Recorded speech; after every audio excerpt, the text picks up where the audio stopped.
Colleagues who have been able to come in physically, thank you. Others have been delayed, but in respect of your precious time, we've decided to start. We have over 260 so far online, and we couldn't keep them waiting. Allow me begin by thanking our partners, DFCU, the team and the leadership. I think some of the members are not yet here, but I know there's a team from DFCU. Thank you for partnering with us, and we value the relationship we've developed over time. UBL, Agnes is here and the team. Thank you very much. As well as the other experiences thereafter, the other informal experiences thereafter. Thank you very much. S&L, Moses Segawa, the man of the moment. You as an individual and the firm have been very supportive in this process. Please pass on our regards to the leadership at the firm and yourself as well. I also want to thank Legomark. I've not seen anyone from Legomark. And the team for all the support. Allow me also thank the employment cluster, Moses and the team. I don't know if there are other members of the employment cluster present. Thank you very much. It hasn't been easy putting this together, both this and whatever you did at the annual conference. Thank you very much for this.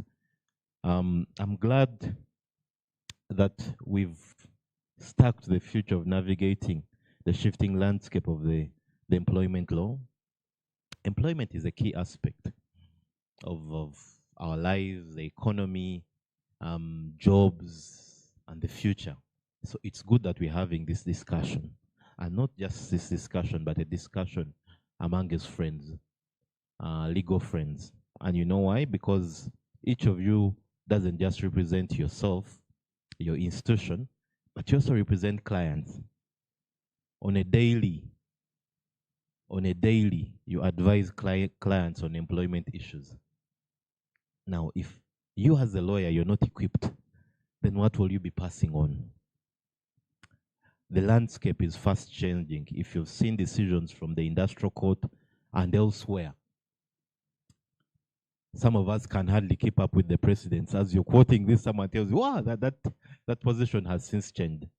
So Moses and team, this is very important because this, whatever advice our colleagues give must be compliant and must be updated because there is impact. If we give an employer the wrong decision, it has a sprinkle effect. So I'm glad that we have very many people who are interested in employment law, and I'm glad that the cluster has been active and made efforts to push the agenda of employment law. Allow me also to thank the Executive Council. Our president will be joining us later on, and we have other members of the Executive Council, as well as members of the management team. Thank you. Secretariat and the team, our service providers, the hotel, DM events, and others. Thank you very much. I only had to make remarks and also invite the head of the cluster to come and make his remarks. Moses, thank you very much, and please come and take the stand.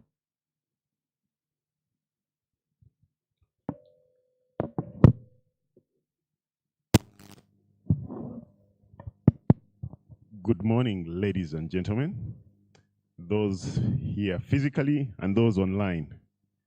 It's quite a pleasure to speak to you this morning. I think I can say I'm very excited that this day has come finally. I know we have not had the employment law conference, I think, in this format in 2 years. So it's great that we are back to the normal rhythm. Now, I won't take much of your time because I know we have a fully packed agenda today, and therefore I don't want to take any more time from it because we sure have a lot to take away. So I am delighted to welcome you to the Employment Law Conference in my own behalf and on behalf of the cluster. Our theme, navigating the shifting landscape of employment law couldn't be more apt for the kind of situation that we all know is happening with technology, with all kinds of emergencies, COVID and the post-COVID world. You know, every day our lives change. And therefore, it's crucial for us as professionals, especially legal professionals, to keep pace with these changes and to take the lead. So this conference offers us a great platform to be able to come together and explore the new themes, debate, discuss, and share experiences so that we can forge a future ahead. It's also an opportunity to learn from one another so that we can benefit from each other's experience. So over the course of the next 2 days, I just welcome you to indulge yourself. Those who are online, please send the questions, keep involved. The debates, I know lawyers can have different views about the same things. All those are welcome. I can assure you that we have a stellar lineup of eminent speakers. As Godwin said, many of us from amongst us, there are those from the region and beyond, as you'll see in the program. So I'm quite excited. I won't take any more time. I know our first speaker is already here, Agnes. And later on, we'll also have a keynote from the CEO of DFCU on the future of work. So, ladies and gentlemen, once again, thank you for making this a great experience by being here. And without wasting any more time, I will end my speech. Thank you.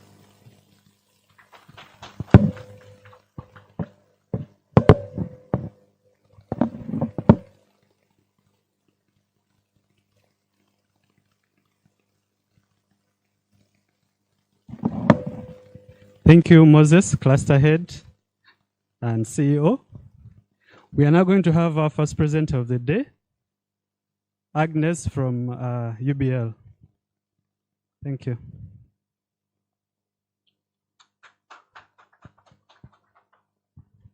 Thank you very much. Right, so hopefully my presentation will come up. Yeah, actually, this is quite high. Even for me who has borrowed some height, it's a bit high. All right, so good morning, ladies and gentlemen.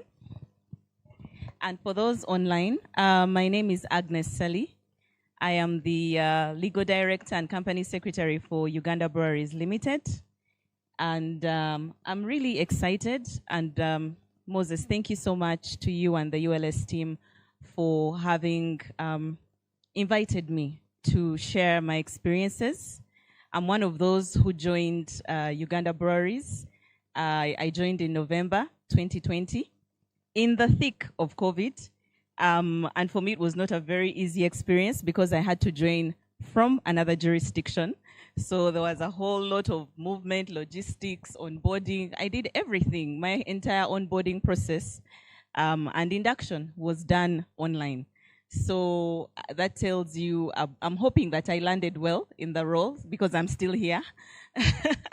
So that tells you the power of the future of digital and remote ways of working and just being able to navigate crises and scenarios that really push us out of our comfort zone, disruptions. So today I'm very pleased to be talking to you about how to optimize employee performance during crisis. And the crisis here, the case study we're going to be looking at will be COVID-19.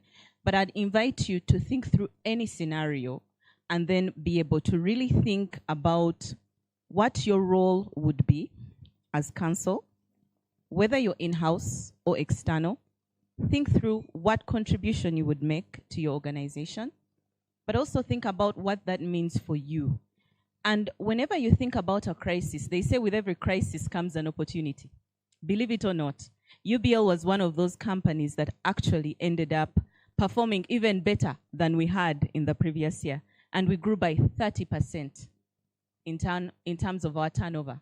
Why? Because we chose to see both the risk and the opportunity. So I invite you today to please open up your minds. I'd like this to be as interactive as possible. So I'll try and keep my presentation brief so that we can be able to share from each other around crises and how we can navigate them and make sure that we really harness the full potential of our resources, really being the people. Okay?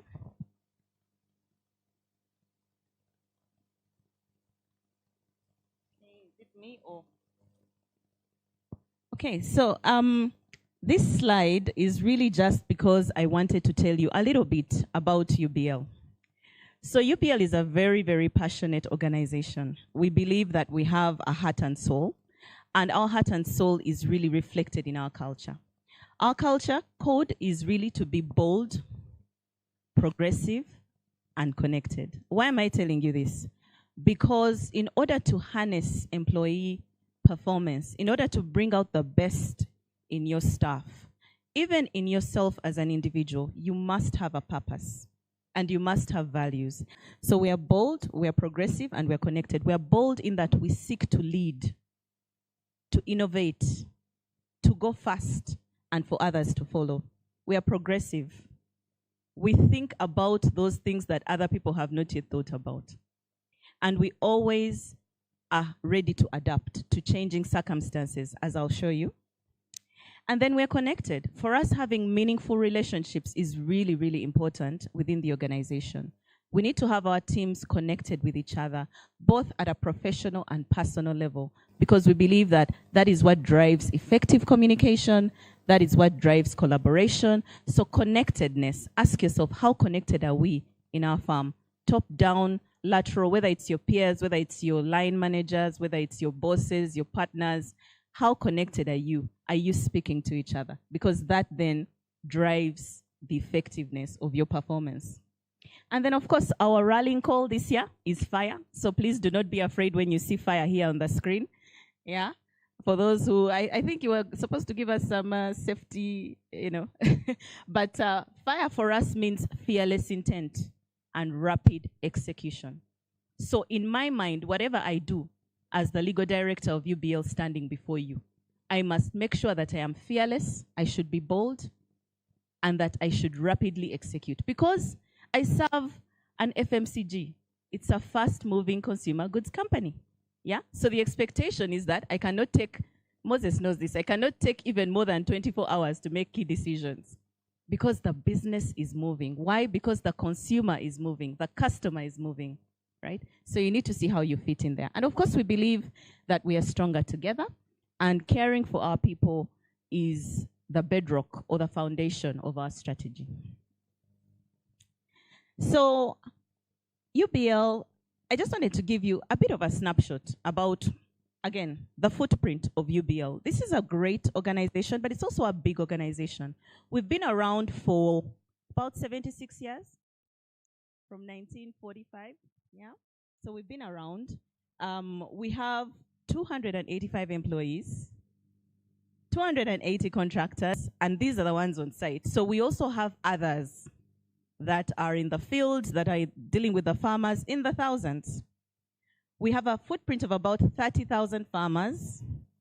We have 58 distributors, 5,000 stockists, and 60,000 retailers. These are all approximate numbers, but really very close when you think about it. Our footprint is quite significant. Yeah? So our people, that means that our people have to deal with a lot. They have to deal with this entire value chain and make sure that they are actually landing their roles and delivering on expectations from the business. This is a massive business. We're also very proud that we are the third largest taxpayer. We contribute, I don't know, are there any people here from URA? It should be 420 billion annually is not a small amount of money. To the URA team online, I hope you've had that. 420 billion.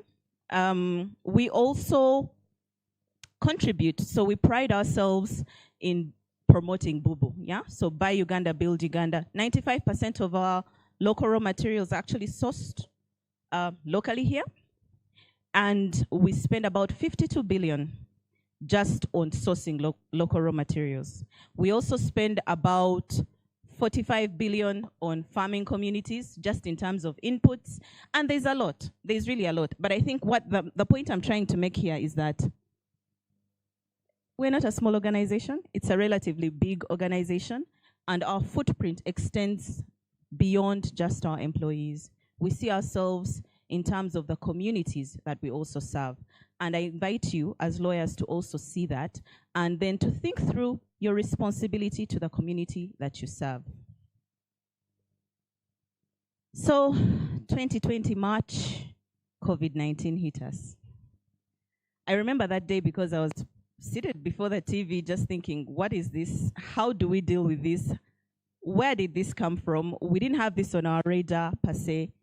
We had a risk management framework, but we had not anticipated the size of this problem. COVID-19 was declared a global pandemic, just to remind ourselves. I know we're all here, in March 2020. By June 2023, we had 768 million confirmed cases globally. Now, one of the things I didn't tell you is that UBL is a subsidiary of East African Breweries. I know many of you have heard about it, which is also a subsidiary of Diageo. Diageo has operations in over 180 countries globally. So for us, this was a massive impact. As of today, over 170,000 Ugandans have been confirmed to have had COVID-19. We had over 3,600 deaths, which was so unfortunate. And globally, over 6.9 million people passed away. Now, I know each of us here probably knows someone or has even experienced COVID-19, and it was a very traumatic period for everybody at many levels, individually, through our families, through our communities. It was really, really traumatizing. Now, beyond the shock of that, from our perspective as manufacturers, we were also impacted. So one was, of course, our supply chain disruptions. Now, being a global company, we import. We also have our local logistics here where we have to source from farmers, you know, in Western Uganda, Eastern, Northern, for sorghum and barley inputs, not to mention a couple of things there. We had a 2-year closure of bars. 2-year closure. Now, it's debatable as to the degree of closure, but as the official position was, they were closed. We had employee mobility challenges. Remember, we're moving from everybody going to work to almost nobody going to work apart from the critical staff. We also had increased stress amongst our teams. Of course, people are dealing with family issues, individual issues, their own personal health issues. So that really caused a lot of pressure on the family as well as on the society. The remote ways of working was a whole new thing. Some people didn't even know about Zoom. We had to start from the basics, yeah? Widespread infections, medical expenses. Fortunately, some of us had medical insurance, but others didn't. So that was also a challenge. Reduced man hours, and then, of course, the widespread layoffs. Now, something special about Diageo and UBL in particular was that a decision was actually taken from the top, from our CEO, the late Sir Ivan Menes, God rest his soul. He passed on a few months ago, by the way, and he was knighted. He was knighted by the King of England and recognized for the passion and the compassion, empathy that he extended during the COVID-19 period by retaining all Diageo employees. So we were among the few who were fortunate not to have had layoffs, and the tone was set from the top. Again, what is your purpose? What are your values? Our purpose as UBL is to celebrate life every day, everywhere. But we can't celebrate life without people. We can't. So we had to make sure that our people were okay and that they were comfortable as we could be. Of course, it came with a cost, but we had to make sure that we were all in it together. So I invite you as lawyers to also think through, what are those sacrifices that you make for your greater team in times of crisis? That really made people focused. It removed the anxiety of, oh my goodness, I might lose my job tomorrow. So it enabled us to actually deliver what was expected of us. Okay? Of course, there was also the element of reduced purchasing power because some people were not working, so they were not earning. And if they don't earn, because we are a luxury product, it's a challenge. So, having set the context and with all those challenges in mind, how did we go about navigating this crisis? So again, at the heart of us, of our organization, was our purpose, our values, and our culture, which I've spoken about. So we broke it down into 4 major things. 1, the people. What do the people need? We needed to understand that. 2 was the systems and processes. What kind of systems and processes do we have in place that are actually going to be able to aid or help us navigate this new landscape that we were facing? The third piece was community. UBL does not operate in a bubble. I've shared with you our value chain. We deal with tens of thousands of people every day. Every day. So we had to make sure that our people and the communities in which they operate were okay. So we had to make our social contributions in that regard. And then lastly, of course, risk management. We needed to look at our risk management framework and make sure that it was robust enough to navigate whatever could be thrown at us. So I'll be brief because I know there's quite a bit here, but I'll just unpack each of those for you one by one. So on the people front, a lot of things were done. And I'm not going to go through this entire bucket list because we could talk till tomorrow, but I think I'll call out a couple of things. One was, of course, the PPE. That was important to us.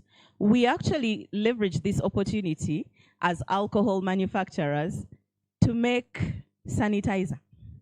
We didn't even know that we could make sanitizer, but somebody in the team came up and said, guys, we can actually make sanitizer. Sanitizer is made from spirits, right? And we began to make it.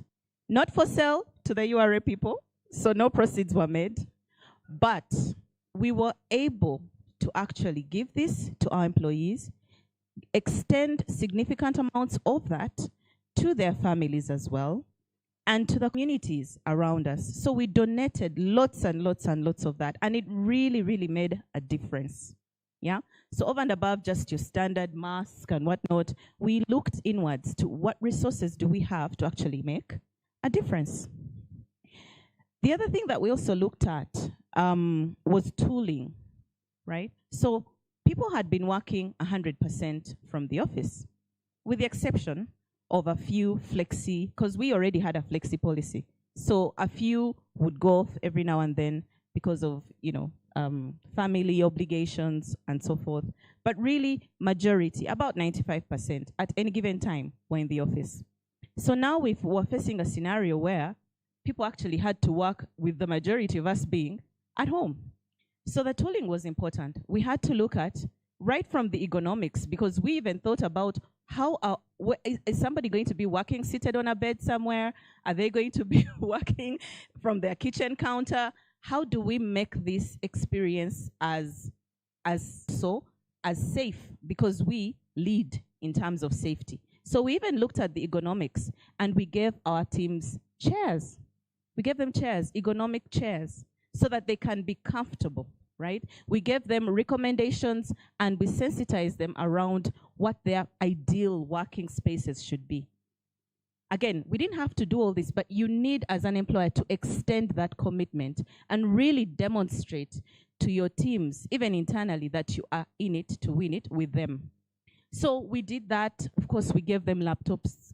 They already had laptops, but a couple of other people also got a lot of, digital mobile devices, MiFis for internet connection, and just made sure that people were comfortable to work remotely.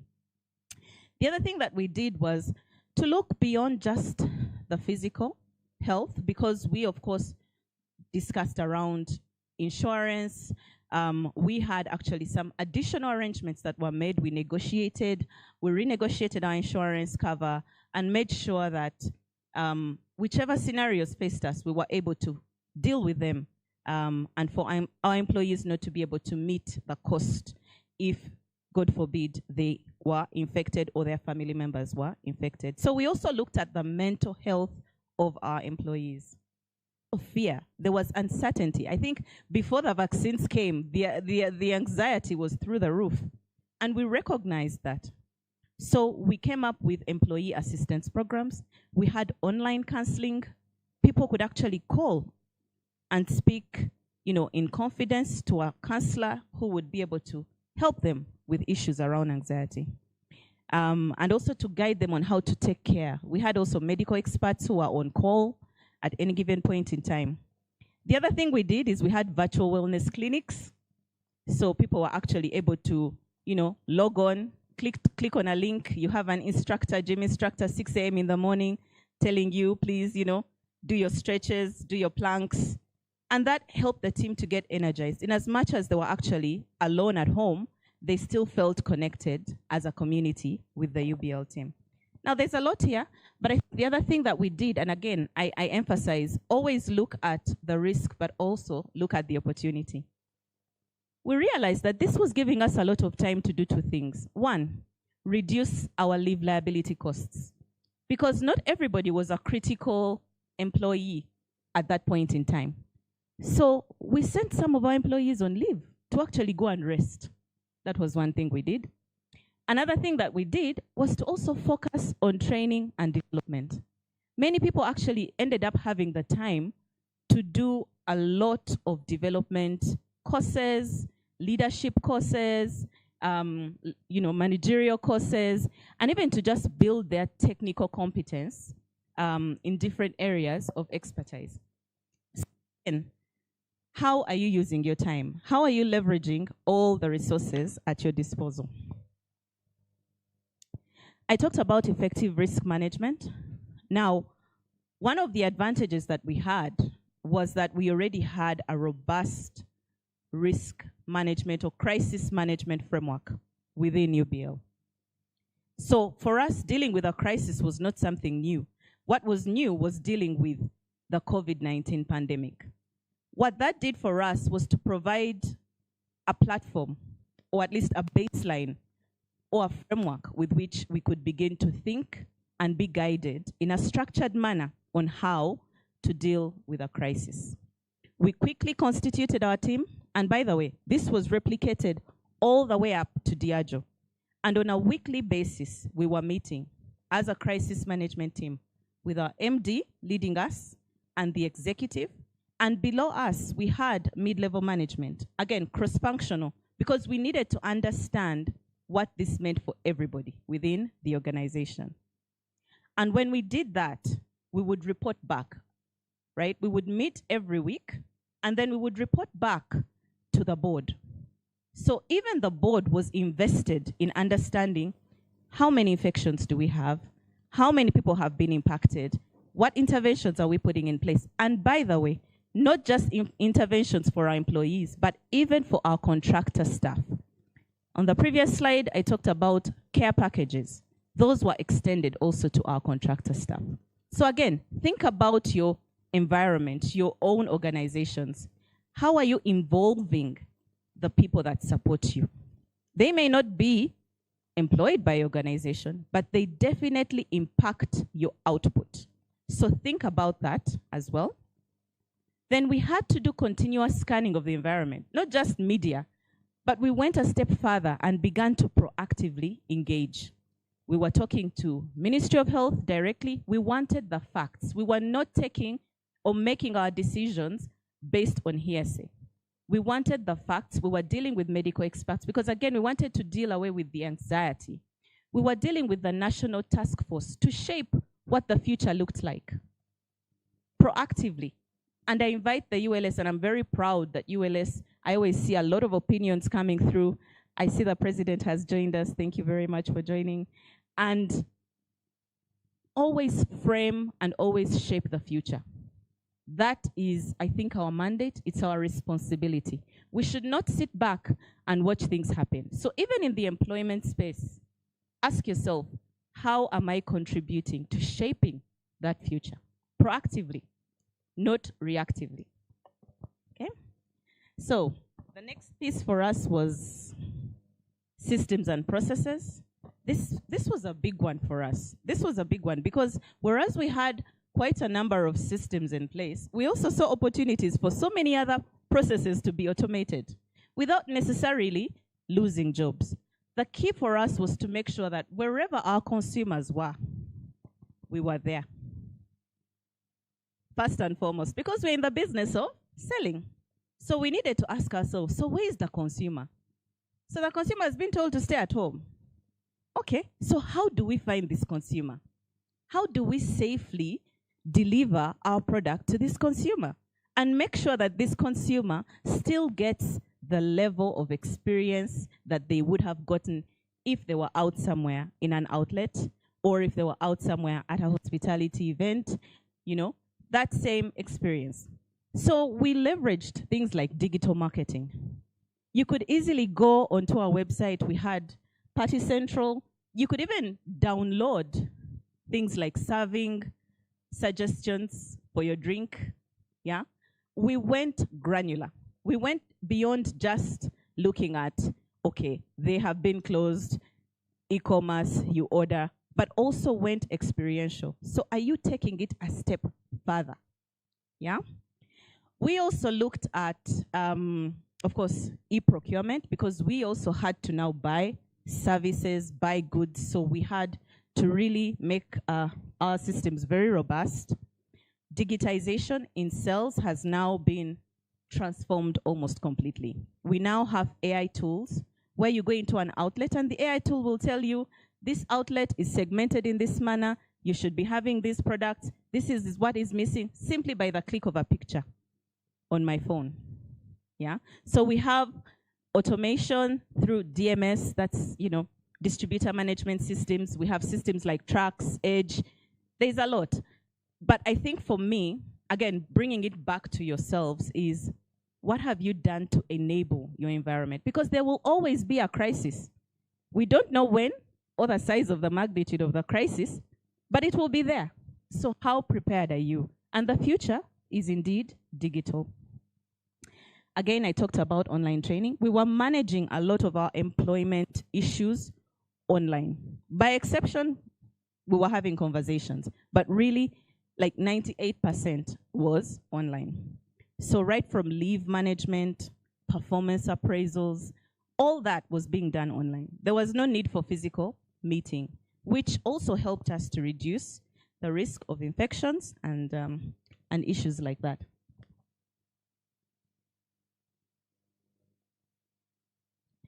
Supporting the community, I talked about this. I know some of us in this room may have actually got our first or second jobs in a, not in a hospital, in another location, perhaps. Who remembers that? But we had to think outside the box and ask ourselves, again, why aren't people actually reporting to hospitals for their jobs? People were frightened. People were scared. But we also had to sell the convenience of it, right? And to demystify it. So what did we do? We partnered. We partnered with the Ministry of Health. We partnered with the Kampala Capital City Authority and other FMCGs like Coca-Cola, and decided to extend our vaccination drives to hospitality venues like bars, right? So it was not just the bars. There were various other hospitality venues, but really this stood out for us because, one, they had an association. We could leverage that. And we were very clear. We had a good relationship with them.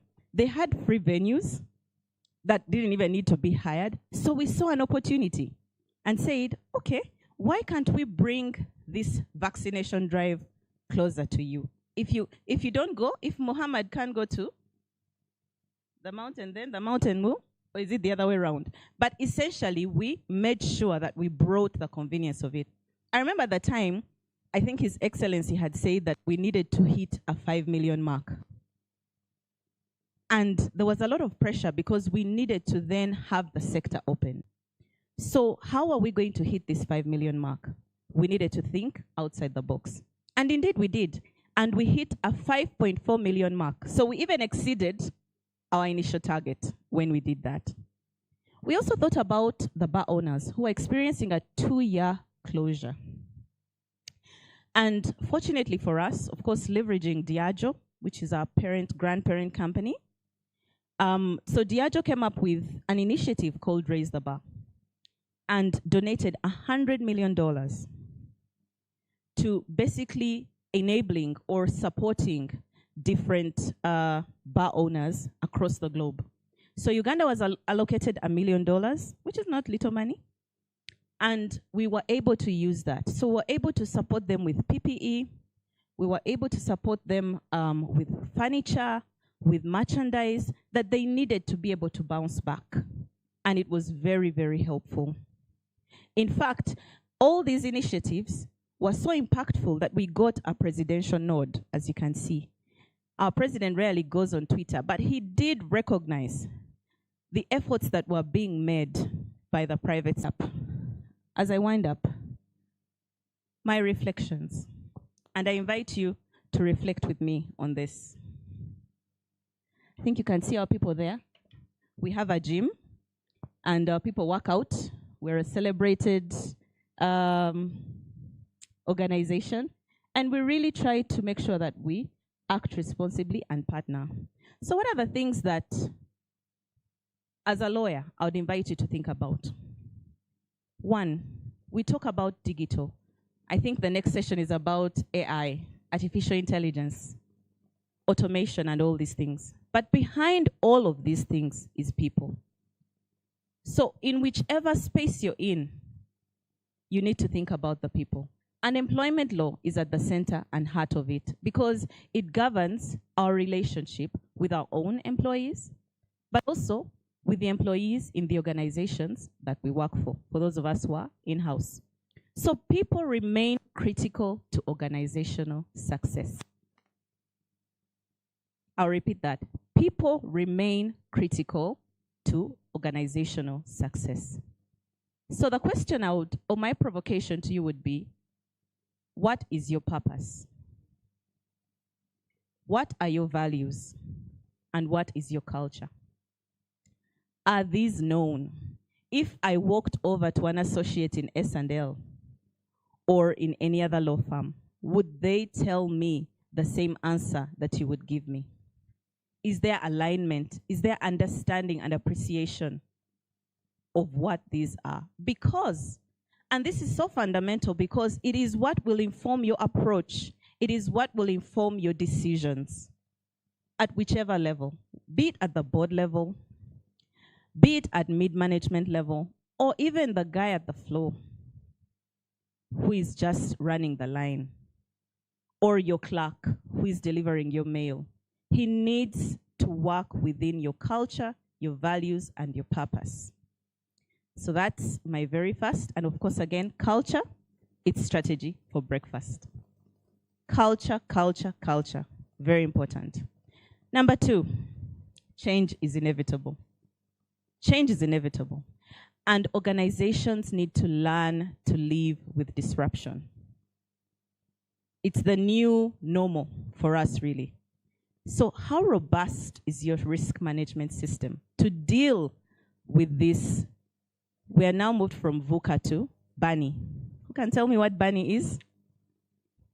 We've moved from the VUCA world. See, there's already change there happening. We're now in a BANI world. The BANI world, B-A-N-I, B for brittle. So it's important to develop resilience. That's the space we're in. Nothing is really what it seems, and nothing really lasts for as long as we'd imagine it to last. There are no what would I call it, guarantees. Positions are changing every day. I think Council Moses talked about the different decisions and positions that are being churned out in court almost on a weekly or monthly basis. Anxious. People are anxious. And now we have the Gen Zs who are also a bit impatient. How do we manage them? So we need to lead with mindfulness, with empathy.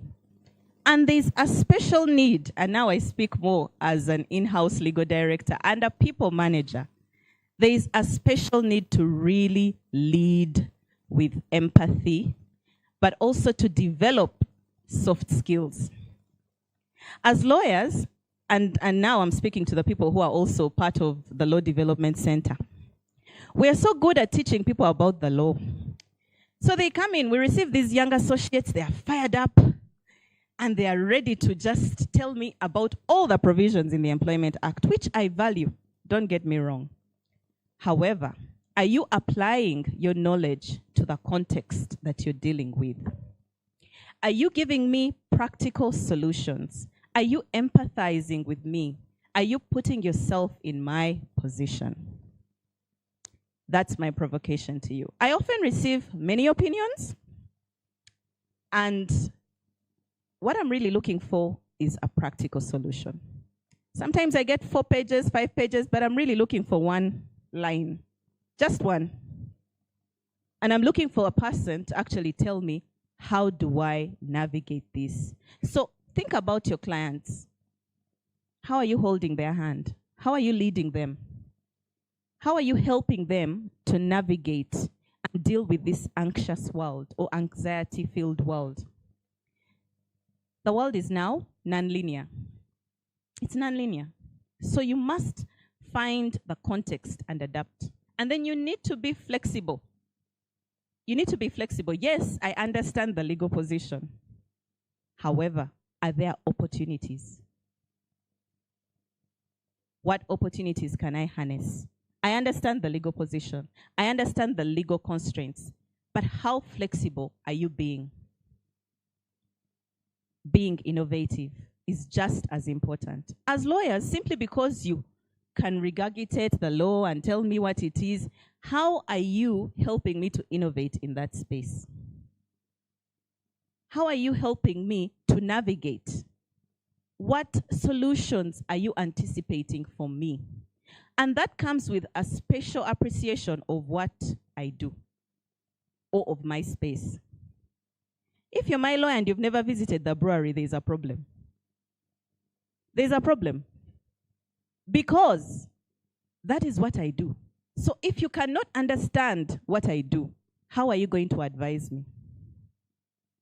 Think about all your clients.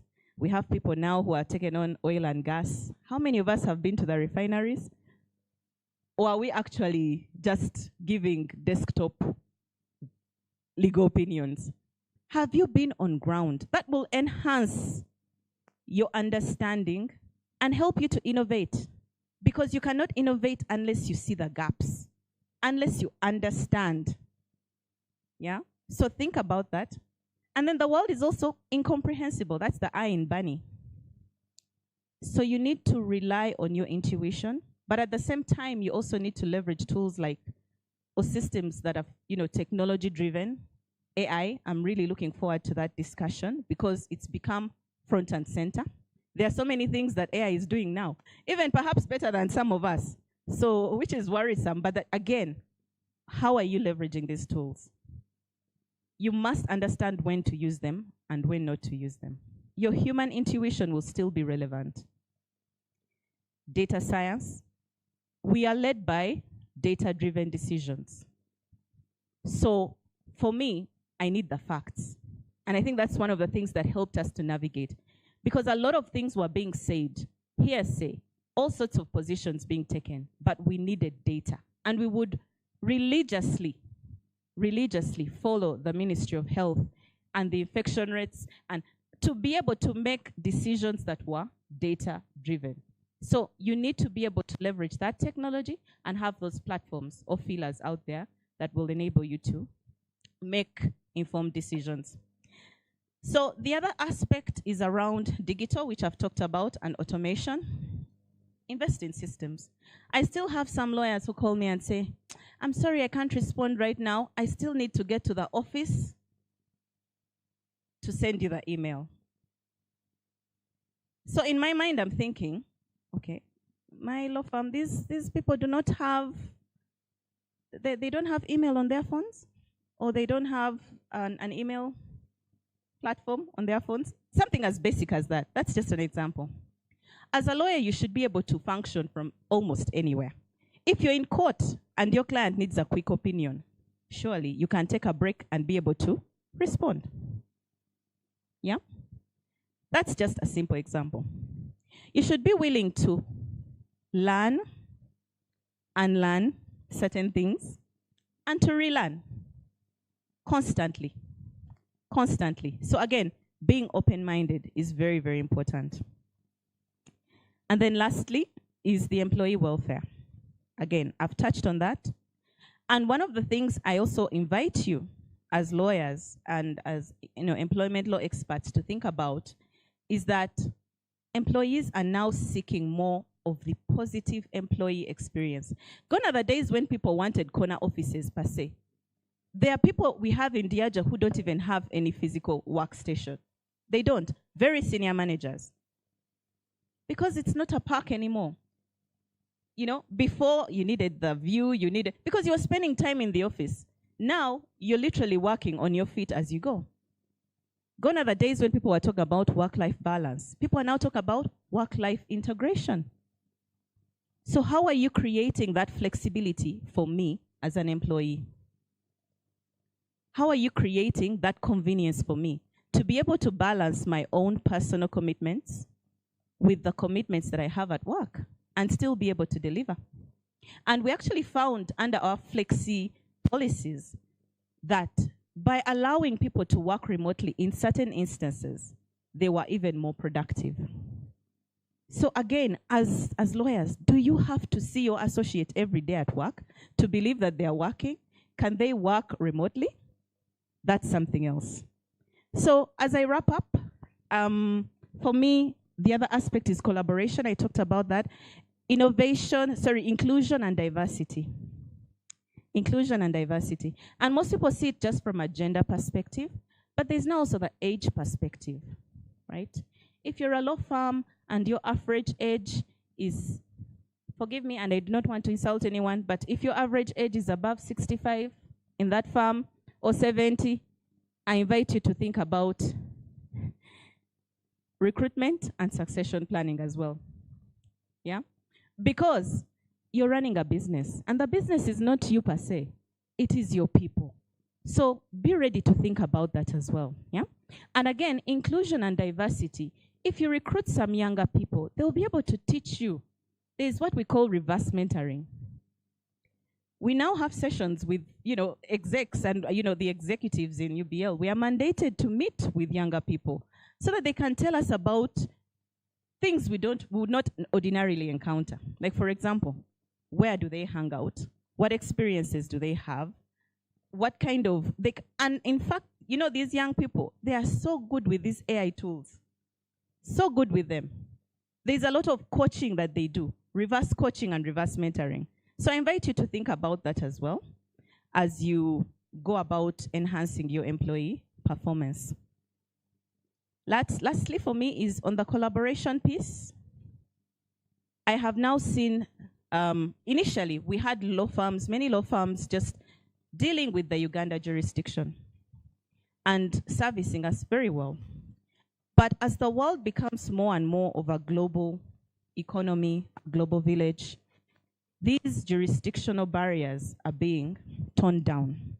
So you find that in a given transaction where I was certain that all my activities would be within Uganda, now because of all my online presence and even when it comes to our communications, given the presence in other markets, when you talk about data protection, things are now cross-jurisdictional. Competition law, cross-jurisdictional.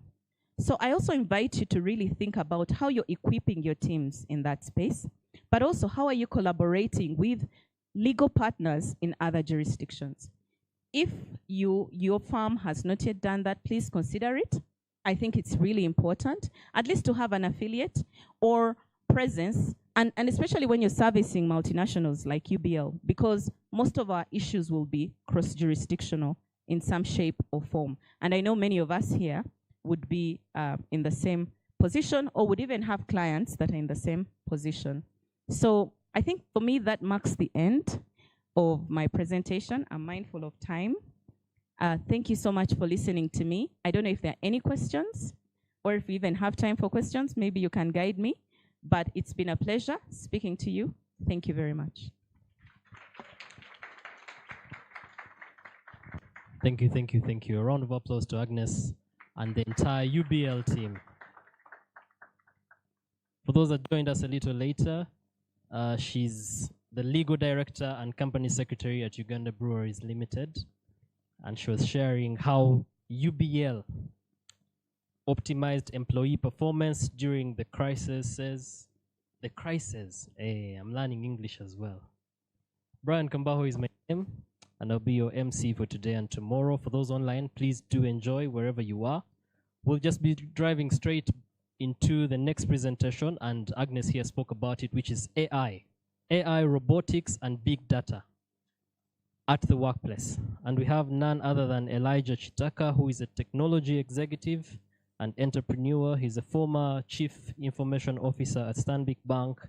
He was a head of technology at NSSF. He spent 5 years in various roles at Google, and he's currently building a data startup called SongBoost across the East African region. He's a software engineer and computer scientist by training. He founded True African back in early 2000. Elijah has spent 16 years on Radio 1 as the host of Sunday Jazz Evening Show. For those of you that are radio fanatics, I believe you may know Elijah.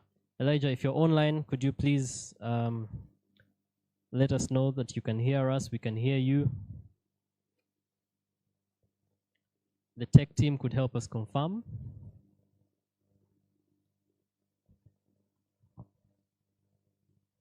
I believe they'll be showing his video. He has a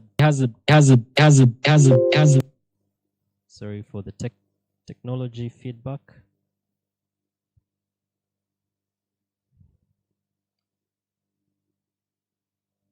The tech team. Yes, we are adapting to technology. It's not easy. At least I can guarantee that the people in this room can send emails and they know how to give a quick opinion, because employment matters are always very urgent, very sensitive, and they cannot wait for emails to get onto phones. Yes, it's raining heavily elsewhere around Kampala. There's a lot of traffic and a lot of technology interruption, but there's good Wi-Fi here at Mestil. Tech team, we're waiting on you to link us to Elijah.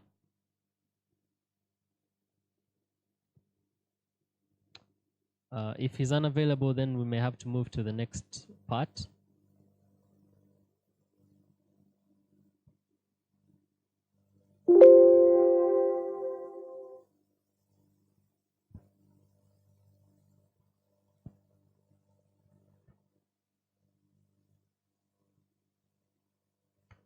All right, Elijah, we can see your presentation. So I believe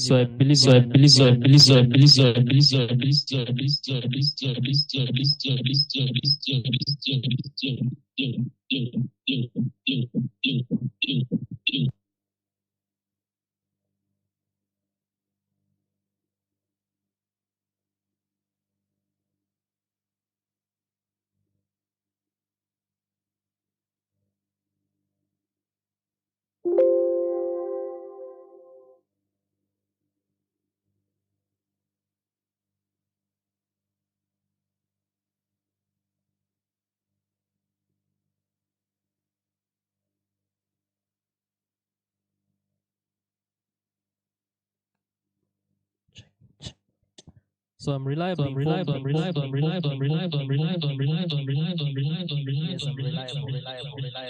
Some people have questions for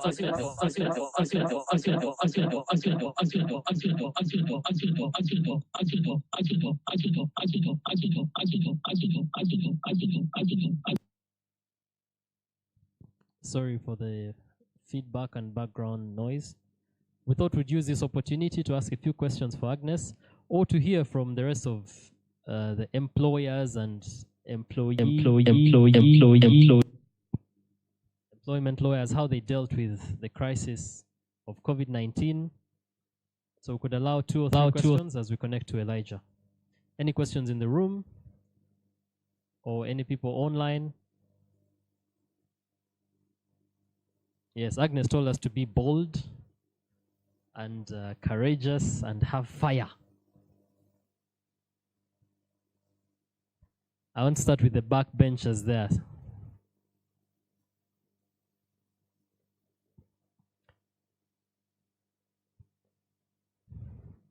Do you have any question in the room, or do we proceed to Elijah?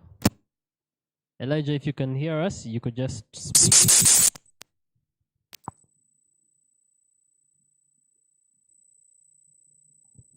Yes, technology is not easy. So Agnes, I think they all understood your presentation, and they took home a lot of lessons. Tech team has signaled that we're okay to go to Elijah, so we'll just go straight there.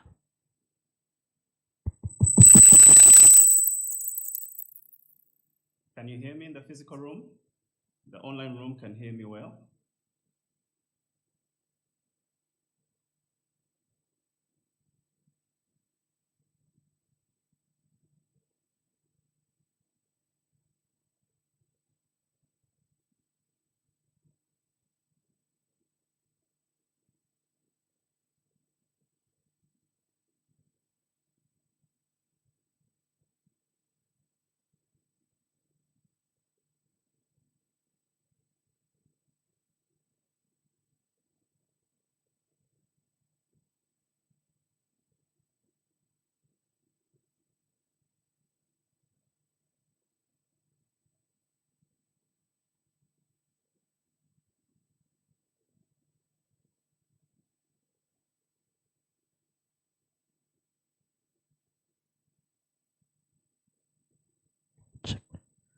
Elijah, we're waiting on you.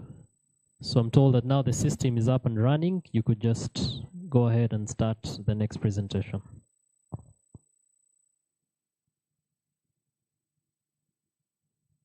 Oh, I'm reliably told that the people online can hear Elijah, but for us in the room, we are unable to hear Elijah. So the tech team is working that out, but Elijah is audible. So those that are here, if you can log into the online platform as well, such that you can double for both. Elijah, if you can unmute on your side, it would really help us.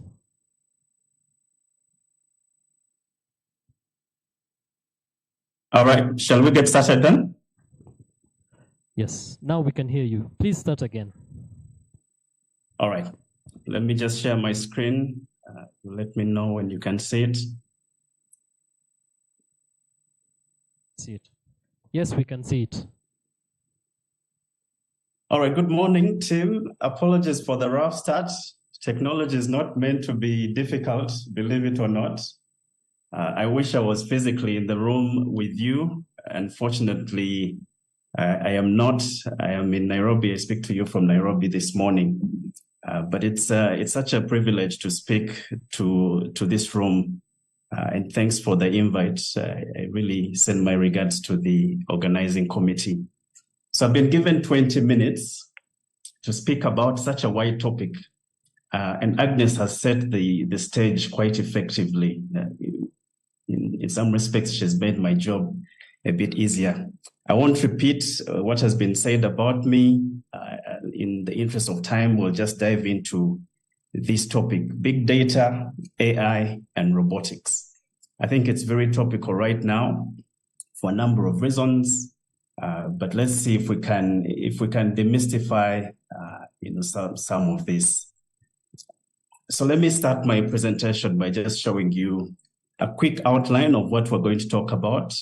Given that we don't have too much time, I want to focus the 20 minutes on, number one, just clear the air on definitions. I'll talk about what every chief executive's tech dream is, and then I'll talk about the potential impact of these technologies in the workplace. If there is time, we could do a few Q&As, but if there is no time, I guess we shall connect online. So let's start with a few definitions. And my caveat here is that while the room might not be full of technologists, do not be intimidated ever by technology, and don't be intimidated ever by any of these terms. Most times they mean exactly what you perceive them to mean. They're very intuitive. I think that the barrier for people to make the leap is really one in the mind, but it's not that complex to grasp and understand. So if we start with big data, this term has been around for long, and it means exactly what you think it means. Big data is characterized by 3 or 5 V's, depending on who you talk to. The first V is volume, the second V is velocity, the third V is variety. So you're thinking about large and complex sets of data that are high velocity in nature, so fast changing and fast growing, and I think Agnes hinted on this, and varied variety. So different sources, different formats. You can think about the kind of data you generate with your smartphone, with your smartwatch, with your smart TV, with social media. So many varied sources and many varied formats. To link this to the topic, and when Agnes was speaking, I had AI mentioned several times. Big data is the raw material for AI and robotics. And this is really important to understand. What will enable or unlock any progress within AI and robotics, within the companies that you work for, or the clients that you consult for, or those that you support, is the availability of a wide set of data that can be leveraged to train machines or computers to make intelligent decisions. So big data is the bedrock of AI and robotics. Think about it in terms of how we collect it, how we store it, how we process it, how we share it, and how it's accessed. And my reflection on a CIO front, of course, would be capacity. What does this mean from a technology capacity? If I'm a CIO of a large enterprise, I've just exited Stanbic 2 months ago. This is topical for many CIOs. What does this mean? If I'm going to build, the capacity to hold big data, what does that mean for my current infrastructure? But if you flip that and think about, the legal implications of that, then data privacy comes into play. And I would say that data privacy is probably the number one risk to AI, progress in AI and any such advances. Because people have become very sensitive about who they give their data, how that data is used, how that data is processed, how it's stored, who has access to it, and where do they have access to it. And everyone here in this room probably has those concerns.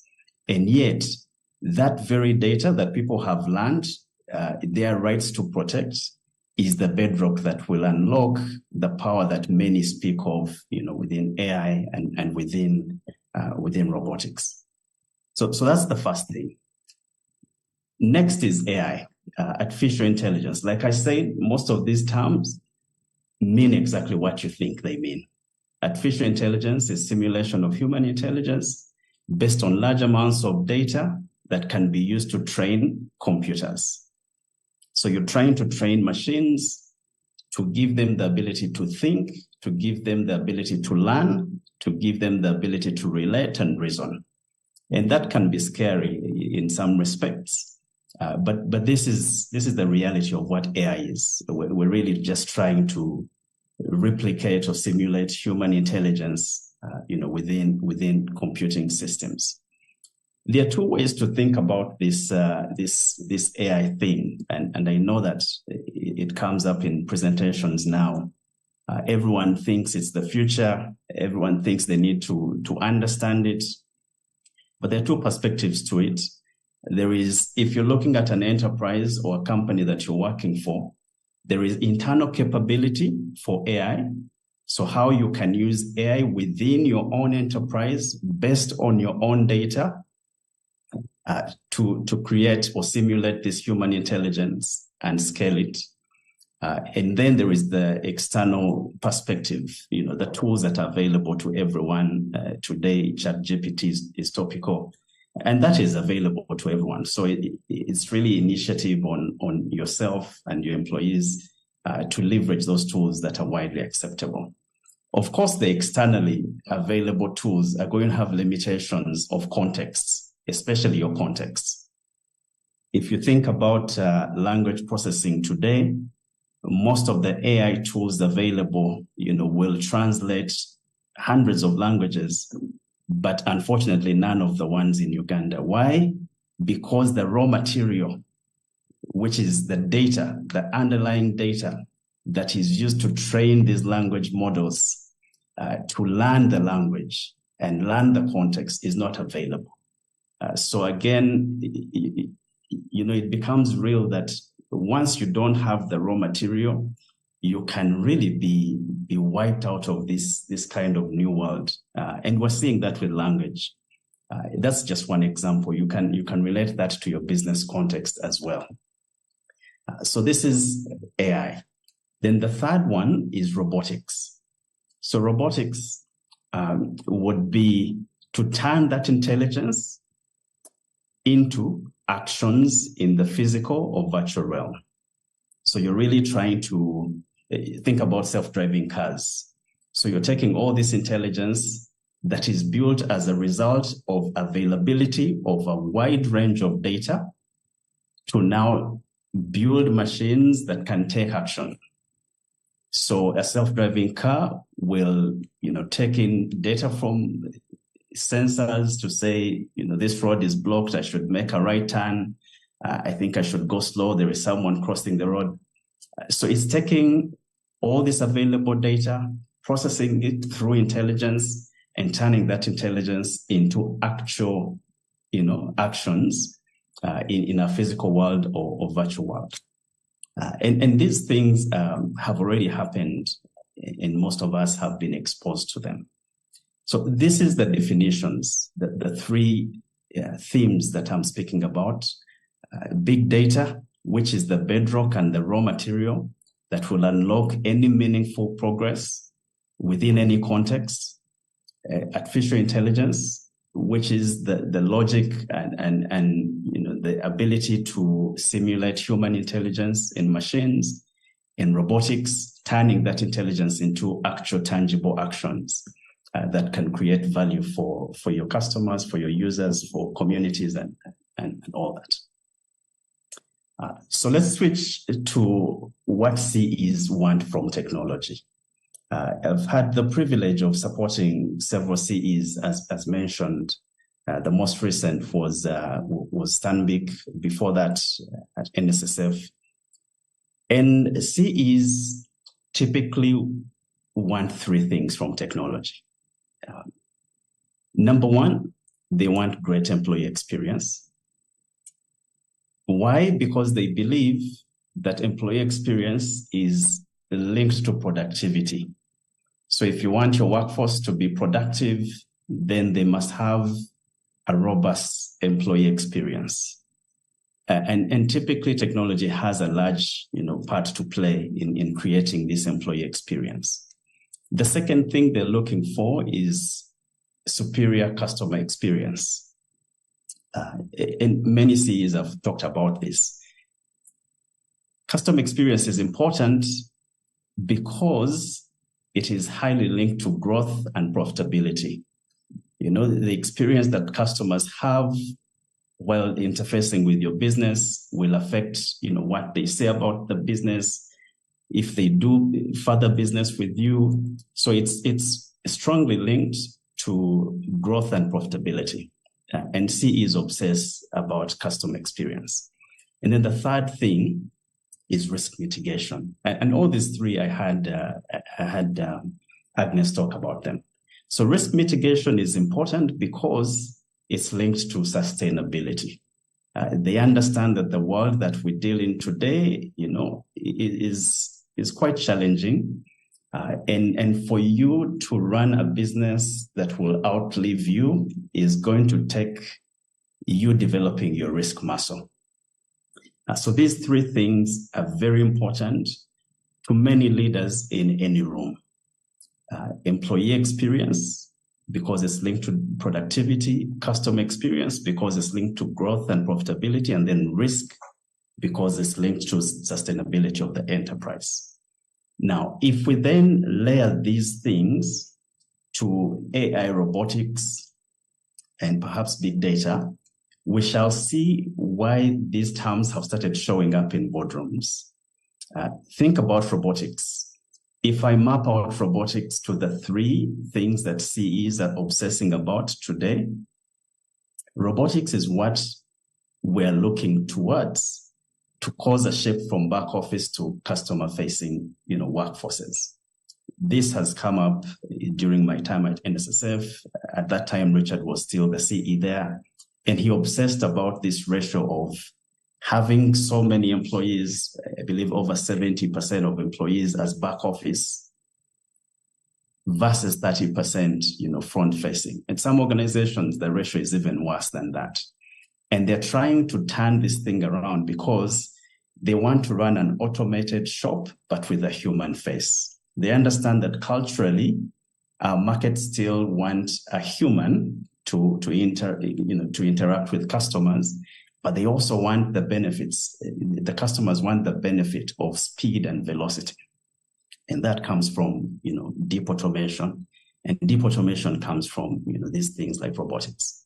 So that's the first thing. Robotics maps very well with this thing that CEs are obsessing about around employee experience and productivity. And they see it as a way to cause a shift to move a lot of their workforce from back office into the front facing, where they believe, you know, value is created or at least triggered.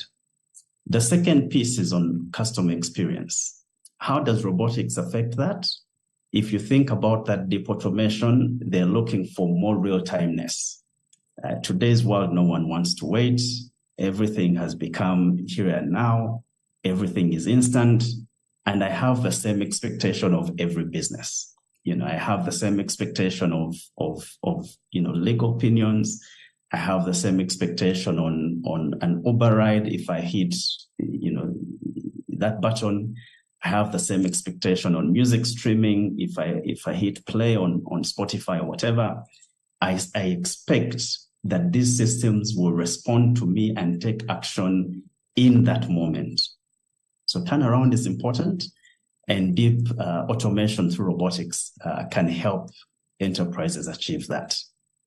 If you think about risk, my experience at Stanbic, this was topical. And I left Stanbic just 2 months ago, so I suspect it still is. Reduction of error rates, reduction of compliance issues, losses that are associated with errors. These CEs and leaders in the room are looking at deep automation and possibly through robotics to basically wipe out errors in the back office, right? So adding a zero to a transaction can have very meaningful implications to a banking license. And so they take these things seriously. So from a robotic standpoint, it's easy to see why this has started sounding in boardrooms, because they link it to this value. Now, for AI, which is the next, I see that we have just 4 more minutes. If you think about employee experience, and Agnes mentioned this, when her employees are in the market and they're dealing with an outlet, they can be informed of the next best action.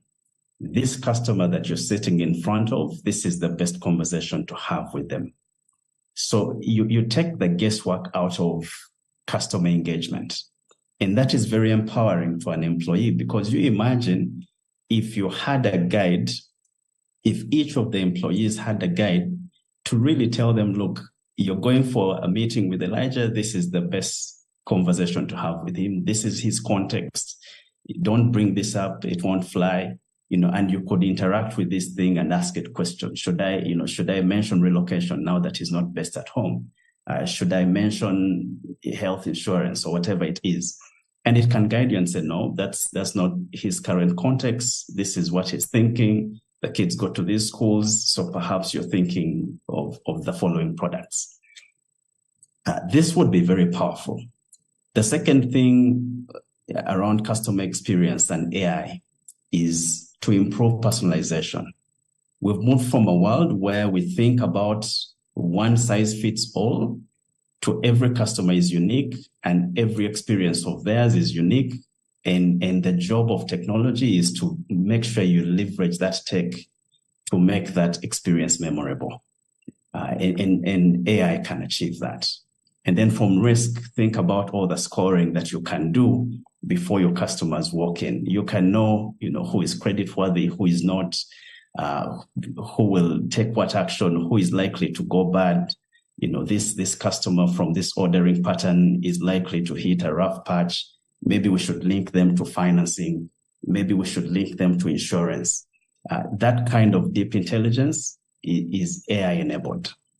So it's easy to see why these terms have started showing up, because they map very strongly to what is important to leadership and sustainability of enterprises. Now, my final slide is what is the likely impact in the workplace? Now that we understand what these terms mean, why they're important in the market, in the business context right now. These are really my own views, and you take them with a pinch of salt. I think that the impact is going to be 5-fold. One is that leadership is going to realize that, wait, this thing could actually change the game for us. If we can meaningfully make progress, it could really change the game for us. We could become leaders and leaders by far, right? So if we make meaningful progress quickly as fast and fast movers, that's number one. Number two, these workplaces are going to realize that we're not structured for this. So it's on no one's job description today. So my thinking is that there is going to be a number of think tanks within organizations that realize that this is actually a real opportunity to gain competitive advantage. But then the reality is going to hit them, because they're going to realize the scarcity of the raw materials. The availability of data and the scale of data required for an enterprise to meaningfully leverage AI and robotics within its own enterprise. So forget the publicly available tools like ChatGPT and all, but within your own enterprise, to have this intelligence mined from every interaction you have with your customers. I think the realization is going to be that, wait, we're like years behind. We don't have the raw materials. So yes, we want to move fast, but first we need to build that, the base. The raw materials in terms of data, it's in terms of talent, and it's in terms of capacity. In capacity, I think about it in 3 areas. Number one, legal, because data privacy and regulation is going to be an issue. And I think that Agnes has already mentioned, the jurisdiction and cross-jurisdiction nature of what we're talking about. So I think the legal muscle that is going to guide leadership through this, people are going to realize that, wait, this is a scarce raw material and we need it. Same thing with data scientists and technologists. And then finance, to revamp data centers to be AI ready is not cheap. It's in the millions of dollars. Then fourth, I think then there's going to be intense reskilling because people are going to realize that, wait, yes, a light bulb has gone off. This is important to us, but we know very little of it from a depth point of view, especially within our own enterprise, within our own industry. And so the reskilling should start. I think there is going to be a bit of opportunity for disruption from insurgents. So new brands that don't have the baggage of the past.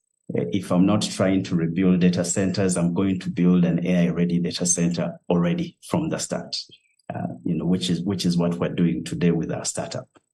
And then I think there's going to be disruption from regulation because it will be, and this is sensitive, but I think that anything with certain words attracts the wrong attention. So when you have intelligence in certain terms, then heightened attention is required in certain circles. And I think there is likelihood that regulation will then swing to the extreme, mostly because you realize, wait, I don't understand this thing well. I don't have the raw materials for myself. And can I really hand this to someone else? What does that mean? So those are my reflections. Happy to take questions, if any.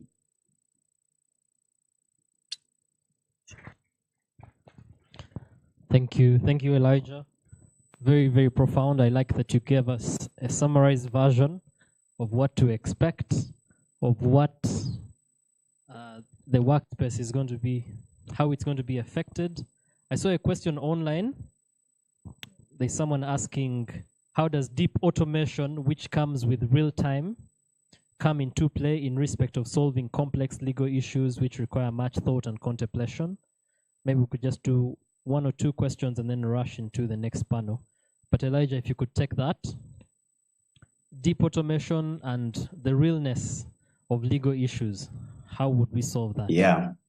So much thought, let me answer it this way. Much thought and contemplation is a function of processing power. That's the reality. And of course, as a single individual, we have learned that we're quite limited.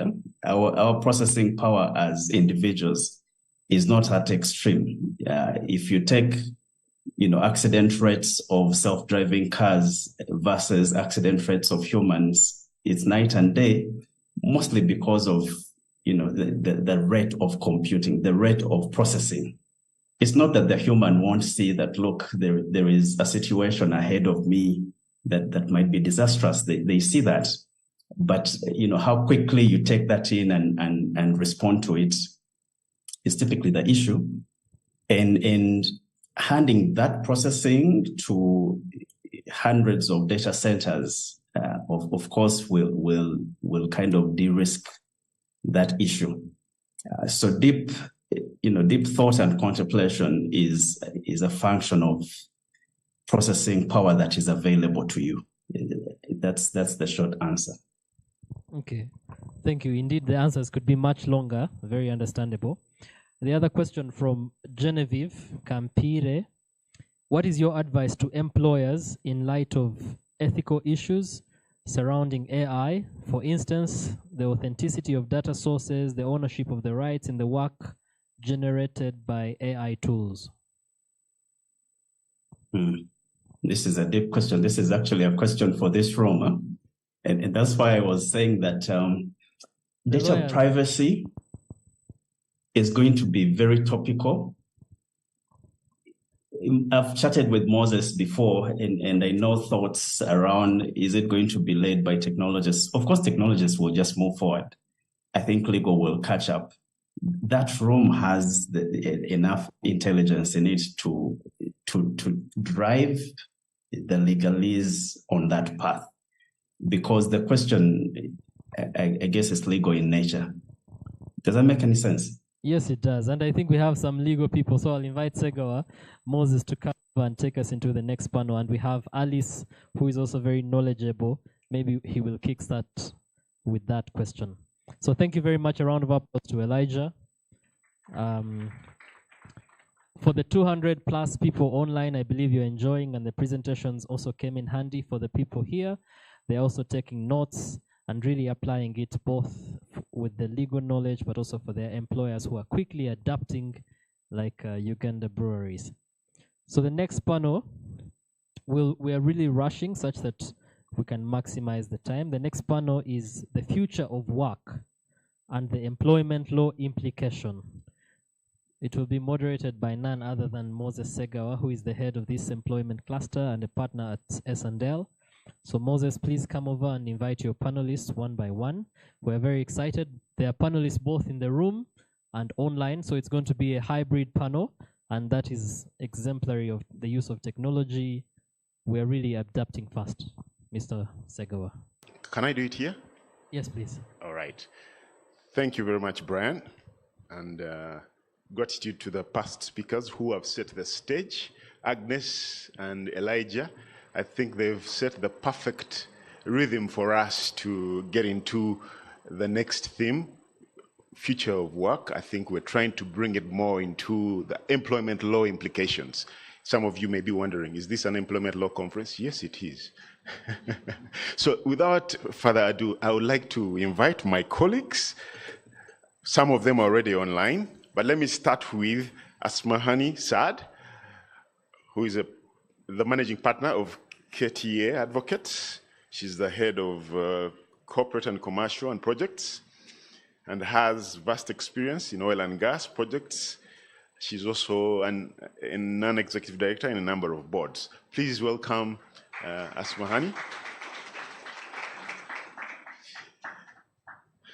Next is Ivan Engoru, who is a partner and head of employment at Engoru Mutebi and Company Advocates. He is also a lecturer of employment law, among others. I know he lectures a lot more, but for this context, I think that's an introduction enough. Welcome, Ivan, to the panel. Then online, we have Alice Namuli, let me get that right, Blazovic. I think I got that right. Yeah. Alice is a partner at CATS, Katende Sempewa, and Company Advocates. She heads the tech and innovation practice, focusing more on these themes that we've been talking about, AI, robotics, etc. Right now, she's away in Kigali, but has been kind to join us by link. Alice, are you there, and can you hear us? Just give us a sign that you're with us. Yes, I can hear you. Okay, excellent. I can see you. You can see me? I can see you. Okay, good. Okay. And good. Last but not least, we have Rosa Ndauti Mutero. Rosa, I hope I got that right. Just about, Moses, just about. All right. I will try again to make it perfect. Or I'll ask ChatGPT to describe you, maybe. She's the managing partner of ALN Kenya, which is also known as Angela, part of the ALN network, Anjarala and Kana Advocates. That's a big law firm in Kenya and across the region. She practices M&A, corporate governance, and also does a lot of employment law. And she's also been very kind enough to get out of her very busy schedule to join us in this conference. So welcome to you, Rosa. So thank you very much, Moses, and good morning, everyone. So without wasting any more time, I know we want to catch up with the time we may have lost to technology. I'll start by, first of all, those who are online, welcome to. Throw your questions in the chat, and we will try and make sure that we get those dealt with. But Asmahani, let me start with you. The future of work. It's a phrase that's being thrown around everywhere. Everyone's talking about it. Just tell us, what does it mean? All right. Thank you, Moses. Good morning, everyone. Maybe to start with a disclaimer, I think I'm the only one who hasn't, highlighted employment expert or my colleague here as a lecturer. But I was once an employee. I am now an employer. And I advise a lot of businesses who employ a lot of workforce. So I think I deserve to be here. Yeah, so the concept of future of work is very interesting, like any other mysterious or ambiguous thing that has popped up. But I think for us to really demystify the future, we also have to understand where we're coming from. What was the past? Or where are we right now? What has brought us to have a conversation around the future? So then it's easy for you to look at those trends and predict, because we can't predict the future. No one can sit here and say, I can't predict the future, but we can just try to trend it out, map a few things and see if we can prepare. So in terms of workforce, just briefly, the history tells us that, thousands of years ago, work was just work. Survival, wake up in the morning, go do your thing. If you have land, till. If you don't have enough people to till, bring in a few neighbors, and it was all rosy. And then we moved on to the Industrial Revolution, as we all know it, maybe hundreds of years back. And so this workforce norm started developing because with industry, we needed to have some form of organized way of people coming to work, protect people's rights, and so on and so forth. So this evolution started coming up that there was actually a workforce, and people would go to work to earn. It's not that they wanted to be there, we know that, but survival to work, so it kind of started adapting to that kind of form. You have your permanent job or temporary job, blue collar, white collar, all these collars we have tagged onto these workforces.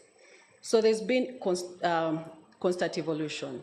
But also at that time, the thought process around things like women, maternity, how will it play out? At that time, it wasn't there. No one thought that a female workforce would arise and there would be females at work who would want to, yes, continue being mothers, but still be at work. The notion of people coming in as a lawyer and tomorrow wanting to switch careers to become an accountant, it wasn't there. So a lot of things started popping up, actually realities, but that workforce was not yet prepared. So it was just a matter of time. The issue, like we're predicting now, was when and how. And then boom, COVID happens. And so our present now has been a dynamic of ongoing issues that we were not realistically facing, but then a pandemic forces us to now critically analyze the workforce, right? So we find that now the present conversation will always start with post-COVID or during COVID or this and that, because then the dynamic started changing.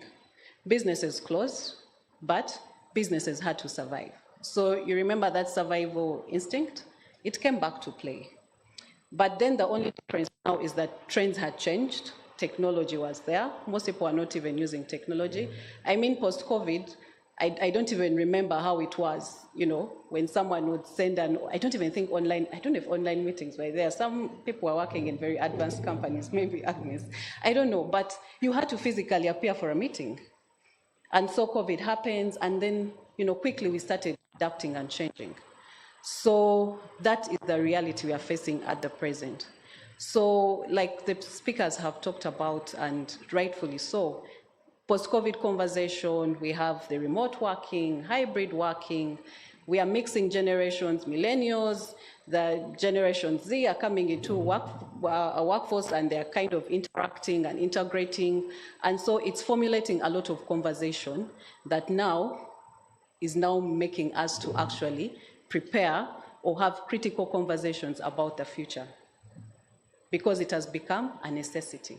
So we have moved from actually survival to a necessity, because we know that it's also just a matter of time that the future will come, but we don't know when. We don't know how, but it's going to happen.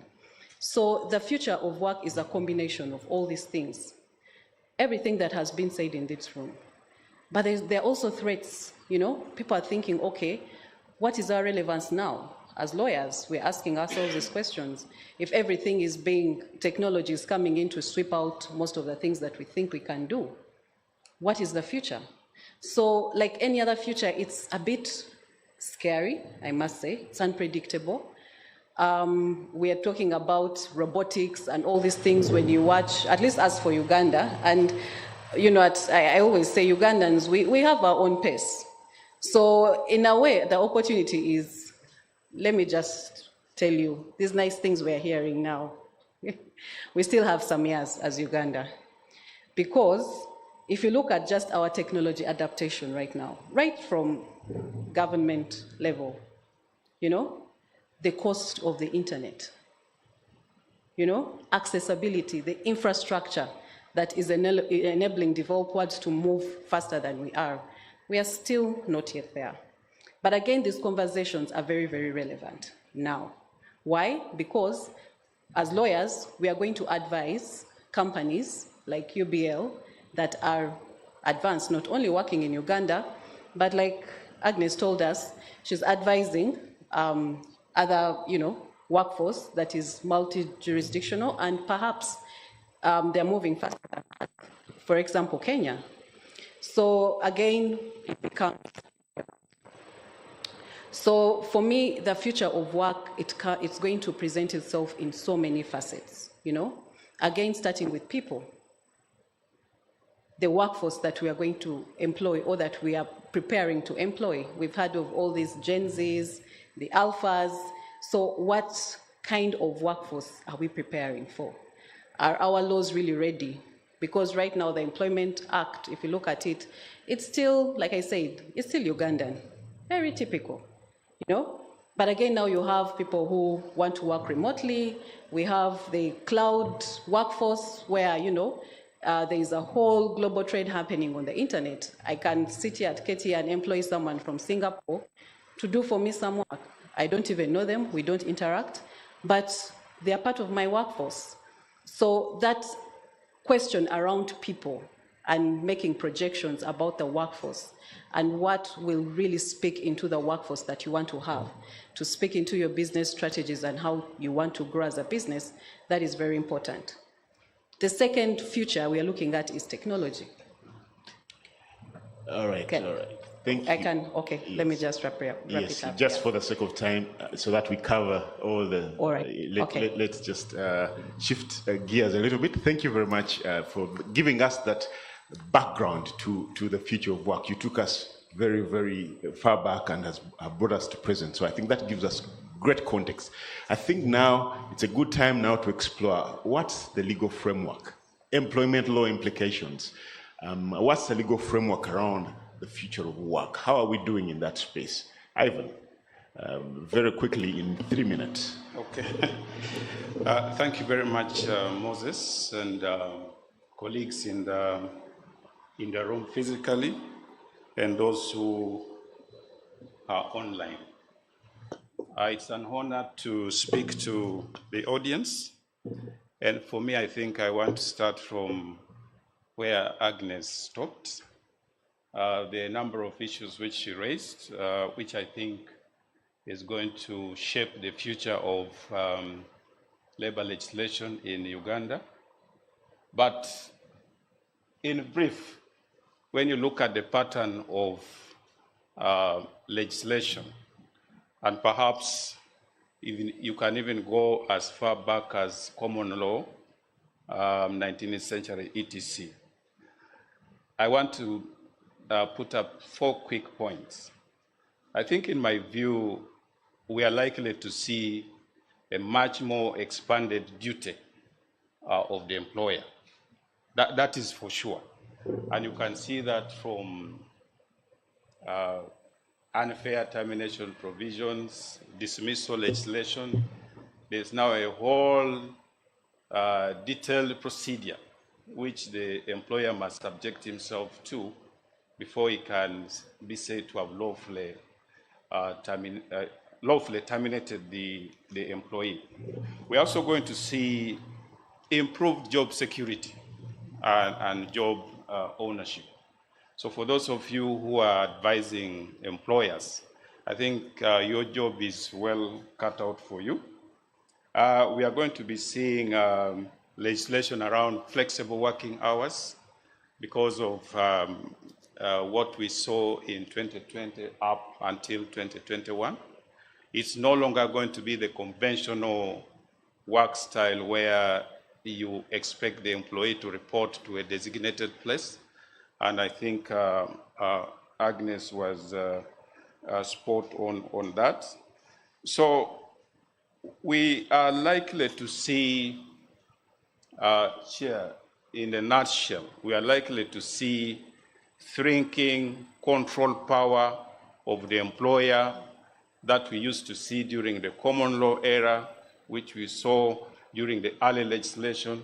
We're going to see some kind of improved dignity because the ILO framework now is talking about dignity at the workplace, and we are likely to see that reflected in the legislation that yet to come. In fact, if you look up the 2022 amendment bill, they have introduced things like breastfeeding facilities, which was unheard of in the past. So this is what I mean by an expanded duty of the employer, going forward. So in short, it's no longer going to be business as usual. I see this, perhaps somebody could someone could argue that it's going to bring about unemployment because employers might find it expensive to deal with the human employee and therefore resort to things like artificial intelligence and etc., use of machines, robots, and so on.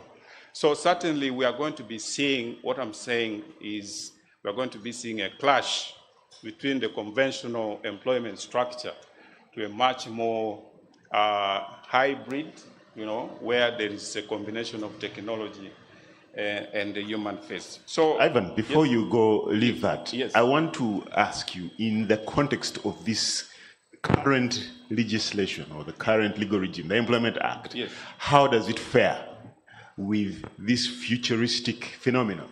All these things, remote work, for example. We had it during COVID. Yes, there is a whole legislative gap around working remotely, and I can say these issues are likely to arise, for example, in the area of workers' compensation. If my friend Brian is working at his residence, he gets a phone call from the boss, whom he dreads so much, and so as he's running to pick the phone, he misses the step and breaks the leg. How is that going to be dealt with? Because if you are at your residence, the presumption is that you are in control of the premises. So what I'm saying is we are likely to see a whole reorganization of legislation to cater for some of these things which we are not contemplated and do not exist. They have not been adequately legislated in our current legislation.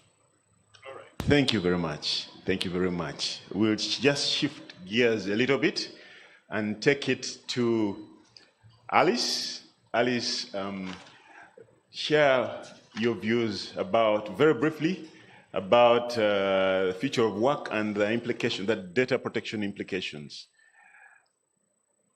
Over to you. Moses, can you hear me? Yes, we can. Go ahead, please. Okay, very, very good. Yeah, for me, personally, I think let me start with what Asma Hani said about, she was talking about we are waiting for the future. Everyone is waiting for the future, right? But unfortunately, the future is already here with us, and we are dealing with everything that is being discussed, especially with the first two speakers. All these things are here with us. The issue is us being able to adapt and finding ways of actually utilizing all the technologies that are on the market, being able to integrate them in our work, our work, everyday work, and I mean home, businesses, and pretty much everything we have to do as human beings. What I just want to put it on record that the future is pretty much is already here. So when we say we are waiting for it, then it actually, keeps us, a few steps behind.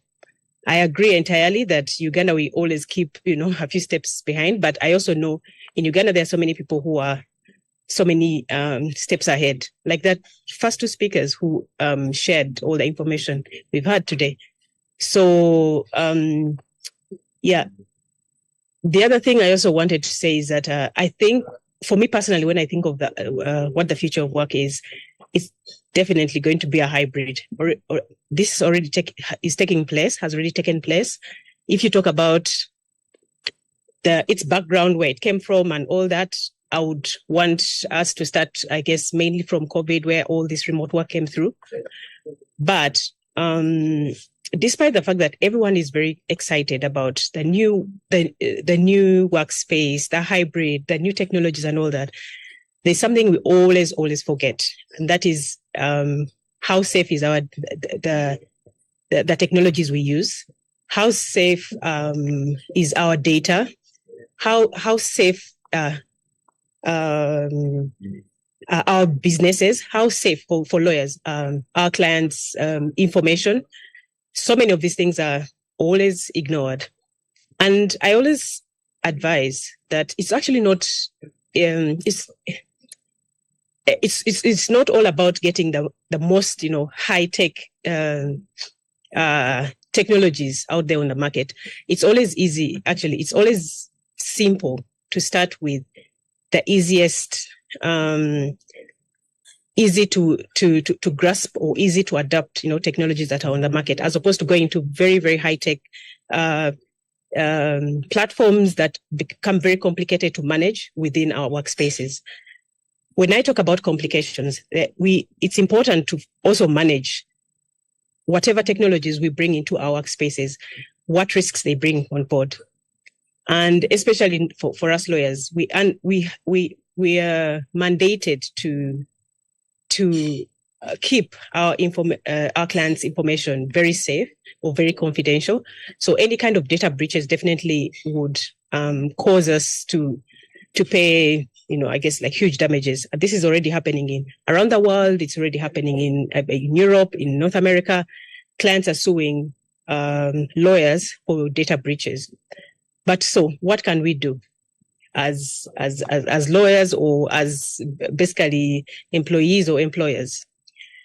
First, I think there are three things I just want to share. One, first, to understand and know that the risks are already there. The fact that we use so many technologies in our day-to-day work, especially I would say the remote workers, because every time it's not even remote workers, like all the employees, every time you tap into any network, we never know how safe it is, right? That's the number one thing. We never know who is out there looking and, hacking our systems. So what can we do? The first thing I always advise people is to create awareness within our workforce, and also, train our staff on the risks that these technologies, bring with them, and also come up or work together with data protection specialists and cybersecurity specialists to help us navigate the kind of technologies we have, and also, notify us on first of the data breaches we already facing, because so many of us, many of the programs or technologies we use have made us very vulnerable. So when you reach out to data security or cybersecurity specialists, they're able to point out, these weaknesses and also help you to remedy them. We could be lawyers, but again, I find that so many of us are acting in ignorance because we are not aware of the vulnerability we cause our clients, and also just information, within our offices. So training our staff, making them aware of these kind of vulnerabilities, I think it's extremely key. Of course, learning about the laws. The laws keep changing. We keep getting, different, regulations here and there. So that would be, I think, key for all the staff within any organization or company, whether it's a law firm or whatever entity, to be aware of the risks that are involved, to know which signs, basically, which links not to, not to use, or not to, which sites not to use, which networks, internet networks not to use, which technologies not to use, and also working hand in hand, actually, with cybersecurity experts to help us navigate our work programs. When we talk about data protection, there are two aspects to it. There's us protecting our work environments, and also protecting our clients. It becomes very difficult if you want to advise your client on data protection when your systems are not protected.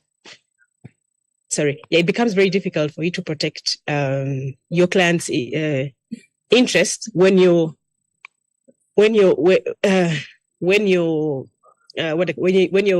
office programs are not protected. So I think it's extremely key and important that we reach out and work hand in hand with these experts, which are already on the market and they're out there, lawyers who are specializing in these kind of areas, and work together to navigate this space. That's all I can say right now. Thank you very much, Alice. For the sake of time, we will try to stumble into the final speaker panelist, that Rosa. Rosa, could you just tell us, the gig economy is one aspect of the future of work. Just tell us how that has impacted, and globalization of employment, and seeing that. Tell us. Thank you, Moses. I'll try to do this quickly because of time. I think the first thing is a lot of us are not very clear what we mean when we talk about the gig economy. And the term is just gaining familiarity in our markets. So in essence, the gig economy is a free market, and the thing that you need to keep in mind is that it is entailed by on-demand, short-term assignments or tasks that are done by individuals. So when you think about what kind of work really falls into this gig economy definition, you'll find people like freelancers who have done it over ages. We know a lot of newspaper writers, for example, write pieces for different platforms over time, for a long time. So the gig economy is not really a new concept. There are some areas in which it has been done traditionally for a very long time. We know people like consultants, people like lecturers. Maybe Ivan would tell us if he's one of them, who would lecture in many universities at the same time, so they don't have one particular employer. We have for an emerging area, taxi people in the taxi industry. So you'll find that somebody's operating Uber, somebody's operating Bolt, and another person is operating Sendy or something like that. So those are what are now being referred to as gig economy workers. And basically, they provide on-demand short-term tasks, so assignments for different organizations at the same time. Now, the interesting thing to keep in mind, and this is a statistic I found quite interesting, is in the US by 2027, it is projected that 85.6 million of their workforce will be actually persons operating in the gig economy.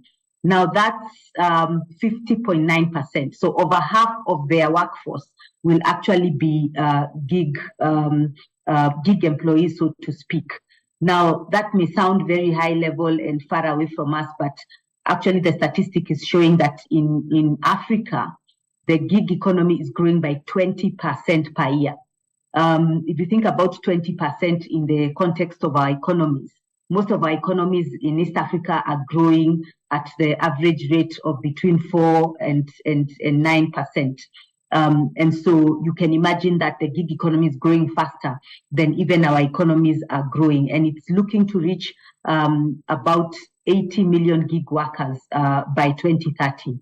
So the point here, the gig economy is a reality that we all have to face.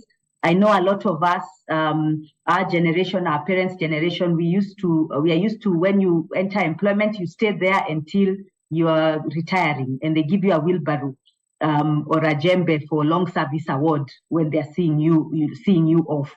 So that's a thing of the past. A lot of you in the room, I can see your ages. You're probably struggling with your children because they can't tell you who their employer is. They sit on their laptops and they're doing work for 10 different people at 10 different times, and you're really struggling with the concept. But the issue is that the gig economy is changing the workplace and the workforce entirely and completely. What are the advantages of having the gig economy? Well, it provides flexible working hours. And as you can see, as the generations are changing, nobody wants to work those 12-hour jobs that we are so proud of doing ourselves over the years. And what they want is more flexibility to be able to do different things. And so the gig economy provides that. Of course, it provides supplementary income so that you don't have to be boxed in on the one paycheck that you get every end of the month. That's a thing of the past. And then also just the variety it gives you. In the morning, you could be working for a marketing company. In the afternoon, you could be working for an engineering company. And at night, you could be working for a totally different company. So that's what is giving, that advantage is what is giving a lot of impetus or wind to this gig economy. Of course, on the converse of it, it provides a lot of job insecurity. You can't really determine your income, and you really don't get any benefits. And this is the point I believe that was being made around the law lagging behind, because our laws are not really catering for people who are gig workers. So you'll find that these gig workers are not entitled to medical cover, for example. They're not entitled to leave, such as maternity, paternity, and what have you. And so the law is very confused about how to protect these gig workers. Who does it give the obligation of these 4 or 5 entities or organizations that a gig worker could be working for? Which one of them do we give the obligations that we give a traditional employer? And as the definition goes, these are even being counted as independent contractors. So it's a huge challenge to the legal system and the legal framework that needs to catch up and set a standard as to how these gig workers will be protected, but also will be regulated. In our markets, we've seen big companies such as Meta, big companies such as Uber, finding themselves in court because of the amorphous relationship that they're having with the gig workers that are causing problems. So, in a nutshell, how is the gig economy affecting us? It is going to affect all of us in our workplaces. We need to be able to think about how efficiently we structure gig workers into our working systems. How do we amend our policies? How do we amend our benefit structures to be able to fit this new creature of workers? Just on the globalization of employment law, of course, this is one big area. But I'll also say that a lot of challenges that employers are facing, and hence their legal advisors, are around the new issues that are arising from globalization who is the employer of record. The person who is doing the payroll is not the person who is the employer. So who is the employer of record? Where is the employee situated? The employee is sitting in Uganda, employee is sitting in Rwanda, and it's working for a company in Russia or working for a company in the US. So which law applies is also becoming a pertinent question that needs to be answered. This multiple employment, where there are 3-4 employers really employing the same person. So who takes what responsibility? Some of the effects of the globalization of employment law. Also, there are issues on developing in the world, such as pride issues. I know in the Uganda market, this is something that is, of course, of a lot of spotlight. For us in Kenya, we have said this is not an important. There are people who are starving in Kenya and education, and also we are saying for us this is not something we want to focus on.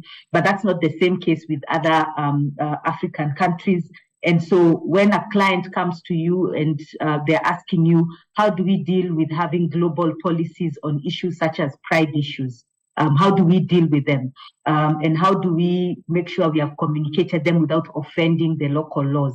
Is another issue that globalization is actually putting on the table, because the companies want to have global policies affecting all their employees everywhere.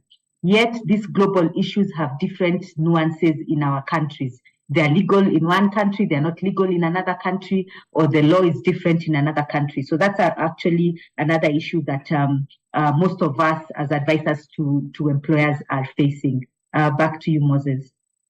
Thank you very much, Rosa, for that very high-level summary. Because of time, we may have to end it here.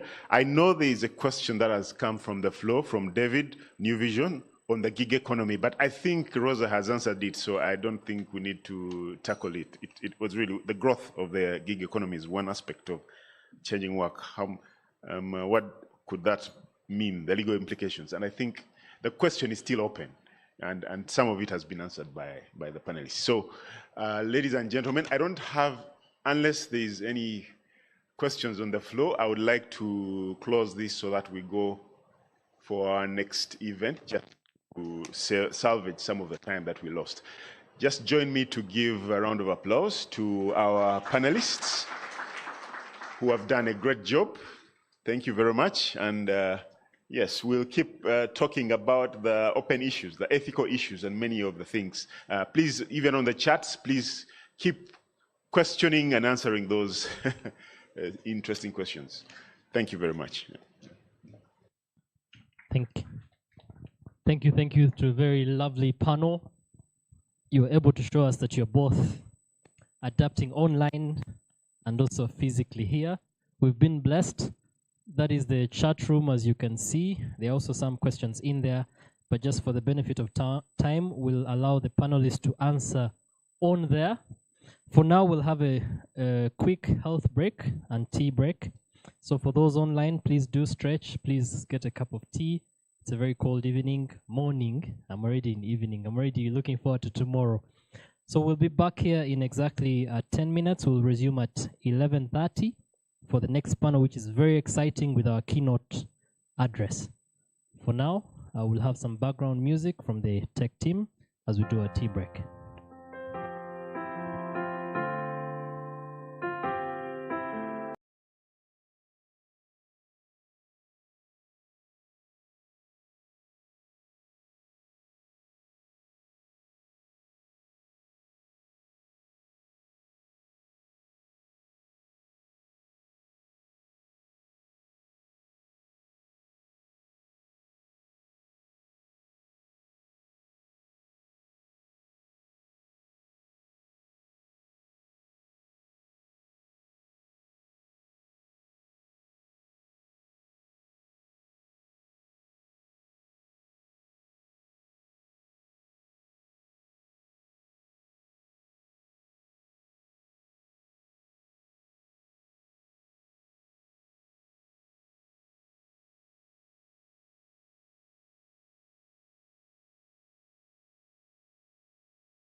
successfully completed, and the new account number is displayed.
Get your banking done faster and easier with DFCU Quick Banking, our internet banking channel.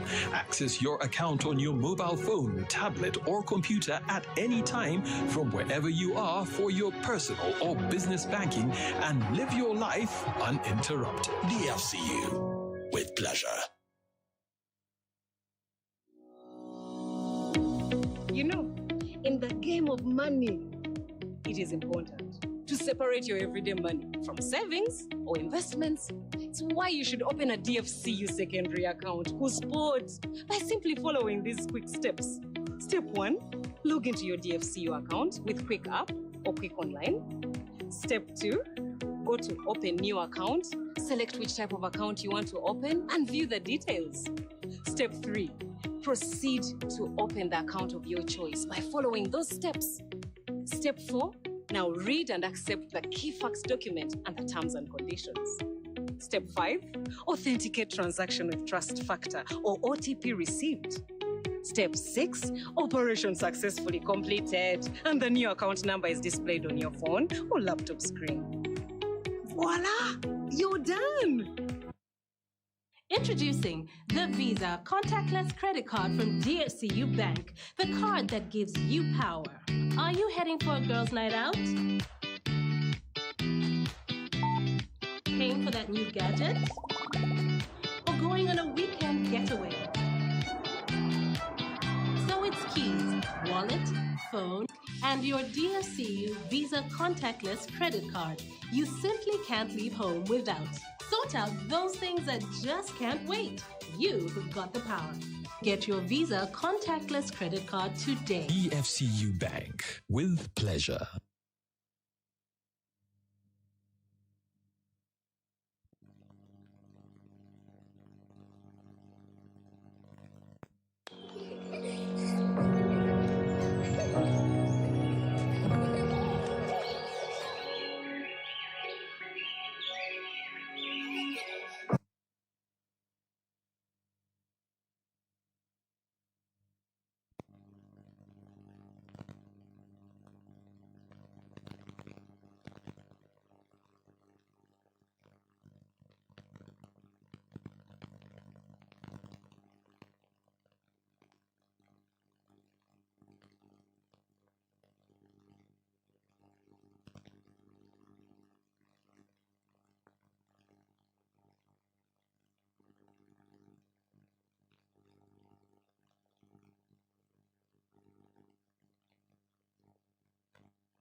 You know, in the game of money, it is important to separate your everyday money from savings or investments. It's why you should open a DFCU secondary account whose sports by simply following these quick steps. Step 1, log into your DFCU account with Quick App or Quick Online. Step 2, go to Open New Account, select which type of account you want to open and view the details. Step 3, proceed to open the account of your choice by following those steps. Step 4, now read and accept the key facts document and the terms and conditions. Step 5, authenticate transaction with Trust Factor or OTP received. Step 6, operation successfully completed and the new account number is displayed on your phone or laptop screen. Voila! You're done!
Get your banking done faster and easier with DFCU Quick Banking, our internet banking channel. Access your account on your mobile phone, tablet, or computer at any time from wherever you are for your personal or business banking and live your life uninterrupted. DFCU, with pleasure. Introducing the Visa contactless credit card from DFCU Bank, the card that gives you power. Are you heading for a girls' night out? Paying for that new gadget? Or going on a weekend getaway? So it's keys, wallet, phone, and your DFCU Visa contactless credit card you simply can't leave home without. Sort out those things that just can't wait. You've got the power. Get your Visa contactless credit card today. DFCU Bank, with pleasure.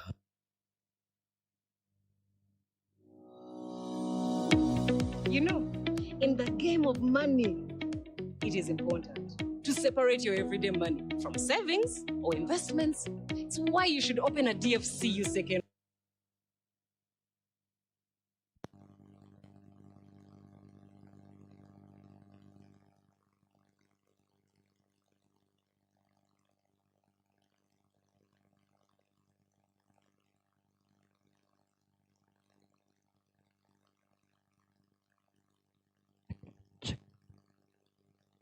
Welcome back from the tea break.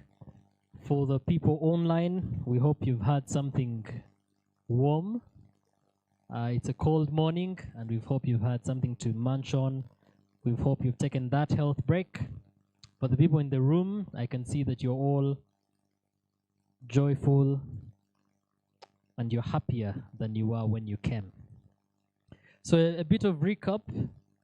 Today is the employment conference, employment law conference, and in the morning we had insights from Uganda breweries. They were telling us about how they faced the pandemic, COVID-19, optimizing employee performance during the crisis. We also spoke about artificial intelligence, robotics, and big data in the workplace. We had great insight from a chief information officer's perspective, Elijah Chitaka, who was a former head of technology at Stanbic, at NSSF, also worked with Google, and is currently, he has started his own startup company. We also had a panel discussion, and we're talking about the future of work and the employment law implication. Panelists were lawyers that have been in practice, lecturers, people that are doing things to navigate the current terrain in the workplace. And they shared great insight, the history of employment law in Uganda, and how we have transitioned to where it's going right now. And right after the break, we'll be having a keynote address. And I'm not worthy to introduce our keynote speaker, so I'll invite the cluster president, Mr. Segawa Moses, to do the honors and invite our keynote speaker for a very exciting discussion and to give us a CEO's perspective. Please welcome with me Moses Segawa.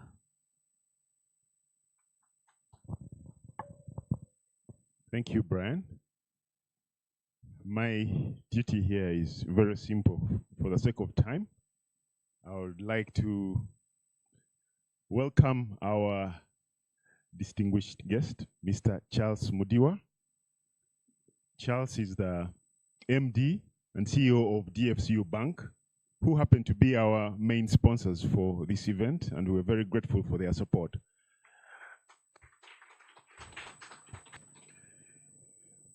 Charles has a long bio. If I were to start to introduce him in its full extent, I will end up giving a speech. So just for the sake of saving time so we hear more from him, I'll just tell you that he has been a change agent, a CEO in a number of markets. Before joining DFCU, he was with a Standard Group as MD in Kenya, and before that in Malawi and in Zambia, where he led change, and he's very acquainted and very progressive, so he's a futurist. So this topic is one that is just right on his fingertips. Some of you may have heard him, a little bit of him at the ALC. So today we have an opportunity to hear more of him. Please join me to welcome Charles.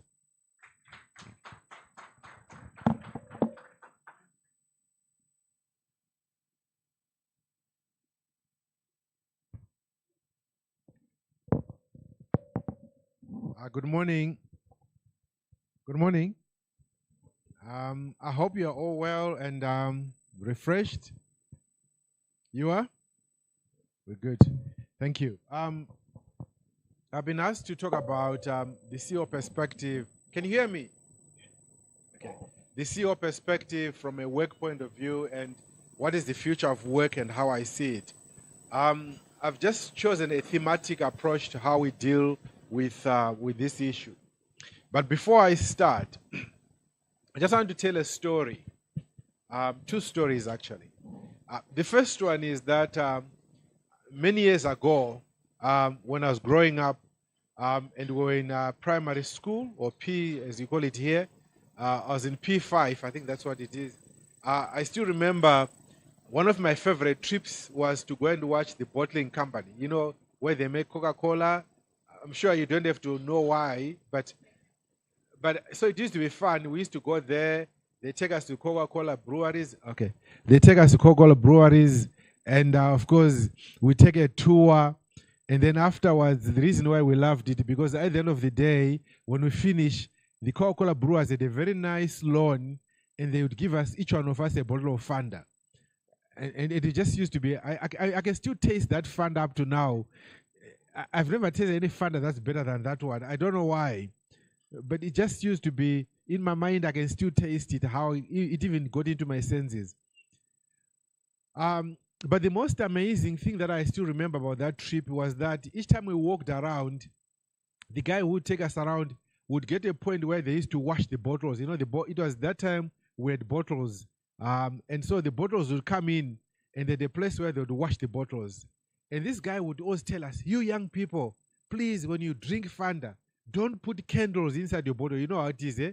People use bottles of, now you don't have your plastics now and all these things. That time they had bottles. So you like those water bottles. You know, typically in the village, people would put a candle there. And this there's a candle stand. Don't put candles on bottles.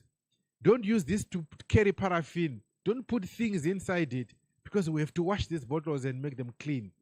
And I would see these people washing these bottles and using those bottle things to wash them and remove the candles and put them in hot water. and then come them clean. Many years ago, I became a banker, and I financed the bottling line. I've since financed about 3 or 4 bottling lines. I remember the first one was in South Africa, and we went to see this bottling line we had financed now. Of course, now the bottles are coming in, but there was no bottle washer. But instead, they're going into a machine, and we just see this machine washing the bottles.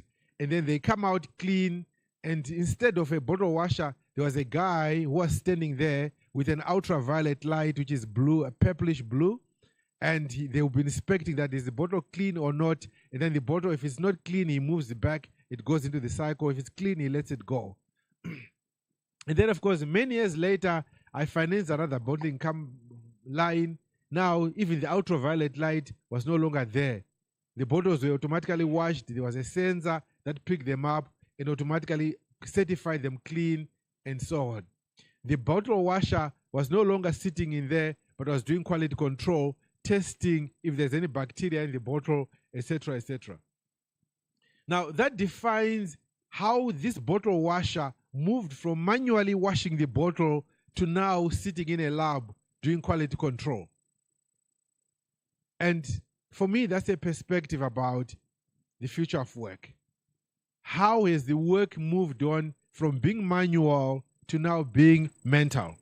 And so if we think about our roles and work, increasingly what's changing in the workplace is the nature of the work and how we do the work. And we're increasingly being required to apply our minds more in how we do our work rather than more of our energy. So it's no longer manual effort, but mental effort. And so for those of us who can't read and are too lazy to think, the future of work for you does not exist. So the skills that we require to do things now are increasingly becoming more and more about how we think, how we apply our minds, less about how we actually do the things and how we physically do things. Even footballers, they move from where you run around the field. The guy who won the ball the most was the guy who could kick it furthest, isn't it? My dad used to play football, and his name was Dubu. That was his nickname, sorry. And basically, why they call him Dubu, because when he went after you, he just tackled you, and he would clear the ball and the person. So they used to call him Dubu, because when Dubu kicks, you kick the ball, the man, and everything. Now, they don't play football like that. Have you seen how they play football? It's no longer about who kicks the ball the furthest. It's about style. It's about art. They even have a whole science around it. And my son, my younger son, is studying sports technology. He's doing a master's in sports technology and is attached to Real Madrid Football Club in Spain. And all he does is to analyze every game of Real Madrid, and they sit in a boardroom and analyze the moves of every player, put them on a computer, see what happened, why did they win, why did they lose. It's a whole new ball. I mean, when you go there, you don't think it's football. They're sitting in a boardroom with a screen and actually playing the game. They will replay the game that they lost on computer and say, why did we lose? How did we lose? And his job is to actually look at sports technology and build that technology and work on it. Now, this is football. I mean, who thought you'd sit in a boardroom and replay a game that you've lost? Coaches now are no longer about how they do that work, or it's no longer just about you telling, you kick. It's sitting there. It's a whole science. So even when you go to the game, each one of you is chronicled. They measure how many kilometers each player runs on the field. They measure how many tackles you do. Every movement is measured. Your body structure is measured.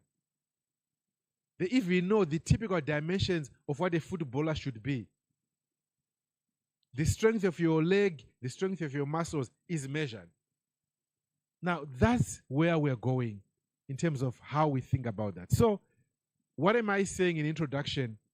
I'm saying, as we start thinking about the future of work, let's be alive that we are actually slowly drifting away from doing things to creating and thinking about things. That's basically where we're going.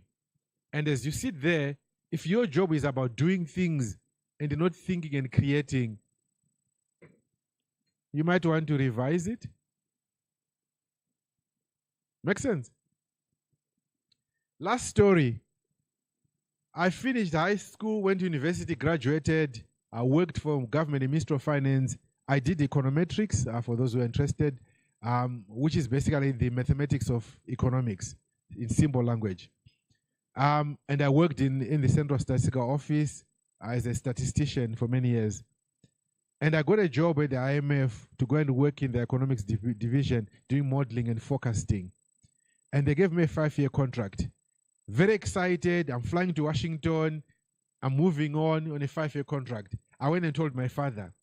He looked at me and says, "Are you mad?" I'm like, "Dad, I'm going to Washington. I'm going to work for 5." He says, "You leaving a full-time job to go and do a 5-year contract in America. After 5 years, what happens?" I said, "I don't know." He says, "So, you see, that's the problem. You can't go." One of my biggest regrets in life is I listened to him. Okay?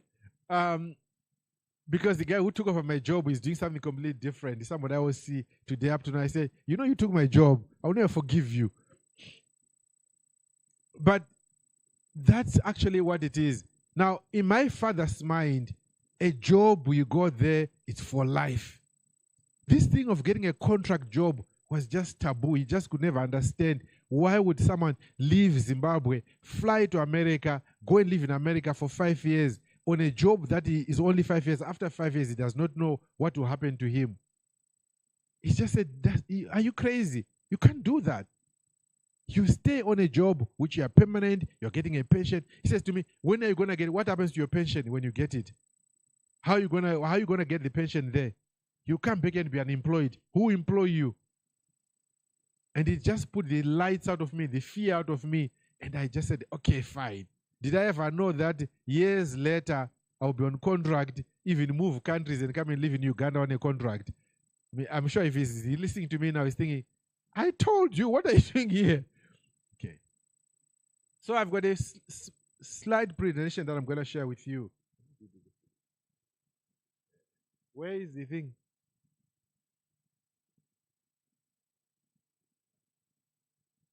Am I moving this correct?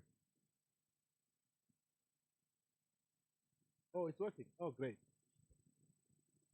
So the theme that I've taken is that I'm going to talk about different themes. So first part is what are the changes that are driving this? Then what is the work shifts that we're looking at? Then the mega trends, then the mind shift. So I've kind of taken the things that are driving our behavior. Oh, gosh.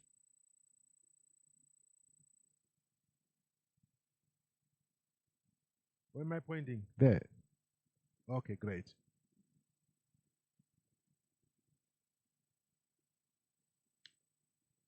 So if you look at the global trends in general, what is driving this change? Why are we all looking at this? I mean, there are a number of global trends. Of course, there's trade wars that are happening, currency, de-dollarization. All these things are changing how we see life. Of course, the issue of nationalism is coming in very strongly. We've seen governments that are very pro-nationalistic, looking internally. We're seeing issues around public debt affecting countries. Of course, artificial intelligence, I'm sure you all know about it. I heard you had Elijah here earlier on. So a lot of that is driving how do we think and what do we need to do. Issue around cyber risk. How do we operate in an environment where your information can be leaked out and can be publicized anytime? Social media, we know that data privacy, in as much as we are all public, we are also becoming increasingly very private. So you find people are increasingly valuing their privacy a lot more than before. Before, people were quite excited and wanting to show this, but I think what you're finding is people are beginning to say, "Hey, do I have to show everything about my life here? What happens to me?" So we are all starting to think a lot more about valuing our privacy. Climate change is something that we have to worry about. Wealth inequalities, that's a big one. The gap between the rich and the poor is increasing. The reason why there's so much social havoc, coups are starting to come up is because of social inequalities. And then, of course, ethical issues, a big issue. The Generation Z is a big driver. The Generation Z, for those who may not know, are those people who were born after 1995. So if you're born after 1995, I mean, are born after 1995 here. Any volunteers? Okay, after 1995. Okay, yeah. Now I'm sorry, seriously, just raise your hand up because I want to make a point. No, don't worry, don't feel bad. It's okay. I mean, guys, can you see that the majority of people in this room are Generation Z? And that's a very important point because when I read a lot of literature these days about workplace, a lot of people still talk about millennials. Now, millennials are those people born after 1980 to 1995. How many are they? Any volunteers? 1980 to 1995. 95. 80 to 95. Now, you see, you are not in the majority anymore. And it's a very important issue because the millennials came after, well, my generation, which is Generation X. Now, and the difference is that the millennials, of course, worked with parents who started to work, but also more importantly, started to enter into the technology world. But they are not technologically native. Whereas the Z, they are tech natives. So the millennials are very excited. I got my first iPhone. They will talk about that. I got my first this. The Generation Z, they did not get, they were born with an iPhone. So they don't say, I got my first. It's part of the tools of their life. So they don't get excited about seeing it. It's the same way if you're born in a family where you drive a car, you don't get excited to see a car. But most importantly, Generation Z are also have a fundamental thing. They have you can dispute this if I'm lying. They very strong views around, for example, they don't want to own things. They want to use things. So they will use Uber because you're born into Uber. So why buy a car? They will rent a house. Why buy a house? Because I've got Airbnb. They will even go to weddings and rent a suit instead of buying a suit. So this whole concept of owning things is owned by the old people who are millennials and below. The guys, they don't want to own things. They would rather use their money for experiences. So the big thing in their life is experiences. Now, and it's important for us as employers because when you structure your employee contracts and you think you're making a Gen Z happy by telling them that we'll give you a mortgage, we'll give you a car loan, we'll give you this, it's not an attraction for them. But you tell them, this company, we're going to send you to India for 3 weeks. Now you're talking. Am I making sense? You want to tell them, no, you retire on pension like my dad told me. Then they have no plans to retire in your company. The average tenure of life for them is 2 years. After 2 years, they're moving on. And when you interview them, you say, what is your plan for the next 5 years? They'll look at you and say, I want to be you. And you are the boss and the thing is, this kid who is barely 1 month old in the company already wants my CEO job. Are you okay? And a lot of people get frightened by that because you feel like these kids are coming behind you and they're breathing down your neck. And you find a lot of bosses get nervous and they start to panic. They resent authority. They don't like a boss who comes there and say, I'm the boss, you are my junior. Because they don't work for you. What do? They work with you. Are you getting the point? So how we think and how we work with these young people is very different in perspective. And that's a fundamental shift. But they also want a purpose. Companies that just say sales, they walk away. I've had young people walk up and tell you that, you know what, I'm leaving. Where are you going? Home. Are you okay? Do you have another job? No. So where are you going? I'm just going to sit at home. Why? Because I don't like this company. I've got a son who is a part of this generation. He just woke up one morning, Dad, I'm resigning. I'm like, Iwe, are you okay? And where are you going? I'll stay at home. And this boy is 27. He's even refusing to leave home. I'm like, get an apartment. He says, Dad, why must I get an apartment? 1, I have to pay rent. 2, I have to pay Wi-Fi and find security and all these things. Here, I don't pay rent. 2, I have very good Wi-Fi. You make sure that you make sure there's very good Wi-Fi that works. I don't have to worry about it. If it doesn't work, it doesn't fix. 3, I don't have to worry about security. I can come back anytime. So why do you want me to go there and do all these things and pay all these expenses? I would rather use my money to go on holiday. I'm like, dude, are you for real? So how we see this, and I talk to my friends. In America, the New York Times did a very interesting story about this. And they're saying a lot of people my age are struggling because we had bought our houses, which are very nice, expensive houses. And our assumption was that when you get to retire, we'll sell these houses, move into an apartment or downsize, and enjoy the capital gains, the difference. Now, these kids are not leaving the house. So I'm staying in the house, and I'm not enjoying this benefit, and they're not going nowhere. So of the Generation Z, how many are staying at home? Come on, guys. Come on. Be brave. Come on. Be brave. Come on. Be brave. How many are staying at home? Come on, guys. They're all staying at home. You see? They're going nowhere.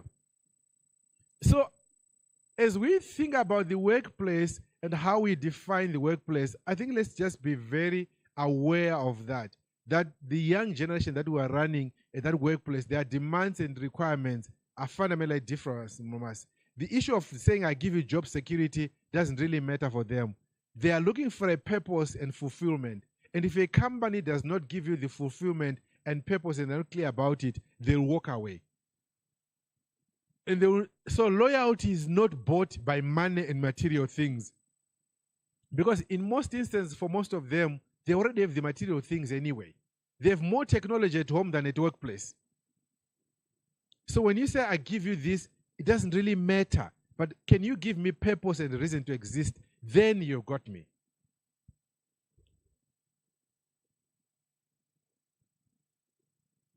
The second one, which is about what is the workplace shifts that we have seen. And here I've got and I'm talking about career longevity. So, like I said to you earlier on, my dad told me, you have to stay there because you're going to retire. Today, people don't talk about retirement anymore. They transition, isn't it? They just move on to another job, another job, another job. So there's no need for us to retire. But secondly, and which is most important, is that the economic age has come down. So when I say economic age, what I mean by economic age is that when you look at your career and your life, people are working they're starting to work much earlier than before. So typically, think about it. You watch football. What is the youngest footballer you see playing? How old? 16, isn't it? The young girl who won the US Open, what's the name, Kofi? How old is she? 19. Now, this young lady is 19. She has $1 million, not shillings, dollars. At 19, she has got $1 million at 19. Some of us have worked for 40 years. We still haven't even have $500,000. So the economic age has changed dramatically. Because people start to earn much younger. If you watch, like I said, I've got a son who plays football, so I spend a lot of time understanding football. If you watch the football, they've got these things, they call them what? FIFA, the esports gaming thing. You know, where you play esports, you know esport? Kids are winning, the prize money for winning that trophy is $1 million. You know, when you play PlayStation and you win a game, PlayStation, you win. For winning that, you get $1 million. Yes. The world champion. These are kids. I woke up one day, my son tells me, Dad, I'm in the quarterfinals. I'm like, quarterfinals of what? Of playing PlayStation. I'm like, is this what you do when you're supposed to be sleeping? Until you told me how much he's winning. I'm like, okay, Okay, you can do it. but the point is, the economic age is coming down, and our legal laws have not recognized that we've got young people who are far much younger than the economic age of 18. We still talk about 18 as age of majority. You've got 14-year-olds who are winning, who are millionaires already at 14. And we're sitting here saying, no, our law is 18. That's way past. You're getting people who are much younger, earning far much more. And what do we do with that from a legal point of view? How do we protect their rights? And how do we manage that? So these are workplace shifts that are happening because a young man can sit in his blankets, make $1 million without getting up. So typically, like myself, I've got 2 daughters. You know, my daughter will bring a guy. What does your boy do? He plays PlayStation. I mean, what? Which office in his bedroom? So you're getting married to a guy who plays PlayStation in his bedroom and he's employed doing that. So how do we deal with that? And how we think about this career shift is actually the nature of the employment, because people are now doing much more mental work, and it may not necessarily be about physical exertion. Of course, agile ways of working, we speak about that. Remote working, I think you all know about it. And then, of course, people are looking for more meaningful work. And I think that's one of the biggest challenges today. The quality of the work that people are looking for. How do I add value and contribute? So before, people were very happy. You just go out there, go and cut grass. I'll be very happy. My whole life I'll cut grass and I'll be very happy. People today are questioning you a lot more. What is the work that you're doing? So when you get graduate trainees, I mean, you guys, you call them clerks. How do you call the clerks? Huh? Clerkships. When they come into offices, typically at my age, we're very happy to file. Am I right? Yeah. We're told when you get there, they tell you to file. Do it properly. Because that's how you'll be employed. Now, you call these young guys here, you tell them to spend the whole day filing. Trust me, they won't pitch up the next day. Am I right? Yeah. They say, you tell me I come here just to push files and carry files. For us, we were very happy. Oh, you know, you're getting the dust in those storerooms, you're pushing these files and do. I'm like, why? The first question they ask is, why this thing's not on digital? And why are you asking me to? They don't find the value of that. And so how we define the work and how it is, they're looking for meaningful work and they're looking for something that applies the knowledge they have. And the fact that they don't have experience doesn't really matter. People are asking, how do I do this work and what must I do? Culture has changed. So, of course, we've got our own African culture, how we behave and how we understand our culture. And how culture is starting to influence the things that we do and how we behave. We're getting a lot of cultural infusions into our lives. I mean, whether you, today we've got Chinese here, we've got Japanese here, here I am a Zimbabwean sitting here, you've got everyone, and all cultures are all over the place. And therefore, what we actually call our culture is no longer something that is standard. So when you're at workplace, you have a whole lot of people in the office from different backgrounds and different experiences. And even within Uganda, if you look at here, not all Ugandans are Ugandans. You've got you understand what I mean? Huh? One of my good friends, I won't mention him, he used to say, Charles, he's Ugandan. And we used to laugh about this. And he says, do you know I'm a foreigner in my own country? I'm like, what do you mean? He says, you know, because I lived so much outside, when I came back, they call me a foreigner. So even though even though I was born here, my parents are here, my life is here, and I'm Ugandan, but I've lived so much outside, I'm no longer Ugandan. And when I go out there, they look at me and say, you're a foreigner. And I feel very insulted by it. But that's actually what it is. And the more we send our children out, and a lot of you here probably find you send outside the country, you come back here, you're not really, culture is now something that's different. So how do we start to see this cultural influence that work with us and what we need to do? Our networks, we have much bigger networks. You have alumni all over the world. Before things happen, you have got friends from all over the world. I mean, my alumni class at Columbia, for example, where I went in the US, I mean, we've got a guy from Russia. I've got a guy who is in Australia. We've got the Chinese. We've got a guy from from Australia. I've got one guy from Belgium. We've got two Spanish. We've got one Brazilian. So, and we've got our WhatsApp group. So the social networks that we have is something happening like the Russian-Ukraine war happening now. I mean, we were all asking this guy, our Russian friend, tell us what's happening with this war. I don't have to read the newspapers to understand that war. He did a whole lecture for us the other day. We had the first time and said, just talk to us what this war is about. And he did a whole first time on us about this whole thing.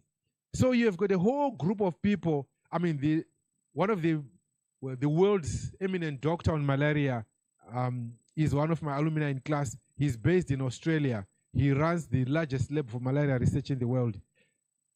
I just wanted to understand, I'm coming to Uganda. Tell me about malaria. Trust me, I got a whole thesis about malaria in Uganda. Okay. So you have got this whole social network that you have, and therefore you can no longer feel like a boss that I own the information. And I'm sure a lot of you have got networks here. Your classmates from all over the world where you went to school. And you can talk to people anywhere, anytime, anyhow. Life expectancy, big issue. Because people are living longer. Before, our life expectancy was at like what, 40, 30. Now we're getting to 60s, we're getting to 70s. Somewhere in the world, they're getting to 90s. So how do we deal with that? Because people need to be gainfully employed and be doing something useful for at least a lot longer than we budgeted for. So pension funds are struggling because they used to plan that, oh, at 60, they're all gone. At 50, they're all gone. Now they have to keep these people alive longer.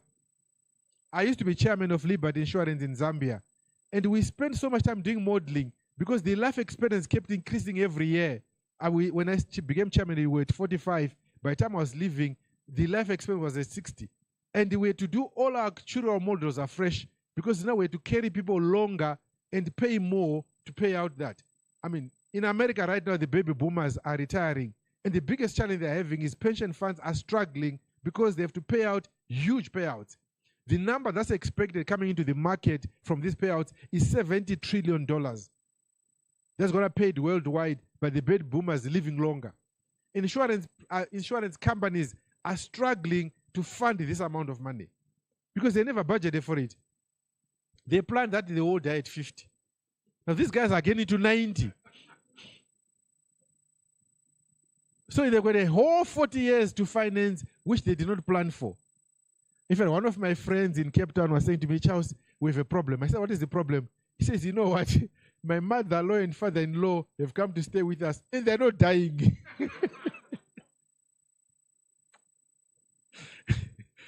He says, you know, every morning, these people wake up, they walk, they run, they swim. And I look at them, and I just think, you know, we are now spending our pension money for ourselves on them. Sorry, I know it's a great, I mean, just to come from a white person who can think like that. Black people don't think like this. But it's just how you see it and how you think about it.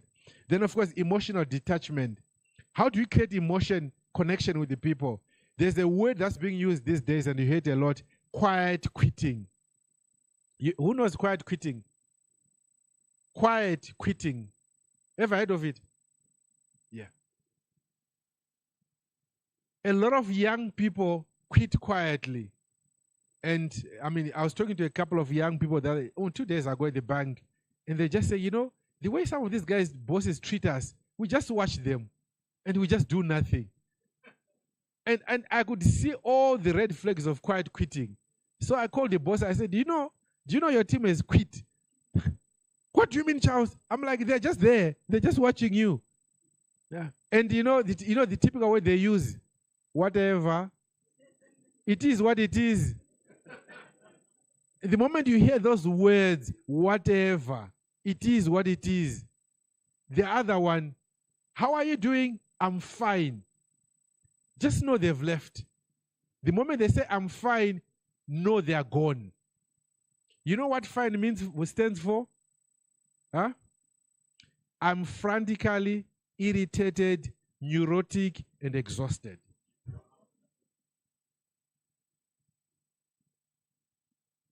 So when you hear young people say, I'm fine, just know that they are frantically irritated, neurotic, and exhausted. They're just telling you, go away.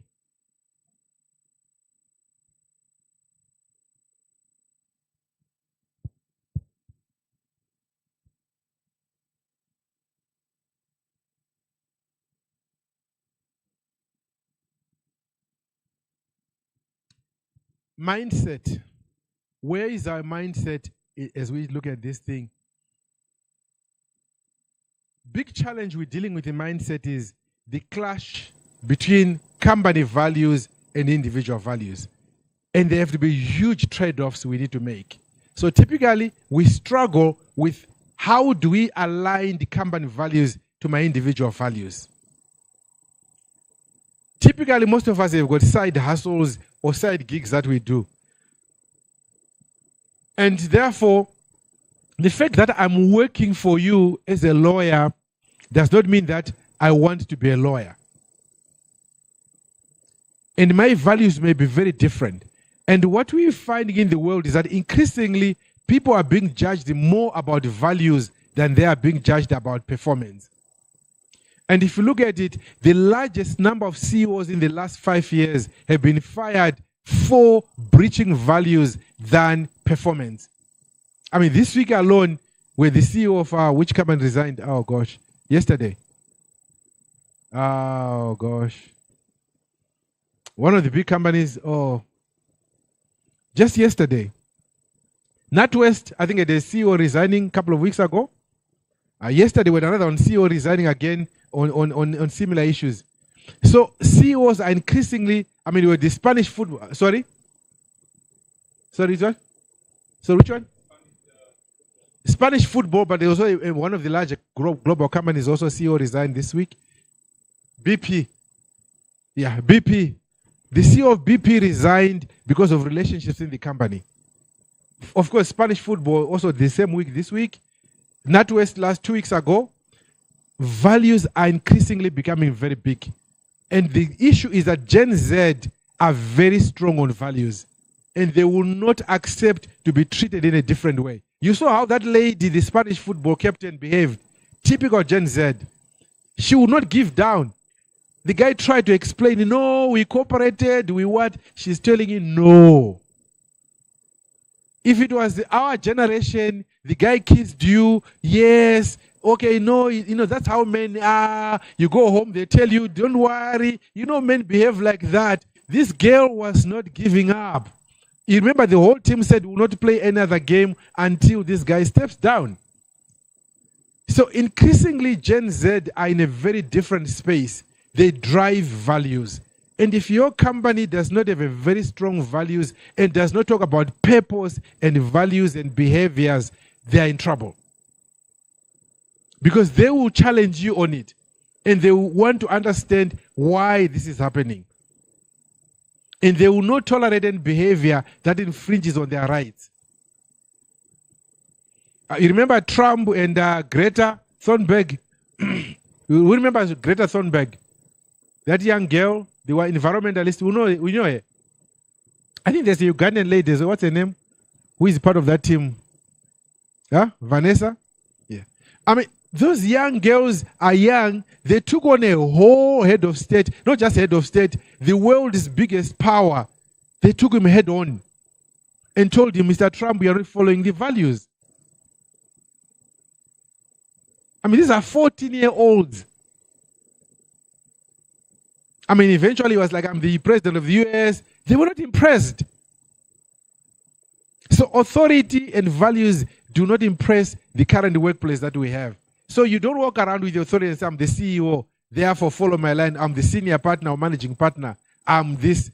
Titles don't matter. It's about how you behave and how they see in you. That's what actually matters. So we're seeing this mental shift, and we have to start understanding that, number one, they don't look at a job, they look at a career. Two, it's not about earning a living, it's about coming to serve.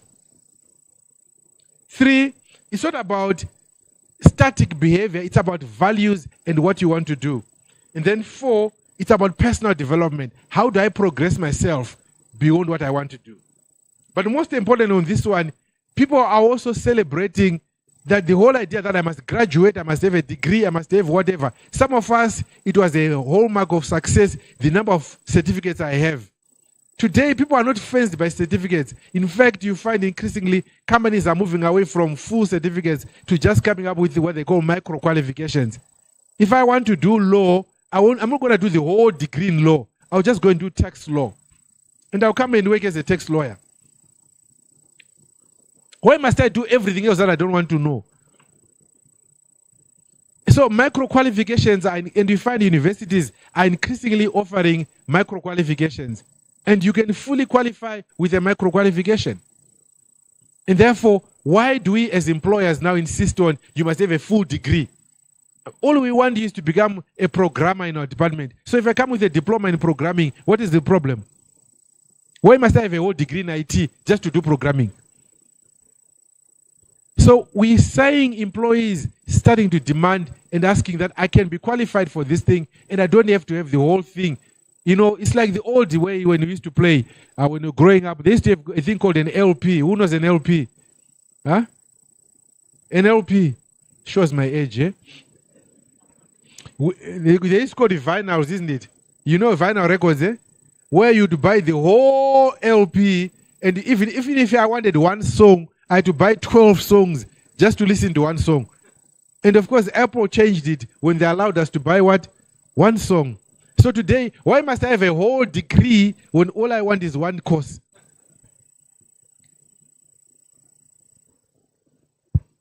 So that's changing in terms of how people see their personal development and how they program themselves. So, in conclusion, what are the reflections for us? Number one, who is the employee? Is it a robot? Is it a person?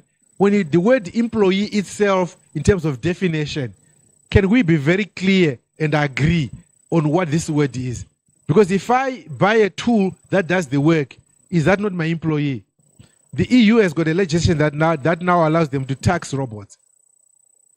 So, yes, in the EU now they can tax robots.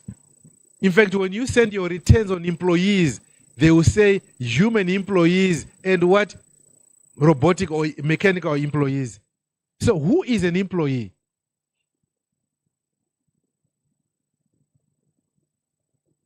Because that definition now needs to be looked at. 2, have we allowed the trends that are shaping the world to come and change our culture? And what is that culture that we are allowing to come through, and how do we want to deal with that? 3, what are the risks now we face as we deal with these issues? How do we face those risks, and what do we need to think about to manage the new environment that we're in? Because the dimensions and the risks that we're facing are very different. And related to that, how are we measuring productivity? Because what is our definition of productivity? Before, in my time, productivity was equal to presentism. Does that make sense? If I'm present, equal productivity. But today, I don't have to be present to be productive. I mean, just now as I was sitting here waiting for this session to start, I attended a whole board meeting and finished it. Before, I would have been in the office, in the boardroom, sitting with the directors, looking at them. But we're sitting there with one director in Amsterdam, another one in London, another one, I don't know, Cape Town, Uganda. But not in the same room with us. So here we are at London, Cape Town. No, is it Cape Town or Amsterdam? Amsterdam, Cape Town, London, Cape Town, Kampala. And we had a whole board meeting. And we made decisions, important decisions.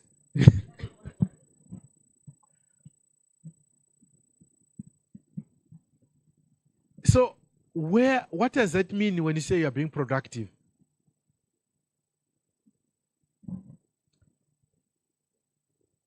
Three, how do we drive the narrative around this? So in terms of how do you organize yourself to be able to be more effective and drive the narrative in your organization as you deal with this. Because the workplace that we're going to have is going to keep evolving, it's going to change, and we still find people are going to demand from far much more. So the ball is in your hands. You can make the decisions and see how you can make a place. I thank you.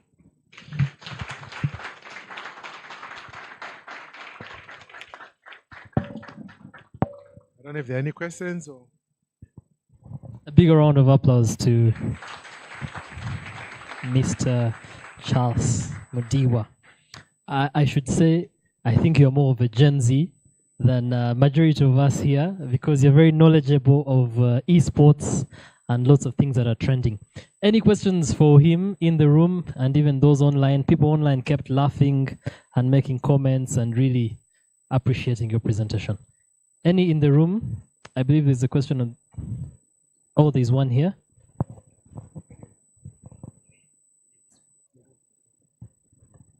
Thank you very much, Charles, for that extensive presentation.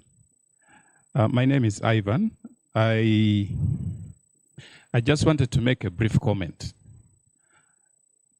Sometimes we are unable to connect with the Z generation because of certain well-established traditions of the profession. There are issues to do with institutional memory. You will find a particular firm believes in a certain value because that is what has propelled the firm probably for the last 40 or 50 years. So you cannot wish away also the fact that generation, there will be some acceptable level of generational clash because it can't be that the Z generation will have it all their way because of certain traditions and practices. That's the comment I wanted to make. Thank you. I'll just answer you. Our problem, you see, the difference between the generations is that the Gen Zs are not saying we don't want to follow your values and traditions. If anything, they are very big on values and traditions. But the difference between my generation and this generation is one word, why. That's a big difference. My generation, I mean, I always tell people that, you know, there are certain people that were told our uncles. I go to the village, we're told this is an uncle. And I've never questioned why, how, where we became uncles. I know we are related to these people somehow, but I have no idea how. But so we grew up calling them uncle. Up to now, I can tell you people that I can think of here. I call them uncles. But if you ask me exactly how they became my uncles, I have no idea. Now, I try to tell my son, who is 23 years old, this is an uncle, Gen Z. He asked, okay, how are you related to this man? Now, me, I have no idea. I was just told he's an uncle. That is it. Now I have to explain to them why we are related to these people. So they end up with this situation. They say, this is my dad's uncle, not my uncle. You've heard that, isn't it?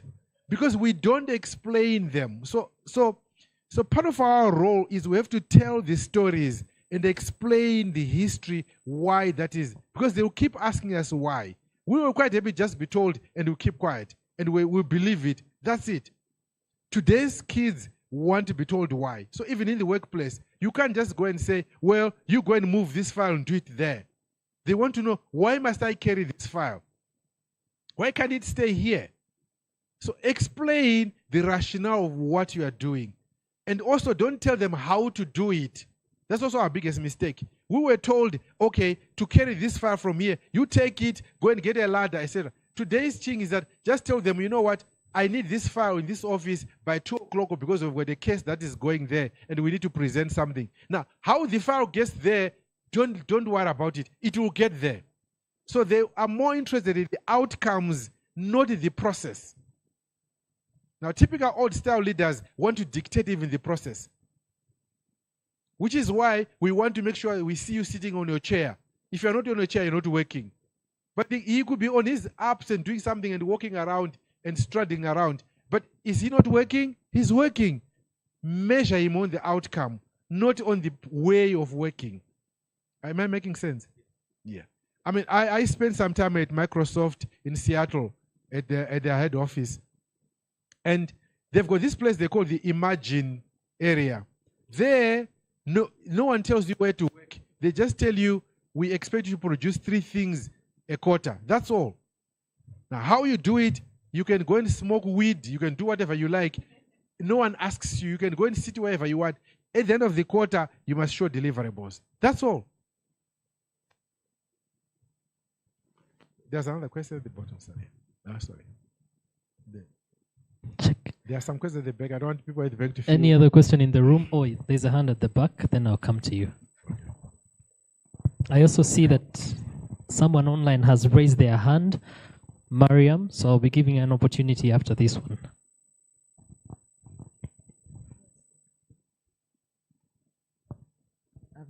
Thank you, Mr. MD, for that very elaborate and insightful discussion and presentation. For me, it goes to the very heart of my being, because I've always been very intentional on cross-generational workforce, which we have had for quite some time now. The workforce has always had the traditionals, the baby boomers, the Generation Xers, the millennials, and now the Gen Zs are here changing the narrative totally. And my challenge has been, let me just commend you for the leadership at DFCU. I must say, if what you said is what is implemented at DFCU, then they are very lucky to have a boss like you. Therefore then, yes, I must commend you.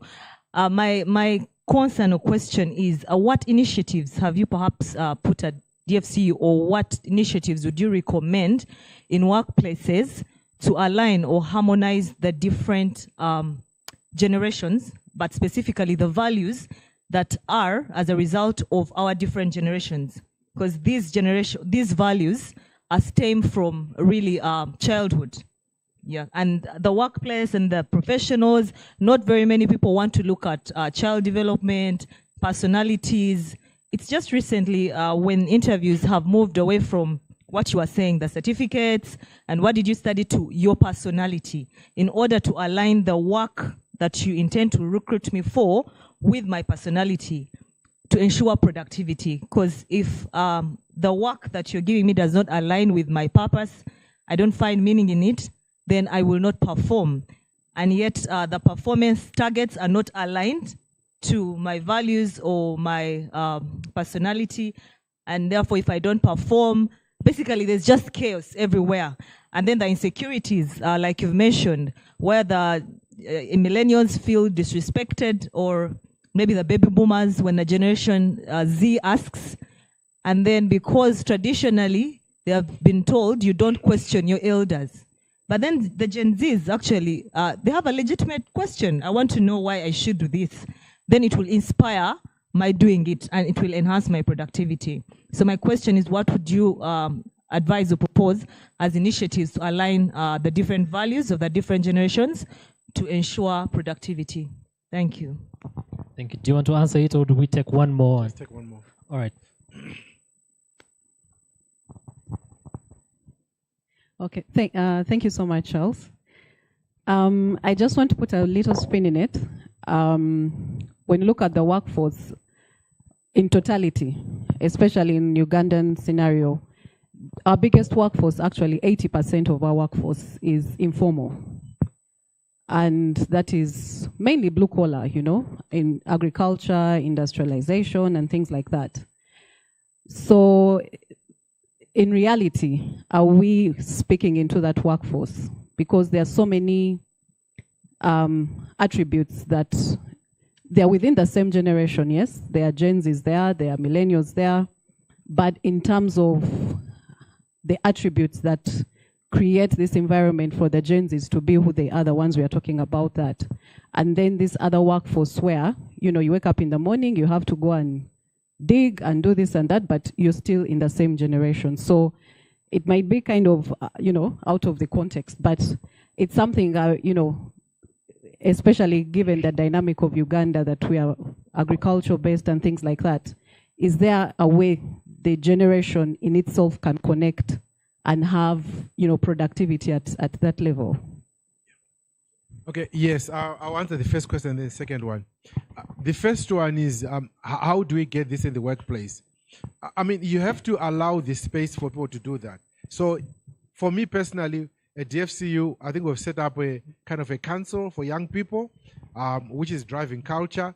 I mean, I have to literally, rein them in. They just run. Okay, so you allow the space for people to create things that they want to do. So that's the first thing that you want to do. Give them the voice, because the biggest thing that people want is to be heard and to be seen. So allow the space for people to be heard and to be seen. I mean, that's the first thing. So I'm 3 months in DFCU. I can't say I've achieved it yet, but definitely by the time I leave, we'll be there. That allow them the space to be heard. I mean, we're planning to set up what we call a next generation EXCO, which has certain powers and mandates that will allow them to make decisions as young people. So effectively, they'll have a voice. And typically where I've worked before, our next generation EXCO, they had certain mandates and rights that would allow them to make decisions. The chairman of the next generation EXCO would typically attend the main EXCO and be able to be a voice for the young people in the board, in the bank. So that part, we're working on that. Part two of that conversation is allow people to be heard. I mean, I allow anyone to come into my office anytime. Initially, people were kind of hesitant. Now I get a flood. You just wake up and you're looking up and someone is standing on your door. And people to challenge you. I mean, when we announced our new structure at DFCU, I was going down the lift, I was going home. I mean, one young lady just walked up and said, MD, I have a fundamental disagreement with some of the things. We spent the next hour in the car park having a conversation about her thoughts about what the structure should be. And there was merit, so I had to make certain refinements in my structure because she had such a strong view about certain things and how she felt we need to do it. So it's that ability for people to walk up to you and say, I want to do this and I want to be able to have this conversation. I mean, the other day, someone sent me an email, one of the young people, I had not responded it a day later. They just walked up in my office and said, you have my email in your inbox. I want a response. Okay. Yes. And it's fine. I'm quite happy with it because that's how I see things. So I'm quite happy for you to walk up to me and tell me I disagree with you. It's okay. So when that young lady said, I have a problem with the structure, it's fine. We have the conversation around what is wrong with it and people will express themselves. So allow that conversation to happen because people want to be heard and to be felt and allow them the space to be able to share. We have a WhatsApp group for the whole bank. People post things there. I mean, the other day, someone in credit did not process things. Someone just posted their credit. You are sitting on files. Please process them. Yeah, I know it created a rude ruckus and okay, there are things that I have to deal out because one of the bosses did not take it very well. So I'm trying to tell him that this is the world we are in now because he's still in the old space where he's the boss. No one can post things about my department. So I'm like, guys, you have to now understand we're in a different paradigm. People are going to post about your department, and if you don't do your work, they will talk about it. I said, would you rather they don't say anything about it and they sabotage you, or we allow them to say it? Because even if we don't allow them to say it, they will think about it and they will quite quit. They will just sit back and say, whatever, it is what it is. It's fine. Then we're sabotaging ourselves. So I'm in that space where I feel people must be allowed to space. As long as you're not insulting me, challenge me any day, I'm game. Bring it on. Informal space. True, the dynamics are different there, but the aspirations are the same. Typically, what did most of us in the village think about? I'll grow up, I have a little shamba. What do you call a shamba here? Piece of land. Still shamba. I've got a little shamba. My kids will inherit this shamba, and then they will live here. And what's happening now? Where are the shambas going? They're being sold, isn't it? What's the typical model? I get a piece of shamba, my parents die, I sell the shamba, I come to Kampala, I buy a border. Isn't that the Ugandan dream? Am I right? Yes. Is it not the same generation? So we sit here. I mean, I tell my friends, the financial advisor told me, Charles, don't keep land until these kids will inherit land. They have no intention of keeping that land. They will sell it even before your body has rotted.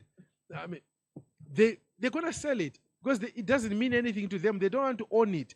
So why are all these pieces of land being sold all over the place? They're selling them and coming in and buy a border. So the behaviors are the same. The circumstances may be different, but the aspirations are the same.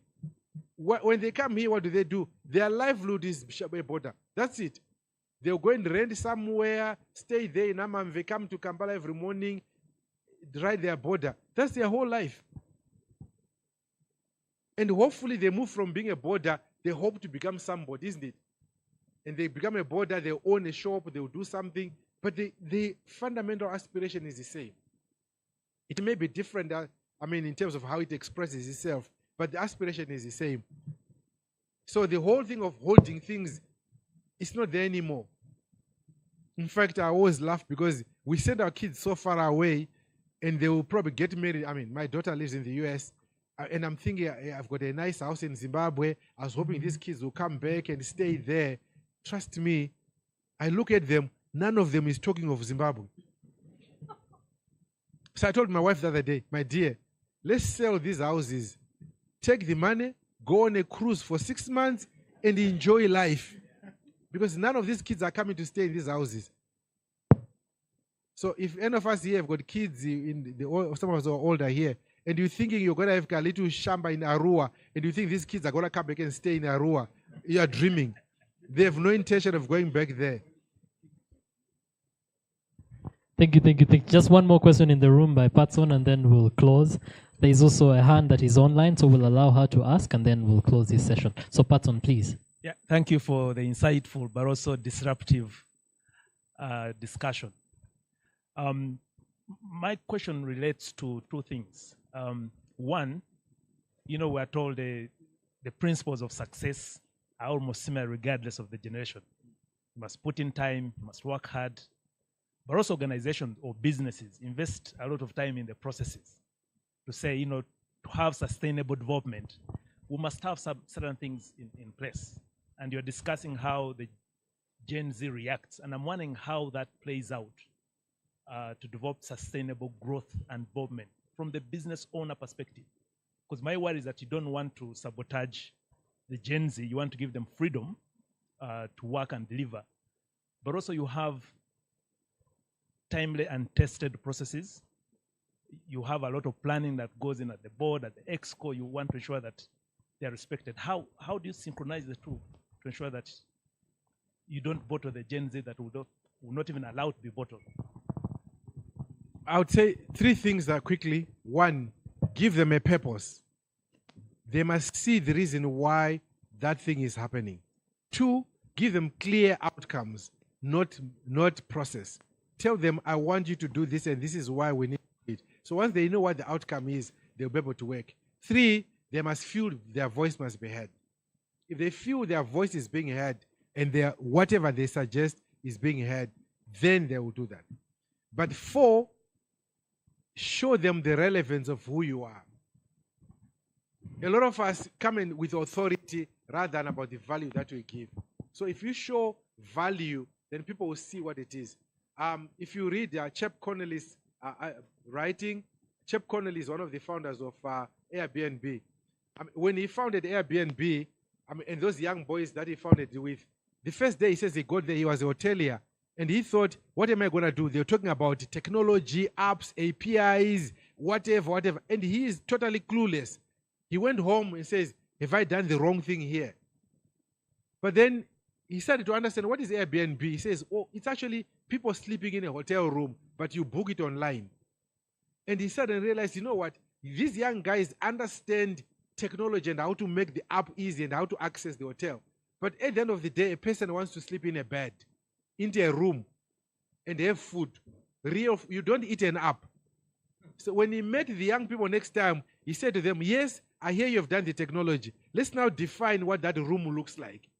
Now he was in his comfort zone. He suddenly added value because now you could tell them the hotel standards of what an Airbnb should look like, what the bed should be, security, all those things that regulators want to see.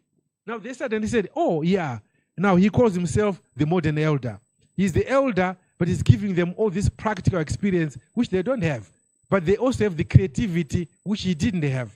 So you now have a partnership of creativity plus what? Experience. That's what you need to come across with. Don't come with authority, bring experience, not authority. I don't know the Gen Zs. Am I saying it right? Yes, you are. I'll allow Mariam that is online to unmute. Mariam, do unmute and ask your question directly. There are also a lot of online comments. So Mariam, we are listening to you. Please do speak. Thank you. Thank you for such an insightful presentation. Thank you, Charles. My name is Mariam Babali. And my question to you is, how can organizations adapt their approach to measuring KPIs effectively while taking into account the diverse generation mix within their workforce, considering that different generations may have varying preferences, technology adoption rates, and work styles that impact KPI measurement and interpretation? So how are you doing it there at DFCU? Yeah, thank you. Two things relating to that. The first one is be very clear and articulate about what your purpose is. Why does your organization exist? What is its role? So that everybody understands why we exist. Because at the end of the day, the apex of existence is about your purpose. So ours is transforming lives and business in Uganda. That's why we exist. So we wake up in the morning to transform lives and businesses in Uganda. That's one. Two, be very clear about the outcomes you want to achieve. So that everybody knows when we say we've succeeded, this is what it means. Then allow people to now say, how do I achieve these outcomes? Now, in the olden days when we used to measure people, we were measuring activity. So typically we would say, yes, how many training programs did I run? That's what you scored on. So you would have a budget that even in government, you have spent your budget or not spend your budget. You were measured on activity. So if a manager was, if I'm training manager, my job was, I ran 10 courses this year. I'm an A performer. If you ran 2, you have failed. Now, the fact that they've generated any benefit or not to the company was not the important thing. The most important thing is that I managed to run the courses. Now, that's activity. We now need to move to outcomes, which is that, yes, we've done the training, but what was the impact of the training on the organization? Now, the moment you start measuring outcomes, the methodology doesn't really matter. What matters is that, is the outcome achieved or not? And is it done along the values? That's why values are important, that it must be ethical, the behaviors must be consistent with the organization and aligned to the purpose of the organization. But they measure the outcomes. Most of us fail because we want to measure activity. How many files did you process? That's not important. What is important were the customer's transactions done. Perfect. Thank you so much. A very round of applause to our wonderful speaker. Your wealth of experience, and just an online chat, there is one that came in about mid-level management. If you'll allow me to read it from Deborah. She says, Charles, thank you so much. How do mid-level leaders who happen to be millennials bridge the gap between upper-level management, who are the baby boomers, and the workforce, who are the Gen Z, especially where the baby boomers think that Gen Z employees are sometimes being lazy or giving excuses for shortcomings? How do we as mid-level management shift the way of thinking that properly accommodates both the baby boomers and the Generation Z? Because as a millennial mid-level manager in my farm, I often find myself caught in a crossfire or in between a wave of misunderstanding between the two generations. It's middle child syndrome. That would be the last question, and then we'll close. Okay, just to pick out from there, number one, there's a mindset problem. Just listen to this. You use the word lazy, and you say Gen Zs are lazy. We're already in trouble before you even start. Because the moment you approach me with a mindset that I'm lazy, we are not working together. So let's start getting that. We are not lazy, but we are what? We're different. I don't know if that makes sense. Now, what you call lazy, the fact that I'm a Gen Z, I wake up and I'm in the blankets every morning, and I'm working on what do you call it, PlayStation and esports, and I make $250,000 within 3 weeks. Can you call me lazy? You are working very hard every morning, and you wake up and you are to school, and you are getting there in the work, in the traffic, and get to the office at 8 o'clock, and all you make is 50,000. Now, who is more productive? So let's just be very clear what we're calling lazy. we are different in our approach to work, but we're not lazy. That's one. Two, there's a book called The Missing Middle. You can read this. But it talks about how do we manage ourselves in the middle. Because if you are in the middle, or the one by Robin Sharma, the leader of that title. So baby boomers, Gen X are more about loyalty. Gen Z are less about loyalty. So you are talking to people who value loyalty, and you're talking to people who don't value loyalty. So you sitting in the middle, you have to be able to go. When you go to Gen Z, don't talk about loyalty, talk about values and purpose and outcomes. When you go to these guys, show hierarchy and respect and loyalty. So you bridge the gap between. And that's basically what you do. And understanding this group versus the other group. So you get the balance right. Thank you, thank you. Big round of applause once again. Thank you so much.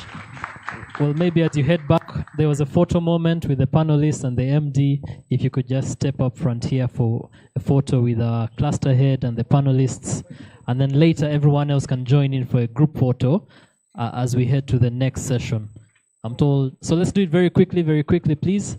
Our panelists in the room, please do come up quickly. Then we'll have a group photo with everyone standing up there. Strictly 1 minute and then we move. Once again to the online audience, thank you for your patience and great comments. A lot of comments coming in, a lot of activity, a lot of questions. People still want to ask questions, but unfortunately we have to move on.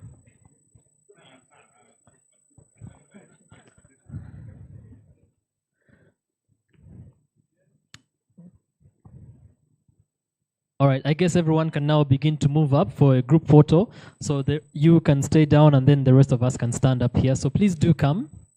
Everyone come and we make it as lively as possible. We need evidence that we had a fully attended conference.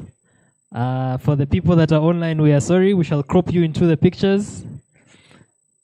But we need evidence that we were here and we enjoyed it. So let's do it very quickly. And then we'll head over to Jonathan, who I'm told is very ready. Jonathan, we apologize for the slight delay. Cameraman, I hope you'll get everyone in the picture. 1 minute, please.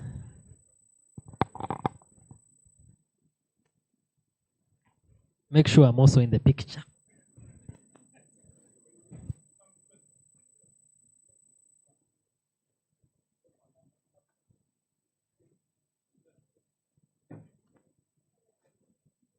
We can move, create another line just behind the chief guest.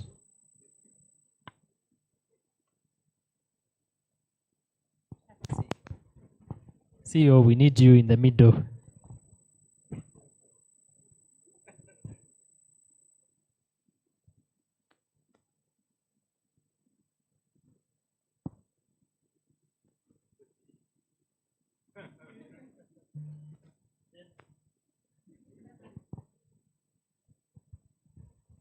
Perfect. Thank you very much. Another round of applause to Mr. Charles, all the way from Zimbabwe. Some of us loved the accent.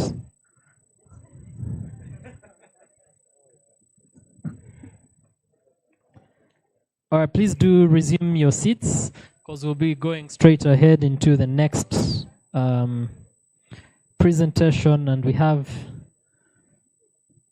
Jonathan. Jonathan, I hope you're ready. Because we'll be heading over to you. Please do resume your seats. A brief introduction about Jonathan Exton Wright. He practices employment law on behalf of public and private companies of all sizes, from the giving of advice at the outset of the employment relationship through to termination on both contentious and non-contentious issues. He also advises extensively in the emergent field of business and human rights, including modern slavery. He was recognized as one of the 20 global experts in this area. Jonathan regularly advises on senior executive issues, boardroom disputes, strategic advice, and change programs, global and international projects, collective bargaining, and so on. Jonathan's clients I'm happy to move on. It sounds otherwise like it's a resume going on forever. I'm quite happy to move to the subject. Yes, please proceed. Jonathan is a partner at SNDL. Welcome, Jonathan. Over to you. We can hear you and we can see your presentation. Please proceed. Thank you. I thought it was worth interrupting because I'm conscious of time, and I think I'm in between you and lunch. That's a very dangerous position to be in. Thank you very much for inviting me. I was going to address, as I understand it, the key areas are around AI and your interest in change and an employment lawyer's perspective. Inevitably, this is a personal perspective, but I hope that it brings with it some thoughts that are useful. And I think we can all recognize that the advent of AI is going to be dramatic. I think particularly in certain sectors and particularly in certain roles. So I just thought it was worth giving a little bit of a flavor. And I'm going to move to slides. So if I'm not moving and if the slides aren't being seen, please just shout. I always worry that to talk about technology is always inviting fate to make sure your own technology doesn't work. We can see the slides. But you can see the slides fine. Yes, Good. just use slideshow such that we only focus on the present slide. Yes, I'm trying to do that, but I think, let's have a look. Let's hopefully that. Yeah, it's not quite working there. You'll just have to bear with me.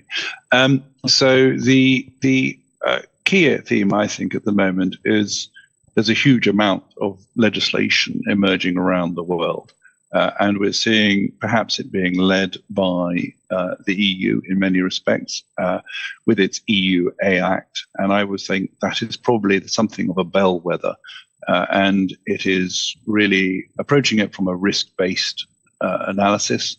It has a range of prohibited acts and what you can't use AI for. It has a high-risk category, which seems to me, when I read it, to mean most employment issues, most HR issues. And then after that, it has permitted actions which talk about conformity, a kind of kite mark, a kind of assurance mechanism. And I think it's fair to say that much of the subsequent legislation is actually beginning to follow that. I'm conscious that there are a lot of initiatives in your region. I've flagged some of them there on the slide, and I'm conscious that there are ambitious aims for the Uganda task force that is looking at the deployment of AI, both from a social and employment perspective. So huge amounts going on, and I think probably ChatGPT has woken everybody up to the idea that AI is coming. We hear this phrase, the fourth industrial revolution, and I think it's fair to say that it really will be in certain pockets of the economy. And so that was just really to give a flavor. And I think for many of us, much of the difficulty is that there's no universal legislation. So it's finding one's way through what is relevant and finding, if one can, common principles, because I think it's almost impossible for us to be universally compliant. We have to think our way through what is our ethical position in many respects. What are we prepared to do with AI? I think I wanted to just sort of talk about some of what we're seeing as workforce issues. And I think the first thing is, a lot of people, you'd think, when you read commentators, you think, first of all, we're all going to lose our jobs, and then we're all going to die. If you read some of the more extreme analyses of what AI is going to do. Actually, I think at the moment, certainly, it's more nuanced. And one of the phrases that somebody else used, which I rather liked, and I have to say I'm going to borrow quite happily, is tasks to tools. In other words, it's not the whole job that's going, it's probably parts of the job that are going to be impacted. For example, talking to one organization about quality control, and they're getting their quality controller to introduce AI to look at how things are manufactured. And obviously, the more the AI can do, the less need there will be for the quality controller doing some of the existing tasks. However, they will still be needed to supervise the AI. They will look at things differently. They'll be able to be deployed to different roles and activities. So it's that kind of nuance, if you like, that I think we're going to increasingly see. Now, all of that doesn't mean that certain jobs won't go. And I think, what does this mean? Well, there'll be a huge workforce impact. And I'm putting to one side any social or political concerns here. I'm purely looking at this from a legal point of view. And I think we will see quite a lot of issues around when is there going to be engagement with the workforce when you're implementing AI? And I think there's a real concern, actually, that when do you do that? There's going to be a significant mistrust, inevitably, and people are going to be worried for their jobs. What is your set of legal obligations? Is there an underlying mandatory law which requires you to consult? Or is there, in fact, a collective bargaining agreement that requires you to consult? What are the parameters in which normal change circumstances trigger a legal obligation to consult? And I think with AI, that's not so straightforward, because we're all used to a proposal coming forward. We're thinking of doing a program of change. But actually here we're looking at the design around when do you actually design the AI? Are you designing it with an AI provider? And in fact, in many ways, from our research, what we're tending to see is that only about 1% of the organizations we're talking to are building their own AI. Most of them are buying it in. So when you're buying it in, how do you make sure that there's some influence? How can consultation and collective bargaining be genuine? And also, what happens as AI develops? We all hear this phrase machine learning. Well, it's going to evolve over time. So when do you need to revisit collective engagement? When do you need to look at engaging with the workforce? So I think there are some not so straightforward questions, which I frankly don't have the answers for yet, and I think we're still working our way through. I think other areas have changed. I mean, we're looking at changes in people's roles. And what are you going to do for contractual changes and variations? How much is Jonathan going to be happy working alongside chatbots rather than colleagues? And what about upskilling? I think it's a huge, huge issue about training people. There may well be workforce reductions, unfortunately. How do you manage that? I think there's also going to be some interesting challenges. So if, for example, Jonathan is using AI and is performing better, should he be rewarded compared to Fred, who is not? I mean, it's an interesting challenge around how you manage performance. The cat is out of the bag in terms of using AI. We can't put the cat back in. So how do we manage employees' use of it and reward accordingly? I think perhaps a little unsaid is this mental and well-being issue. One example given to me was how there's going to be a customer support line. So people phone in for customer support lines, and there are 5 people at a junior level and a manager. And in time, the organization concerns wishes to replace the 5 junior people with so-called avatars, so that the customer just rings in and sees a digital face and engages with what appears to be a customer representative. And in actual fact, the manager is sitting behind and intervenes if he thinks that the AI is not quite getting it right and he needs to change the tone or direction of the conversation. So how are we going to deal with that? Well, I think there are some obvious concerns. That's a very different environment, a very different working environment than if a manager with 5 people is a manager with 5 avatars, which are not remotely human. That's a very different experience. In terms of performance management, another example we have is in call centers where people are measured for their sentiment and for their rapidity and their response times. And we've discovered that in some cases, if it's not sufficiently swift, they get an image of a coffee cup on their screen, encouraging them to have some caffeine and get quicker. So there's some interesting questions about how people are doing this and how people are using it.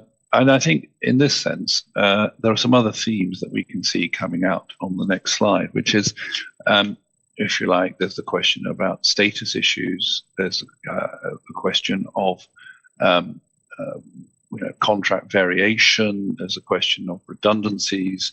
There's the question of collective consultation. And to a certain extent, there's the question of talent retention. After all, we've heard this weird phrase around prompt engineers, where people are more sophisticated in the way that they make inquiry of chat GPT or generative AI, and that therefore they have a value to the business.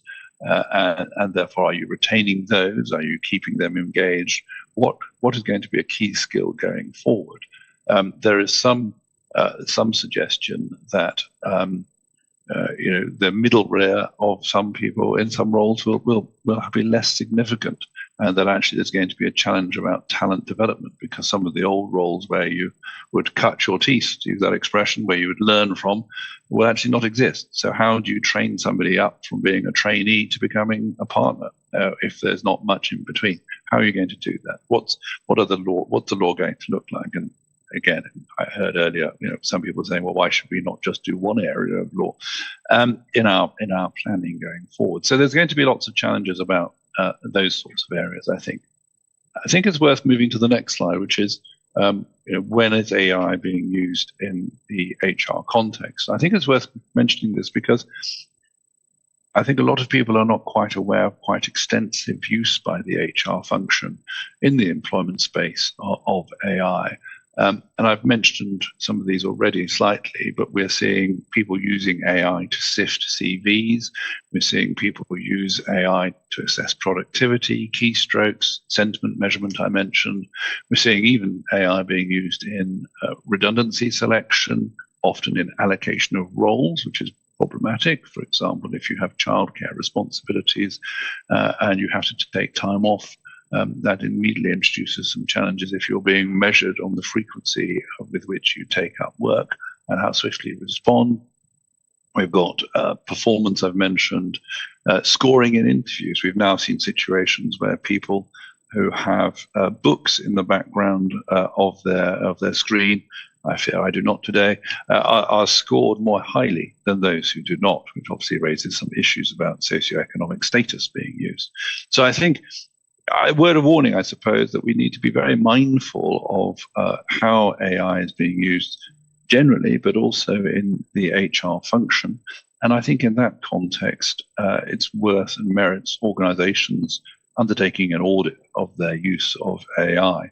I think one of the things we're also seeing candidly is that businesses are under enormous pressure to make change, to achieve results, and therefore transformation through adopting AI. And we're seeing some signals or some signs of lawyers not being very much wanted because we talk about risk. So I think it's an interesting question about how we engage with business, whether we're in-house lawyers or external private practitioners. How do we engage in discussing risk without sounding like doom merchants? How do we talk about it in a sensible way? And how do we accept that people want a competitive advantage, and how do we navigate the risks and the pitfalls?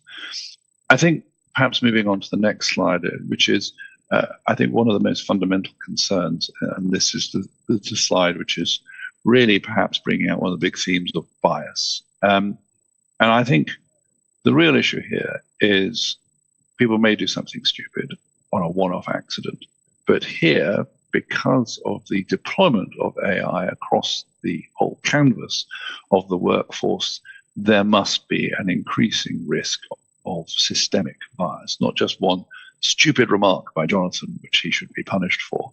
It's actually Jonathan rolling out a whole program, which, because of the way the AI is structured, brings into it bias. Now, why would I say that? Well, in many instances, one's entirely reliant upon the data set that is used inside the AI, and therefore, if the data set is in any way discriminatory, it is going to be causing problems. Also, it is in AI often a weighting of values, giving value to certain pieces of information, which increases the risk of bias in scoring. That could be in recruitment, it could be even in the provision of services to the public. And a good example of this is one organization which sought to improve its recruitment of women in an engineering space. And what they thought they would do is they would use the CVs of previously successful candidates to try and create AI which would improve the recruitment of successful candidates. Unfortunately, in the process, what they did was adopt very male language, scoring higher, capture, execute, and other sort of militarist sounding claims, wordings. And in the result, they just worsened the recruitment bias of the AI when sifting through the CV. So it's a good example of unintended consequences, but it's also a good example of how you're only as good as your data set. And one of the problems we have here is, I think in most cases, it's what people call the black box. use. In other words, material and the data input goes through the neural networks of the algorithms and with the algorithm waiting on it. And we don't actually see how the decisions are made. It's not actually transparent. It's not necessarily explainable. So how on earth do you explain the result? And how on earth do you measure against bias, particularly if it's not your data that's being used? How do you benchmark it? What kind of assessments should we be making? Should we be looking over what period, who's recruited and why and how, just to make sure that there isn't any bias in the AI that we're using, say, in an HR function? And I think these are some of the problematic issues we need to think about. What is it going to look like? How do we safeguard ourselves against that risk? What kind of human oversight is required? Because after all, in many countries, I mean, certainly for example in Europe, if a claimant is able at first sight to bring a claim alleging bias, then the burden of proof switches to the employer to explain why it isn't. And saying that the computer did it is not going to be a defense. So I think these are some very interesting and difficult questions to avoiding bias. I also think it's worth saying that some of the data sets are very much driven, they're coming from certain parts of the world with certain perspectives, and therefore there must be a real risk around bias inadvertently being built into data sets, and how we therefore ensure that the AI does not create bias on a systemic level. Just to give an example, I mean, if we move to the next slide, we used, one of my associates went off to look at and ask a computer service, an AI service which provides photographs. And so we typed in, what do lawyers look? Can we have a photograph of a lawyer? And here we get the beginnings of an example of gender bias rooted in the data set. No surprises, I'm pointing to an all-male response. And if we move to the next slide, we then typed in the question of what was a flight attendant look like, and the data set immediately produced women only. So you can see that if your data set is not getting it right, is not thinking about it because that's all that's been put together, you're looking at a very real and significant bias. Moving on to the next slide, just a quick mention of this as a development, which is called, we call algorithmic management. Now, we're only seeing it a little bit to begin with, but the argument is, if you are being directed and controlled by a platform, a technology platform, and work is being given to you, what does that actually mean in practice? Does that mean I'm just having work distributed through a technological medium?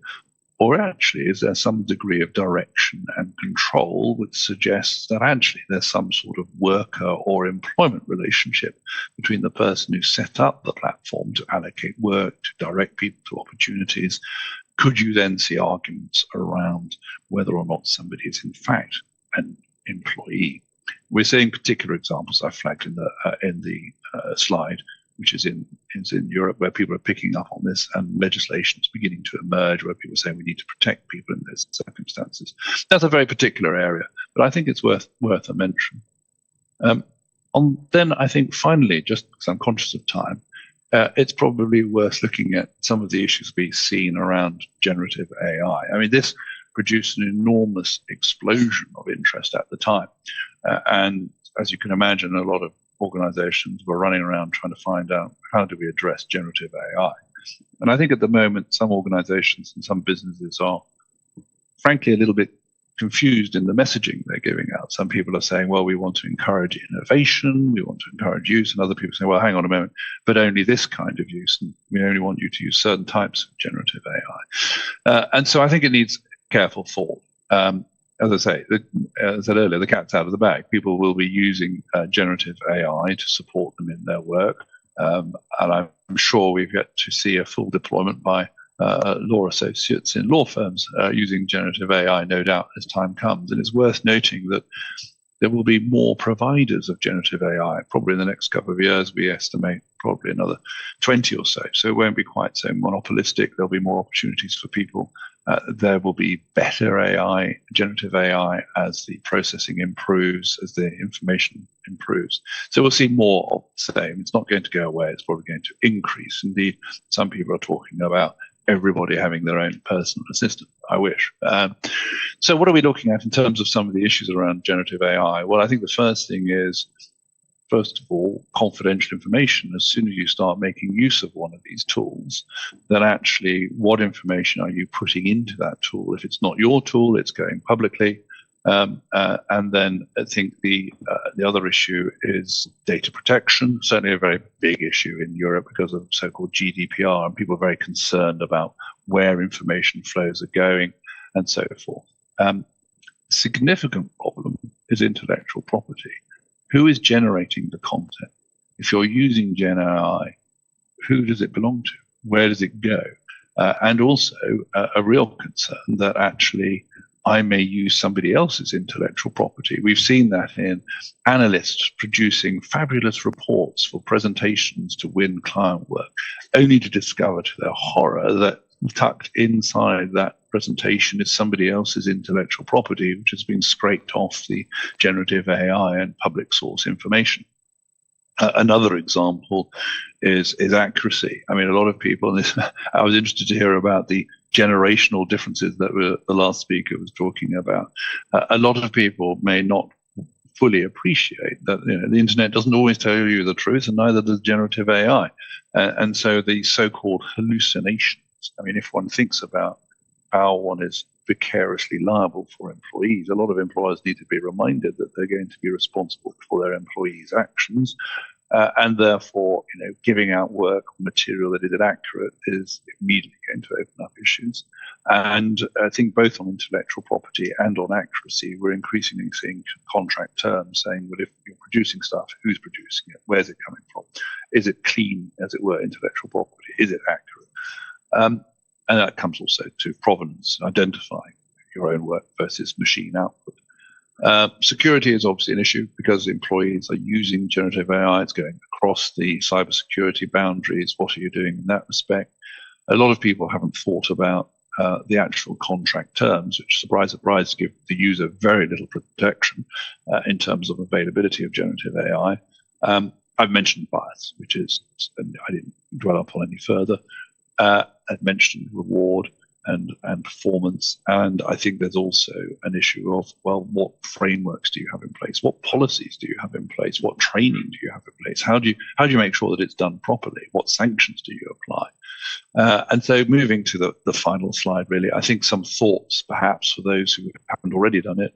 I think many of the things about AI is that actually it doesn't sit in one part of the organization, often as not. It's usually cross-functional. It's usually data, IT, HR, legal, commercial, or procurement. And actually, it's taking a step back and when talking to businesses and understanding their needs and what do lawyers need to input on. I think it's about understanding where they're using it, but also understanding who has the purchasing power, the sign-off, what are the escalation processes that one has to manage these risks. And I think we've mentioned some of the employment issues, but I think a fundamental employment issue is actually how do you ensure that people are made to understand risk when they use AI? How do you ensure human oversight? What kind of training is required? And I think in terms of data privacy, that's an obvious problem. Whose data is being used? When is it being used? How is it being used? And lastly, trade secrets, I think, and intellectual property. I've mentioned some of the real problems, and certainly for those involved in content generation, that is a real headache. And I think people are trying to work out how to have clean IPR. So I think those are some of the issues that I hope at something of a gallop, and apologies for delivering it remotely. I think that these are some of the themes we're seeing coming out of AI, particularly through the lens of employment law. I hope that's helpful. I'm very happy to take any questions. Thank you so much. Very informative, as you can see the comments in the online session. People are really encouraged by the presentation. In the room, I don't know, do you have any questions that you'd like to ask partner DLA? Anybody online? I know earlier we spoke about AI, but surely he's broken it down for how it applies to the lawyers. And I believe some of you have related with the examples he's given. Show of hands. Be bold and courageous. I think it's interesting, actually, somebody's actually put in a chat around what does it mean for lawyers' billing? And I think that is an interesting question. In the past, we've perhaps been orientated about time and materials, and now maybe this will encourage an approach around value, if you particularly are democratizing some of the knowledge tools. So I think that's an interesting question that somebody's raised. Yeah, someone was asking, now lawyers billing, how do they handle that part? I think you shared a bit about risk mitigation and the last bit on vicarious liability. Lawyers in here, is there any that has an experience that would like to share on how they have handled the AI element or how they have adapted? Moses, you may have one for us.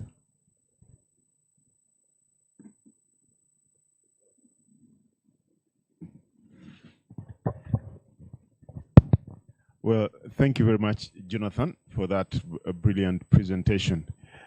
Mine is actually a very quick question about if I am to generate an employment contract using ChatGPT and submit it to a client, are there any ethical issues around that?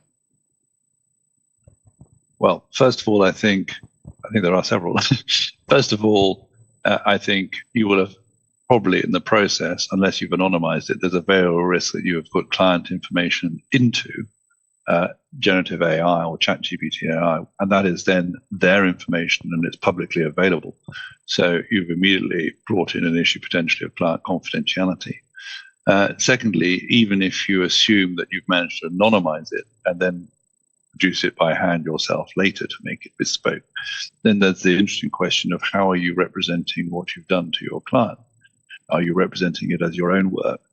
How do you assess it? How comfortable are you in terms of giving the professional assurance that it is accurate and correct? And actually, how do you charge for it? Because who did the work? So those are some obvious questions, I think. Thank you very much. I believe a round of applause to Jonathan. Very informative, very on point. We've taken home a lot of lessons. Well, Jonathan, as you said, we are now breaking off for lunch. I hope you will have lunch ready, waiting for you there.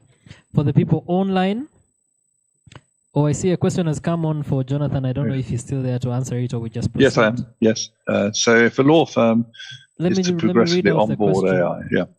Yes, if a law firm is to progressively onboard AI, how would you advise that we integrate it without causing such a disruption of the ordinary course of business that it ends up paralyzing the business?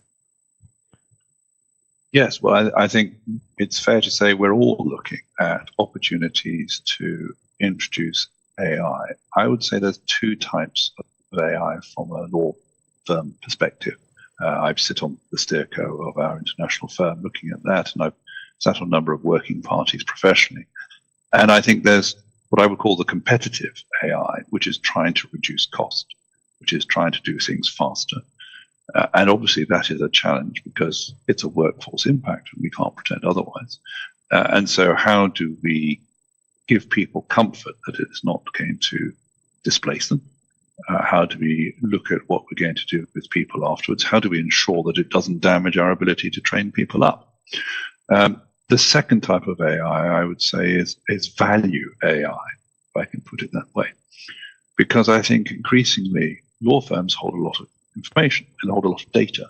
And so people will start to say to us, well, you've got all this information. Can you predict the likely outcome? Can you give us an idea of which clause is going to be more successful? If this is the litigation, you've often said to me it's 20% likely to lose. Now I wanted something a bit more accurate now, please, Jonathan.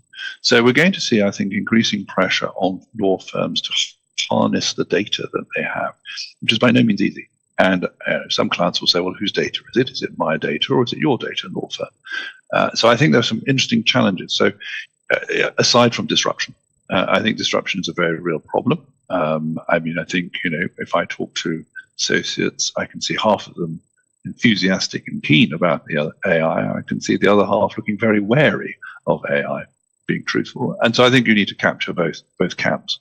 In terms of rollout and implementation, I think, speaking from experience, we all know the challenges of technological introduction. So there are certainly lessons to be learned in terms of how you roll it out, how you do your pilots, how do you deal it discreetly. In terms of confidentiality, which has also been raised as another question, it says, what common safeguards do you see in place in your jurisdiction? Well, I think there are two different elements. I mean, first of all, you need to understand that the terms of use for many of the AI providers are not necessary. Certainly, open generative AI are not sufficient. And so therefore, that's why it leads you to look at detailed provisions around confidentiality to police with your employees to make sure that they don't get it wrong, that they don't breach confidentiality. I think other organizations were now looking at bespoke generative AI where you just pull that organization's data and the generative AI only operates, the large language model only operates on a particular set of data. So it's not public source information. Of course, that makes it less powerful. So it's an interesting trade-off. Thank you. Thank you so much for also telling us about confidentiality and the common safeguards that you put in your jurisdiction. Well, a round of applause to Jonathan. We've really taken home great lessons. We'll now be breaking off for lunch and we'll be back at exactly 2:10. So please be here because the next panel will start at exactly 2:10. The coupons will be given to you as you're walking out. Someone at the door will give you a coupon. Lunch is downstairs if you know the geography of the hotel. Those that are online, please do enjoy. And remember to tweet, to share your experiences, to comment, and also shout out to our sponsors, Legomark, S&L, and UBL. It's lunchtime. We pray for the food. May the Lord bless it. May the Lord bless the hand that prepared it. May it nourish us and give us energy for the next session. In Jesus' name, amen. Food is served. Attack.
Get your banking done faster and easier with DFCU Quick Banking, our internet banking channel. Access your account on your mobile phone, tablet, or computer at any time from wherever you are for your personal or business banking and live your life uninterrupted. DFCU, with pleasure. Introducing the Visa contactless credit card from DFCU Bank, the card that gives you power. Are you heading for a girls' night out? Paying for that new gadget? Or going on a weekend getaway? So it's keys, wallet, phone, and your DFCU Visa contactless credit card you simply can't leave home without. Sort out those things that just can't wait. You've got the power. Get your Visa contactless credit card today. DFCU Bank, with pleasure.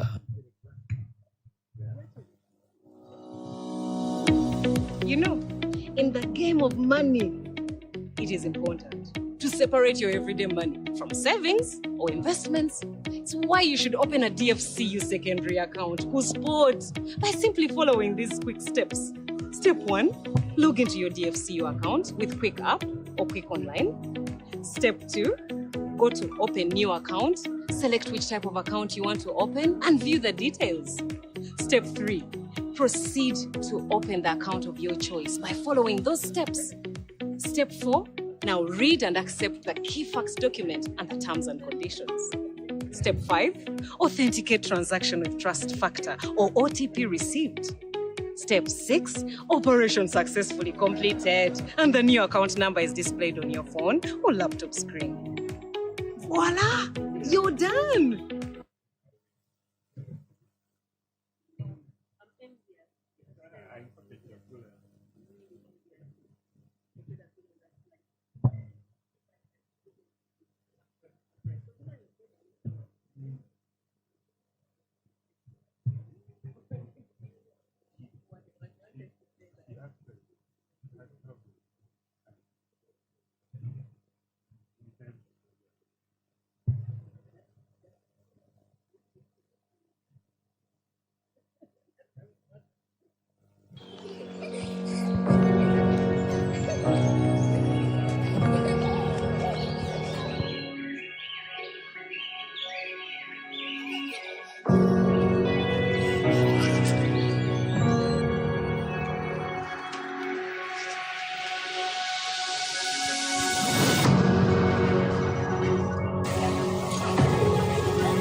Get your banking done faster and easier with DFCU Quick Banking, our internet banking channel. Access your account on your mobile phone, tablet, or computer at any time from wherever you are for your personal or business banking and live your life uninterrupted. DFCU, with pleasure. Introducing the Visa contactless credit card from DFCU Bank, the card that gives you power. Are you heading for a girls' night out?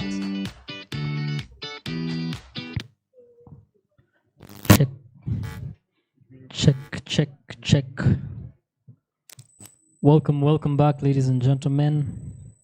I hope you've all had wonderful lunch.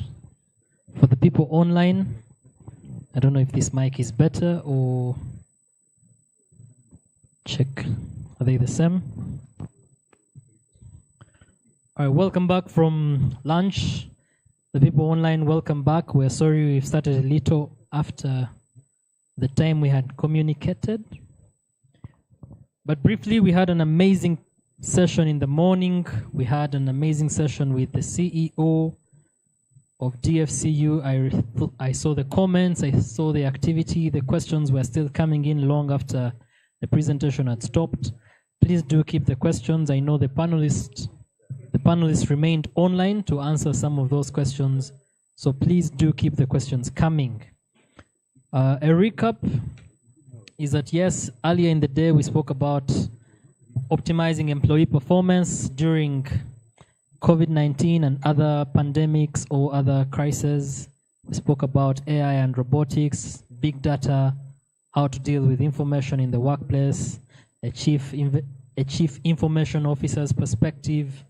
We spoke about the future of work and the employment law implications, since the dynamics are always changing. We had a keynote address on a CEO's perspective that was Mr. Charles Modiwa, and he shared very, very memorable stories from Zimbabwe and his time all across his work experience.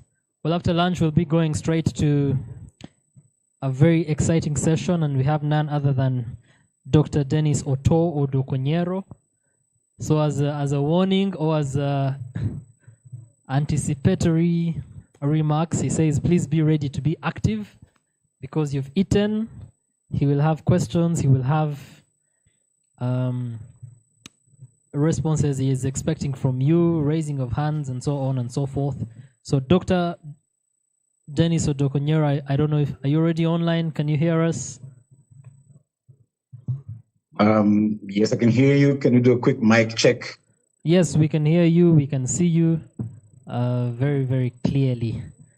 Dr. Dennis Oto will be speaking about the silent pandemic, mental health, stress and burnout arising from disrupted workplace, implications under OSHA and the Workers' Compensation Act. He's an MD of Trauma, Surgery and Emergency Response, Debswana Jwaneng Diamond Mine in Botswana. So he's logging in online all the way from Botswana. Please give him a round of applause as he takes us through. Over to you, Doctor. We are ready for you.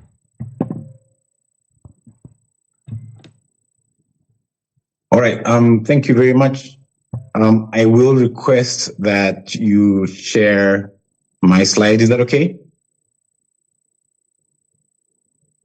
Yes, that's okay. All right. I've got. Can you see your slides as well? Okay, that's fantastic. Okay, I'm happy with that. And just as I told Mr. Sagawa, I'll call him Moses for many reasons. I told him at the lunchtime break we're going to have a very participatory session, and I will just request that we hang on to the first slide until I ask you to move to the next one, because the first area of participation is it's sort of necessary that we freed it at this point. All right, it's a real pleasure for me to present on the topic of the silent pandemic, mental ill health, stress and burnout arising from the disrupted workplace, implications under OSHA and the Workers' Compensation Act, the OSHA and the WACA, like they say.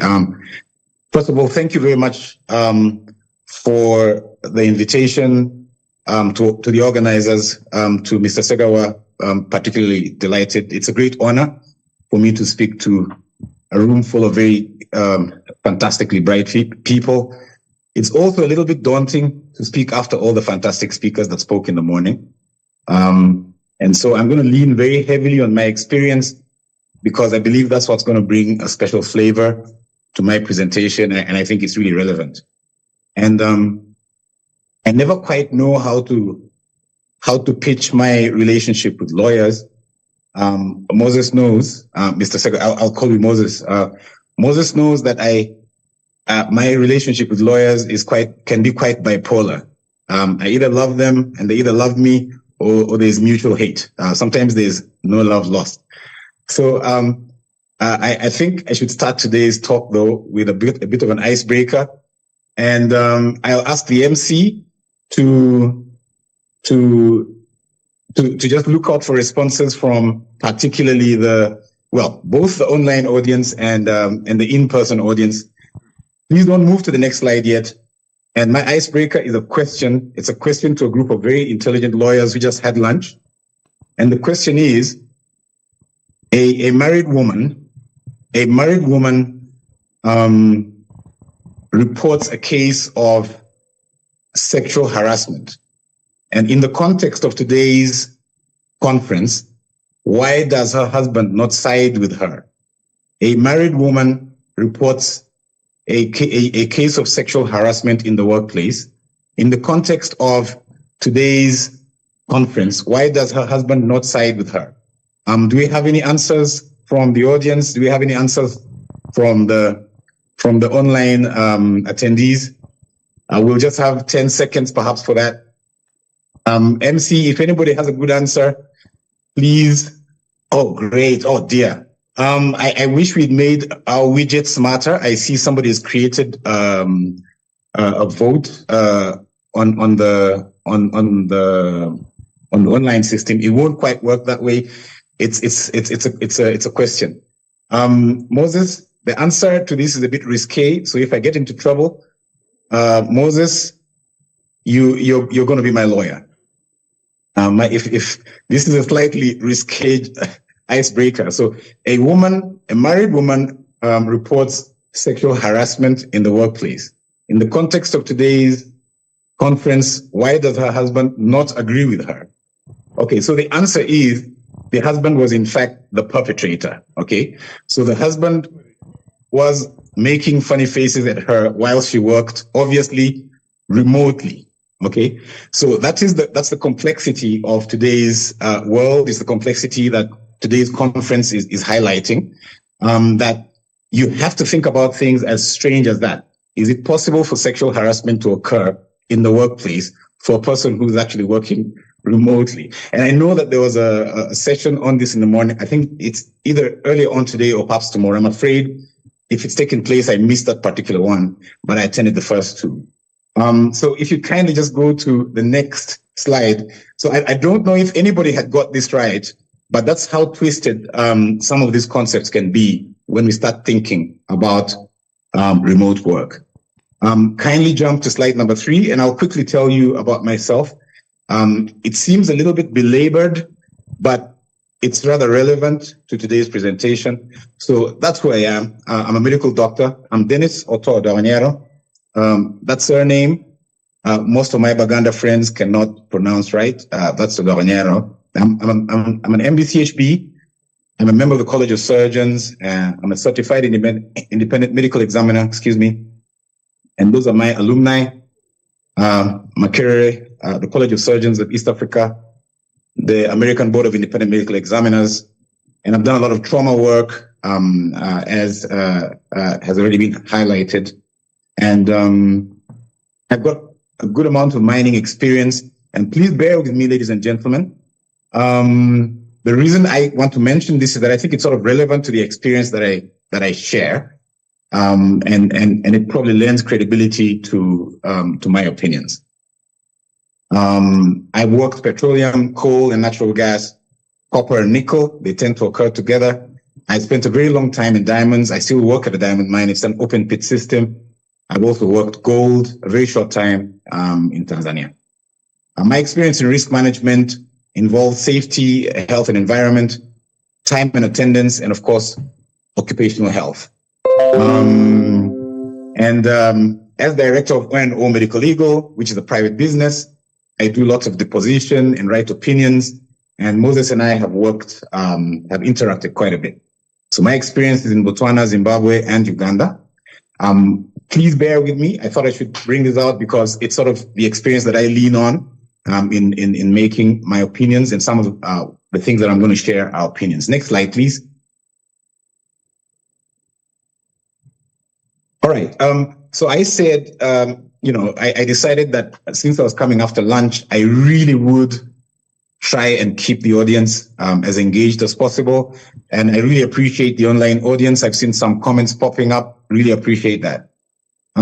So these are not tricky questions generally, but again, lawyers being who they are, it can turn out to be really interesting. Again, I wish we could have this sort of more interactive. I wish we had a widget that could take sort of votes. But nonetheless, we can get value out of these questions, a lot of value out of these questions. So is it a work-related injury when a worker is injured on the factory floor? Okay. So MC, if you could just, look at the audience, what do they think? Do they think it's a work-related injury when a worker is injured on the factory floor? I'm looking at the online feed, and if there are any answers there, I'll be happy to see them. So if a worker is injured on the factory floor, Is it? Thank you very much. Innocent thinks it is. Hilda thinks it's an injury. Yes. Appreciate that. Catherine. For the Okay, come on. I'm looking out for the physical team. Yep, I guess lots we of- can ask them to. For those that say yes, they could raise their hands, and those that say no, they could say Yep, no. just raise. I see lots of answers from the online feed, and they all seem to agree that it's an injury. Okay, so I really appreciate that. If you're not very close to your keyboard, please get ready. I want to get the feedback. It's going to get a bit fuzzy Yes. as we go along. The physical. It may get a bit. The people it may get attending a lot physically more. also say yes. Okay, that's fantastic. Thank you. So, what about in the accounts office? Okay, so if somebody gets injured in the accounts office, so I can tell you, this is we don't like people from HR very much. We don't like people from accounts because they ask us difficult questions, and we always say, well, what can go wrong in HR? Somebody says even in the accounts office, it's a yes. I mean, so what about en route to the office? It gets a bit complicated now. If somebody gets injured en route to the office, is it an injury? Is it a yes? Is it a no? Question. Those for yes, Is it raise your yes or hands. Yep. Those for no. Okay, so I see lots of yeses. What does the audience? What does the in-person audience seem to think? Majority. En route, it's an injury. Yes. Okay, majority seem to think it is. Okay, great. Now I'm sure that because I've done deposition work and we've written opinions about some of these things. Okay, so somebody qualifies it exactly. It's going to get interesting now. En route to the office during working hours, that's an injury. What about on a work trip? Okay, on a work trip outside of the office, during working hours, outside of working hours, at a construction site,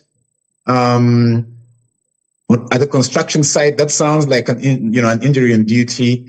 But what if somebody comes to visit the construction site after work? Okay, so now let's pause there. I think that we'll probably have quite a bit of agreement on some of the questions that we're preceding.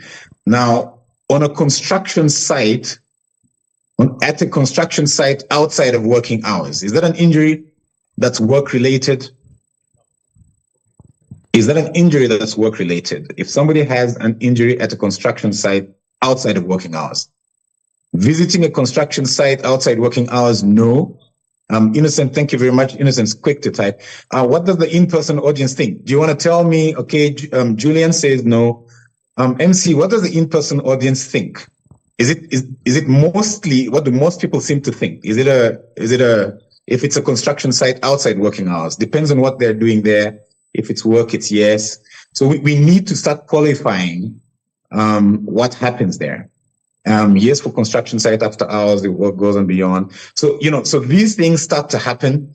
And I think it starts to get interesting here because this is how, I told a colleague of mine, I'm talking to a room full of lawyers and I made a bad joke about lawyers. And I said, this is the kind of thing where, if it was possible, you want to toss the questions into a room and watch the lawyers attack each other.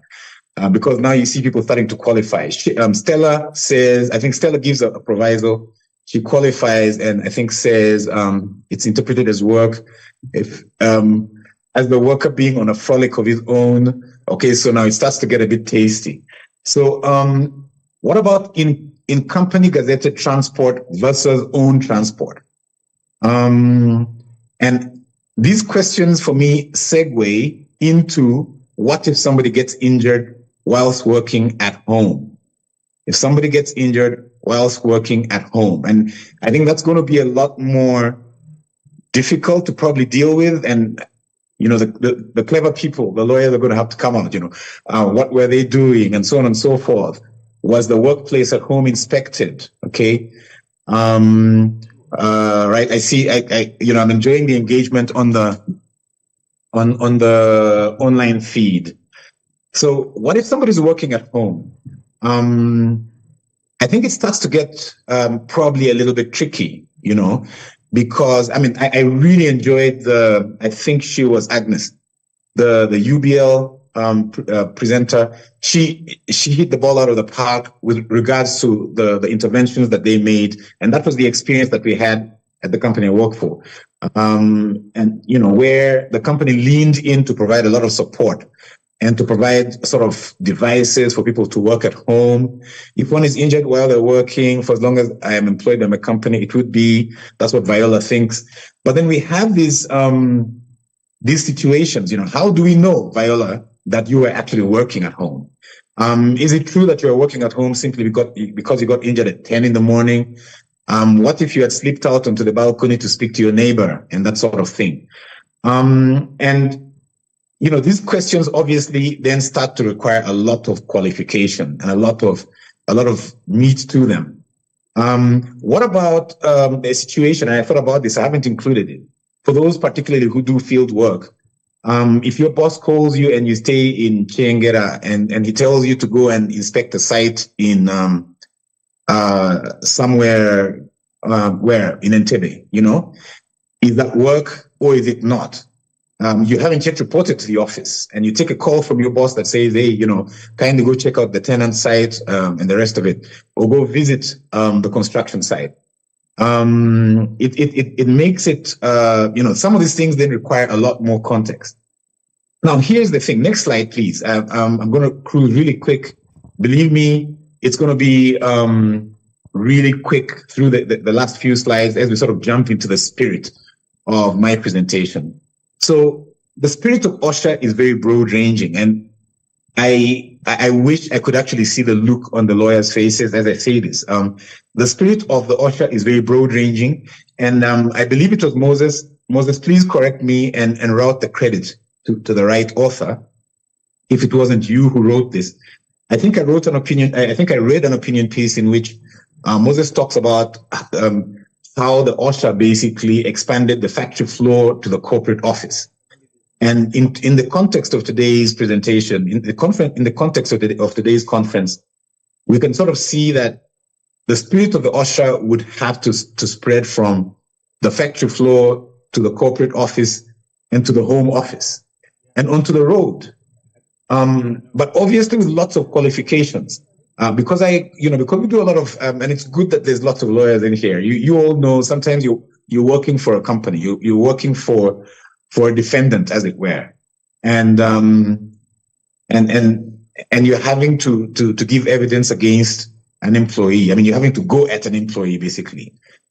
And many times I know that we all feel the conflict because I feel that conflict because this could be you. It's somebody's mother, somebody's brother. And the spirit of OSHA should actually protect them. But sometimes things are not well implemented and workers actually get into trouble. Next slide, please. Thank you. I'll just follow from my desk here. Sorry. So what are the mechanisms of mental ill health? I do a very quick jump. And please stay with me here. I may still ask for people to raise their hands. There are really interesting questions on this slide as well. So what are the mechanisms of mental ill health in remote work? I'm going to stop taking a dig at the lawyers because I may get unfriended and uninvited for future conferences. But we always joke that if you mention the word mechanisms, lawyers panic. But it just means what are the ways that mental ill health absolutely. Winnie is a couple of steps ahead of me. All right, great. So mechanisms of mental ill health in the remote workplace. Remote workers are known to experience loneliness from social isolation. I'm not going to spend too much time on this, but we all know that loneliness is a very effective means of torture. It's used in interrogation. Lock somebody up in a room, and even before you waterboard them, they will probably come out willing to tell you the truth. It's terribly effective. So when people work remotely, sometimes they just stay by themselves, and sometimes they stay on their bed, and it can be a really difficult thing. Agnes talked about sort of doing ergonomics and checking out the workplace, the workstations that people work from remotely. How do you enforce that? How do you make sure they stay at their workstation? Stress and sleep problems. The stress, I think Winnie already said death by online meetings. There are very many mechanisms of stress in remote work. I have sometimes walked into somebody's office and you'll find them attending probably 3 online meetings whilst doing their day job with a customer in front of them. Okay, so somebody who's attending, just stay with me here. So 3 online meetings, because one has got their juniors, one has got their boss, and one has got a customer, and then they've got a customer in front of them, and they've got work to do on their computer. I mean, it's really stressful. And we all know how we cheat. You kind of sit there and wait until someone says Dennis, and you're like, "Ooh, what did they say? What are they saying?" You know, and you're relying on somebody to give you information on the chat that says, "Ooh, they're asking about last week's report," and that sort of thing. So, sleep problems. The mechanisms are myriad, but allow me to just make a quick one here. There are the jury is out. The last Journal of American Psychiatrists that I read says there are people who may benefit from remote work. So if somebody has generalized anxiety disorder, they don't like crowds and so on and so forth, they may do better if they work by themselves and away from people. You know, that needs to be qualified. Sleep problems, very easy. You get out to use the bathroom at night, you see your computer that you know has work in it sitting in the corner, and then you think, you know, maybe I can just finish 1 page of the report as sleep catches up with me, and then you work till the sun comes up. Difficulty getting away from work at the end of the day. And this is painful. This is dangerous for both people with families and those without families. People with family don't get to interact with their family when they in Southern Africa, the word used is knock off. When you sign off from work, you know, your children are out playing and you still continue at your workstation. And it's equally bad for those who don't have family, because that's the time they're actually supposed to get out and find social connection, and then they still continue to work. Death by 1,000 links, that's my own expression. If it sounds macabre to you, please don't use it. But it's what I talked about. So many meetings, a lot of work. Overload due to the gig culture. This has been a fantastic conference. One of the panelists earlier talked about the gig culture. Sometimes people overlook how much work they can achieve. So they take work from the head office, then they get private work to do on the side. You're a software developer, you're an accountant, you get 2 or 3 jobs, and then you start running and hiding and so on and so forth. Then there's dangerous remote work. You know, are there people who believe, I'm sorry, I missed a question there. I'm just going to try and reach that question. Sorry, that's across to Alan, and I appreciate that. That's fine. So the overload, dangerous remote work.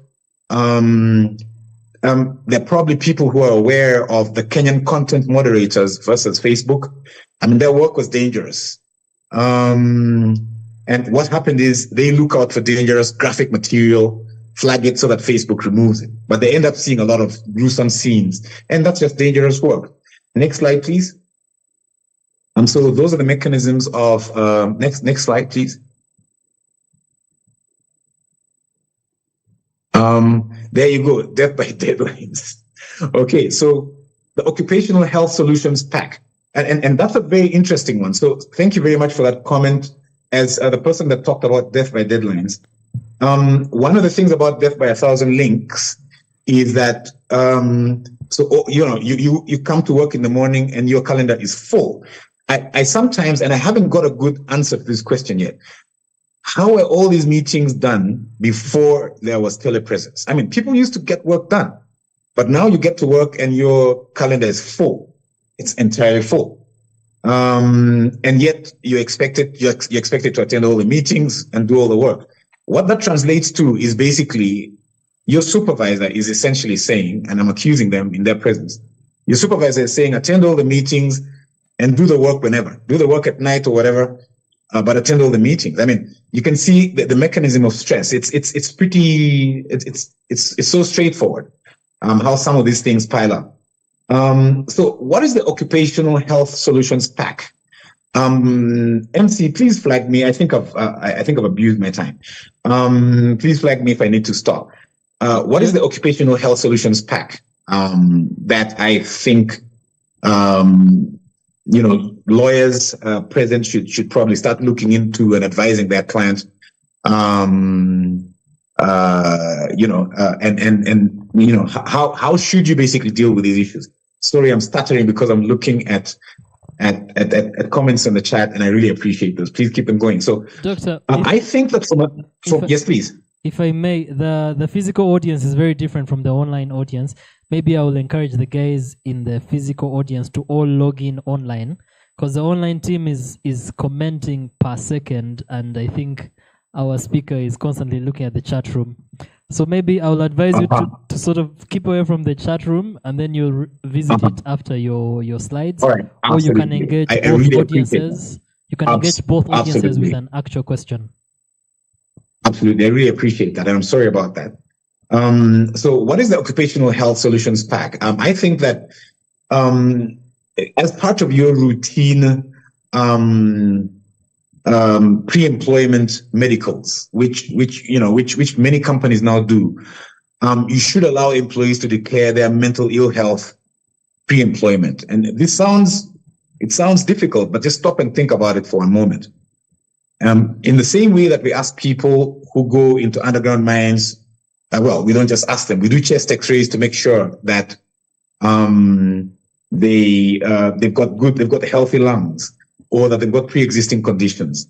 You want to encourage employees to declare any pre-existing mental ill health. This is quite important. You also want to allow employees to declare mental ill health at intervals. I'm sorry, there's a typo there. I sort of say allow employees to declare mental ill health, so it's at intervals. You want to get medical evaluations for those who declare mental ill health. Talking about all credit to the organizers of the conference. There are these generational gap discussions that were going on earlier. You will be surprised how willing the younger people are to talk about their mental ill health. I am a little bit older. I'm kind of old school. I got beaten in secondary school and that sort of thing. I sometimes, I'm one of those people who has to sort of professionally treat these things. But the younger people for sure are a lot more willing to declare that they feel unhappy and so on and so forth. There will be concerns about the fact that, if you declare mental ill health, you risk getting shunned for jobs and so on. I mean, there's a reason for it. There's an important principle about this, about establishing the baseline. That's why we do chest X-rays. That's why we do medical exams before people start to work, because we want to make sure that it's not work that caused it. You want to encourage employers to provide hybrid environment for their work. So if people work remotely, allow a day when some of the remote workers can come into the office. And what's the term? Is it desk hotspotting or something like that? Allow people to come in on Sundays. Encourage wellness activities. And I'll just mention here that I work for an Anglo-American company, and safety is top. Safety is top of every agenda. And to the MC, if I will influence you to take away something from today's conference, from today's and tomorrow's activities, and perhaps for everybody to take away, at the beginning of all meetings, there is a safety moment. What happens with the safety moment is somebody stands up and volunteers a safety reflection. And it can be anything really practical. Like, oh, guys, I noticed that the exit gate has collapsed, so be careful as you get out. Or there's a massive pothole as you turn left on the other side, please be careful. But it can also be something very specific to work. We've installed a new gas cylinder on the other side, so the smokers, please don't go that side. So tomorrow, perhaps before we have our opening session, somebody could stand up and make a safety reflection, and you can point out where the exits are in case there's a fire, and so on and so forth. The I'm safe moment is just one of those things. People should be encouraged to reflect on how they feel and so on. The pitfalls with these psychological tools, and I complained when Moses gave me this topic, because he knows I'm a trauma surgeon, is the pitfall with all these issues is with psychological issues, it's very hard to measure how honest someone is being. So there's malingering, and psychometric tools have a low predictive value. So there's the point is, if I use a psychometrics tool, if I give someone a form and they fill it out and it says they're stressed or they're depressed, how reliable is it? So they've got a low predictive value, but one of the most important things is repeatability. So if you're going to administer sort of these wellness tools, do it repeatedly, because over time people tell the truth. And this is a very sad thing again for me to say. Humans love to talk. This is the sad thing about why, when people are, if somebody is going to take their own life, they'll probably write a note and that sort of thing, because humans like to communicate. So when people are given the opportunity to express themselves over time, you sort of get the feeling that the truth sort of emerges. The next slide talks about what employers lose during telework. I'm not qualified to talk about that. That's been dealt with sufficiently. So if you could kindly skip that to the next slide, please. I would not leave my presentation. Kindly skip the next slide and go to physical issues. There are physical issues associated with remote work. So the Frank-Bird ratio still holds. The notion that the more likely you have near incidents, the more likely you are to get a bad incident. Okay, so if you do sort of risk and safety work, this is something you know. Here's another example. If you keep breaking, if furniture keeps breaking within the office, soon someone is going to get hurt. So, there's such a thing. So these things still hold even in remote work. Agnes talked about this. The ergonomics of remote work still remain a problem.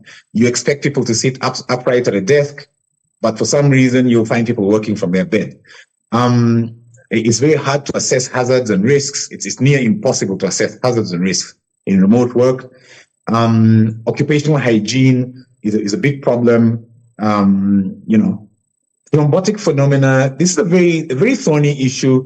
There's a very large attendance here, but there was an uptick, and I say this with a heavy heart. Many of us lost family, friends and family during COVID. But one of the things that emerged during COVID is that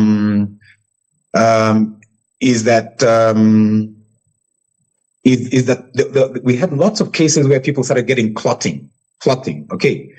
And clotting, the mechanism, if you allow me to just doctor on you for a little bit, clotting occurs also when people fly. And that's why many times when people fly, you're encouraged to stand up, walk up and down the aisle, pump your legs and that kind of thing. One of the things is, people think, perhaps the vaccines resulted in clotting. For a fact, COVID itself resulted in clotting, but prolonged sitting does result in clotting. Okay. So when people wake up and dash and sit at the table for 14 hours, I have seen this. So that's what thrombotic phenomena are about. If people sit in front of their computer for a long time, they are more likely to get refractive errors. So people start wearing specs and those kind of issues. Headaches are more frequent when people stare into screens. You have tension headaches, migraine headaches, back aches. And for the love of everything good, there's a lady who will complain that she was shocked by a computer mouse. So all these kind of things happen. I mean, sometimes you want to protect people, but my goodness.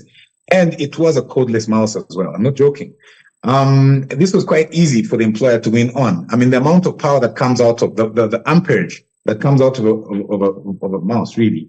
Next slide, please. So there are persisting dilemmas with respect to remote work. Supervision of remote work is very difficult. Proving a etiology of work-related injuries or work-related illnesses is really difficult. And proving etiology is basically that question. So somebody has got depressed. Somebody is feeling stressed. How do we know it's the work that's doing it versus their personal relationships? While I'm at this, there's a professor who likes to run this out of it. In talking about loneliness and isolation, he always asks the class, how many of you met your partner at work? Meaning either you work with them or they walked in through the front door at the office and you thought they looked good. And if you're working from home, your scope is much narrower. It's only the guys who come to read your meter and probably pick your. So that's an element of loneliness. I'm sorry I had to bring that in. So surveillance, monitoring of remote work is very difficult. Documentation of remote work is very hard. And that's one of the only ways that you can prove that the person who was working, the person who went to the construction site after hours was actually working. So you need this person to have been documented. Their supervisor should tell them, you know what, go check out the cranes at 7 p.m. We're approaching the last slide. In fact, that's the slide. Sorry, because I skipped one. So I'm sorry I had to cruise through this a little bit. I hope I tried to make this as interactive as possible. My most sincere apologies to the in-person audience.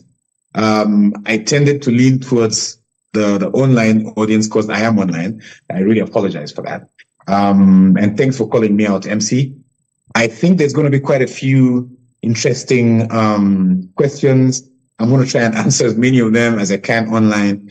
But if there's any one or two questions that we can deal with probably in person, I'll be happy to take them. And thank you very much for being so generous with your time. And I really appreciate being invited to this conference. Thank you. Thank you, Doctor. A huge round of applause for Doctor. So we'll go straight to the questions. I know the online people are already having the questions coming in, so please do type your questions on there. For the in-person audience, please do raise your hand if you have a question. There's already one here. Thank you very much for that very nice presentation. My question and issue is on, I'm Tony Obonyo from SNL Advocates. My question is, how does an employer give the employees the confidence to speak about their health issues, mental or physical? Because it is really a scare for me as an employee to go to my employer and say, you know what, I think I have a mental problem. Obviously, they'll be showing me the exit. Because, say I have a kidney problem. Because no employer is going to be willing to have a person who is going to be in and out of office because of having to get treatment.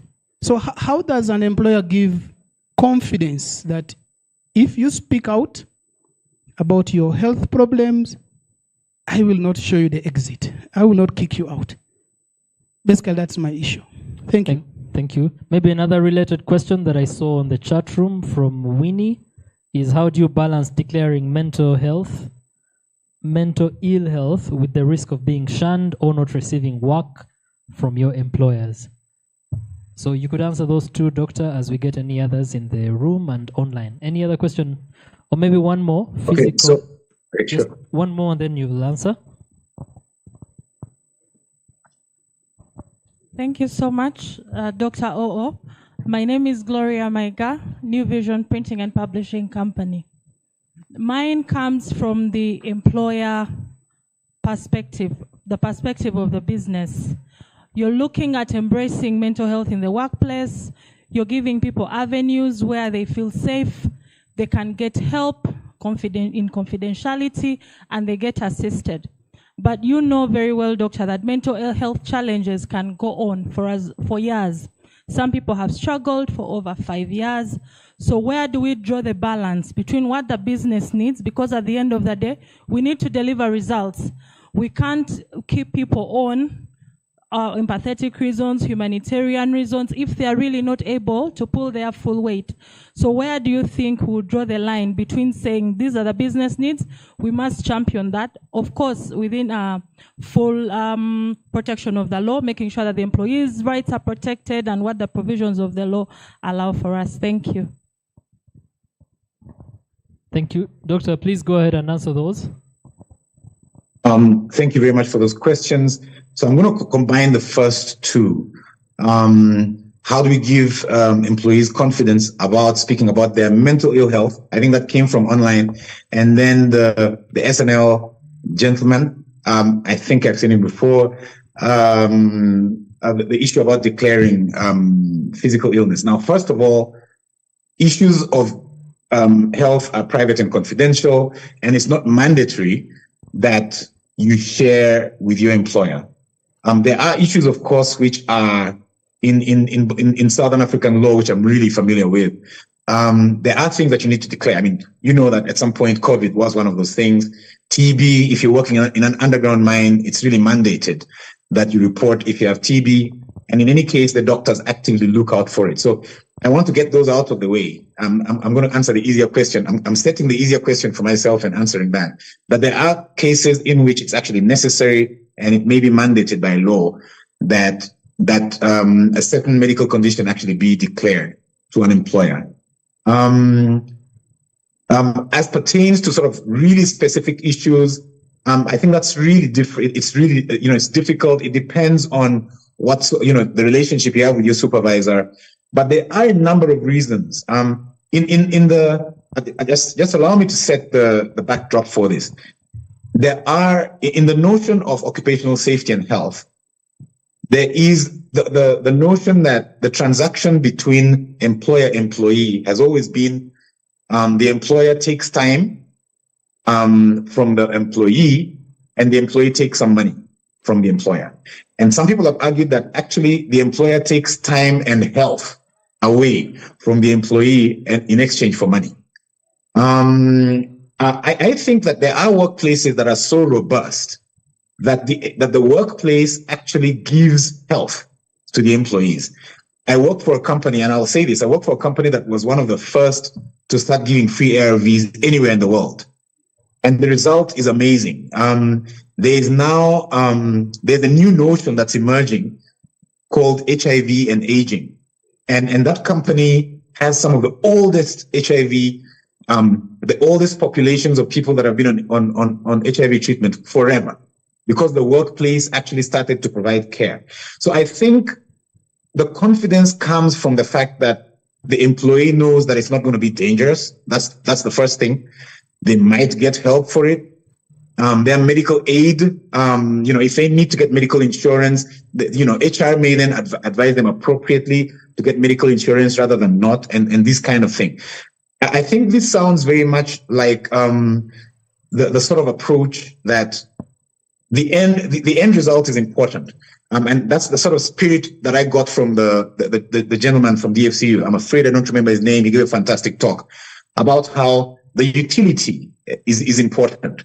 If people know that they're going to be allowed to go have dialysis and go have care whilst they work, they're more likely to speak up about their health. The question from the lady from the New Vision, I'm really sorry I didn't take your name. I sit on, so impairment assessment, which I said I do, literally does that. It balances the interest of the business and the fact that, like engineers sometimes say, you can't keep babysitting these people, they're supposed to be driving trucks. They can't be sitting in the doctor's office and being counseled. If they can't get over their mental ill health, they should go home. The truth of the matter is, a line has to be drawn within the protection of the law, as you couched your question. I mean, if somebody has exhausted their sick leave, if they've been extended compassion that allows them to actually work remotely, if they've been given time, and one of the most important things in this case is you really want to document those efforts. And I'm sort of speaking from the point of view of an occupational health advisor to a business. You want to document the efforts that you've made. After this person showed us that they've got this severe disease, we were so kind to them. We showed we care. We gave them so much time off. We gave them so much more compassionate leave. We've allowed them to work remotely. We've allowed them to work only half a day and the rest of it. And they've exhausted their legally mandated leave as well. If you can demonstrate that over the course of 6 months, then surely by the law and by reasonable judgment, you've done your bit. And maybe there needs to be separation.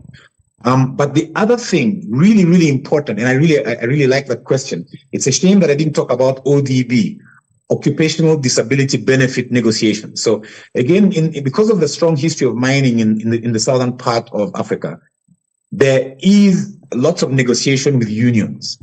And one of the things that happens is workers have certain benefits that are not necessarily based in the law, but that are negotiated. And some of these things include longer sick leave than the law probably mandates.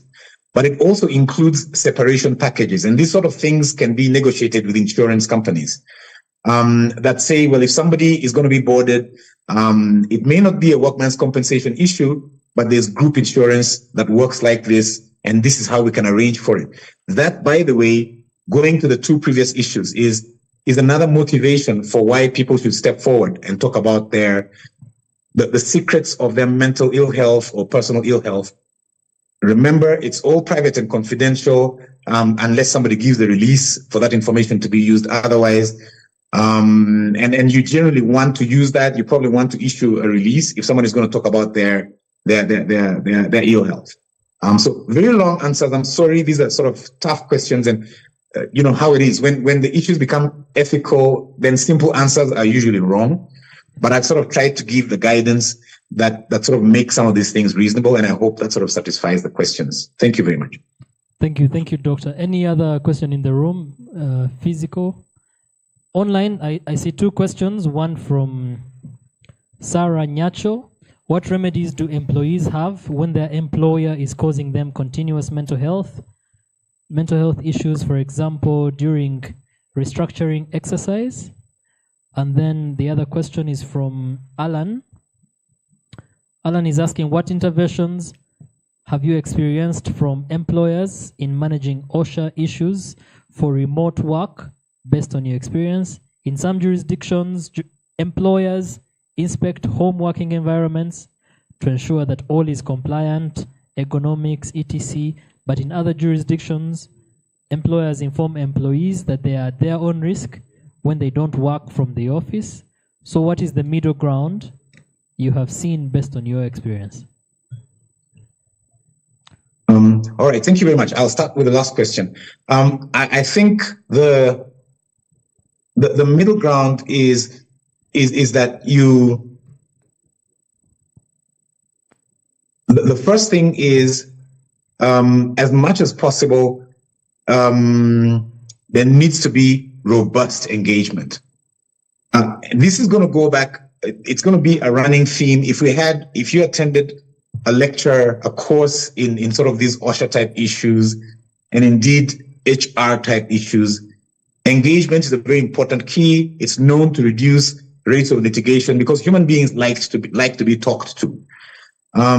So the thing is, you basically leadership should provide robust engagement. Tell people what you're going to do before you do it. Tell people what you're doing as you do it, and when you're done doing it, say it again, because it really helps people. When people hear that sort of remote work is upon them, or restructuring is looming in 6 months, then they sort of start to get ready for it.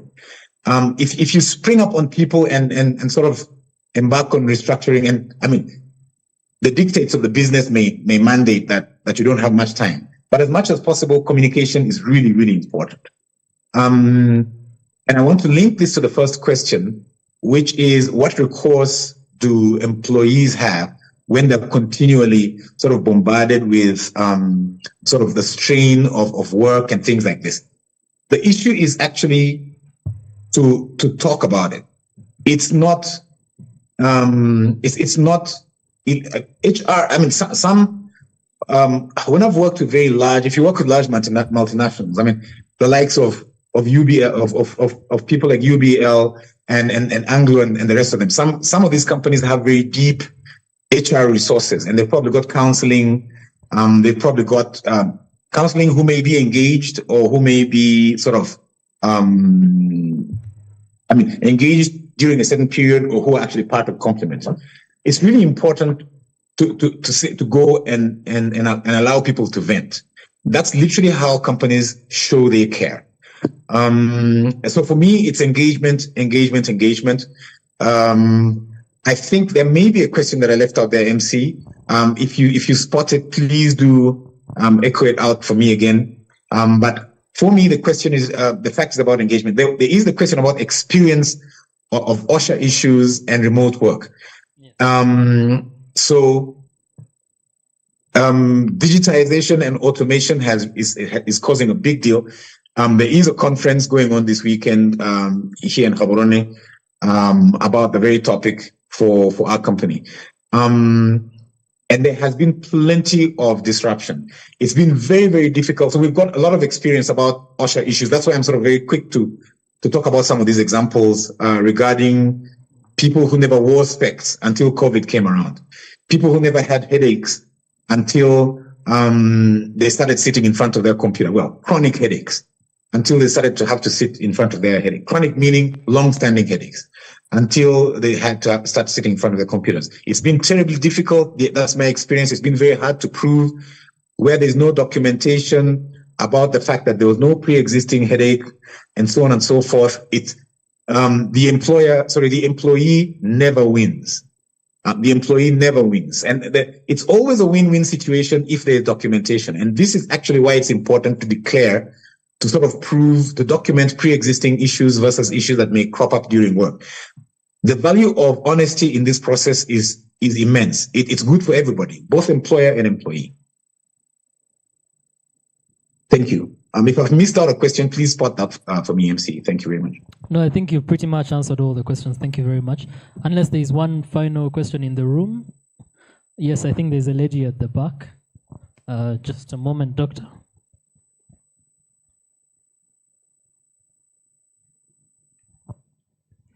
Thank you, Doctor, for your very educative and enlightening presentation.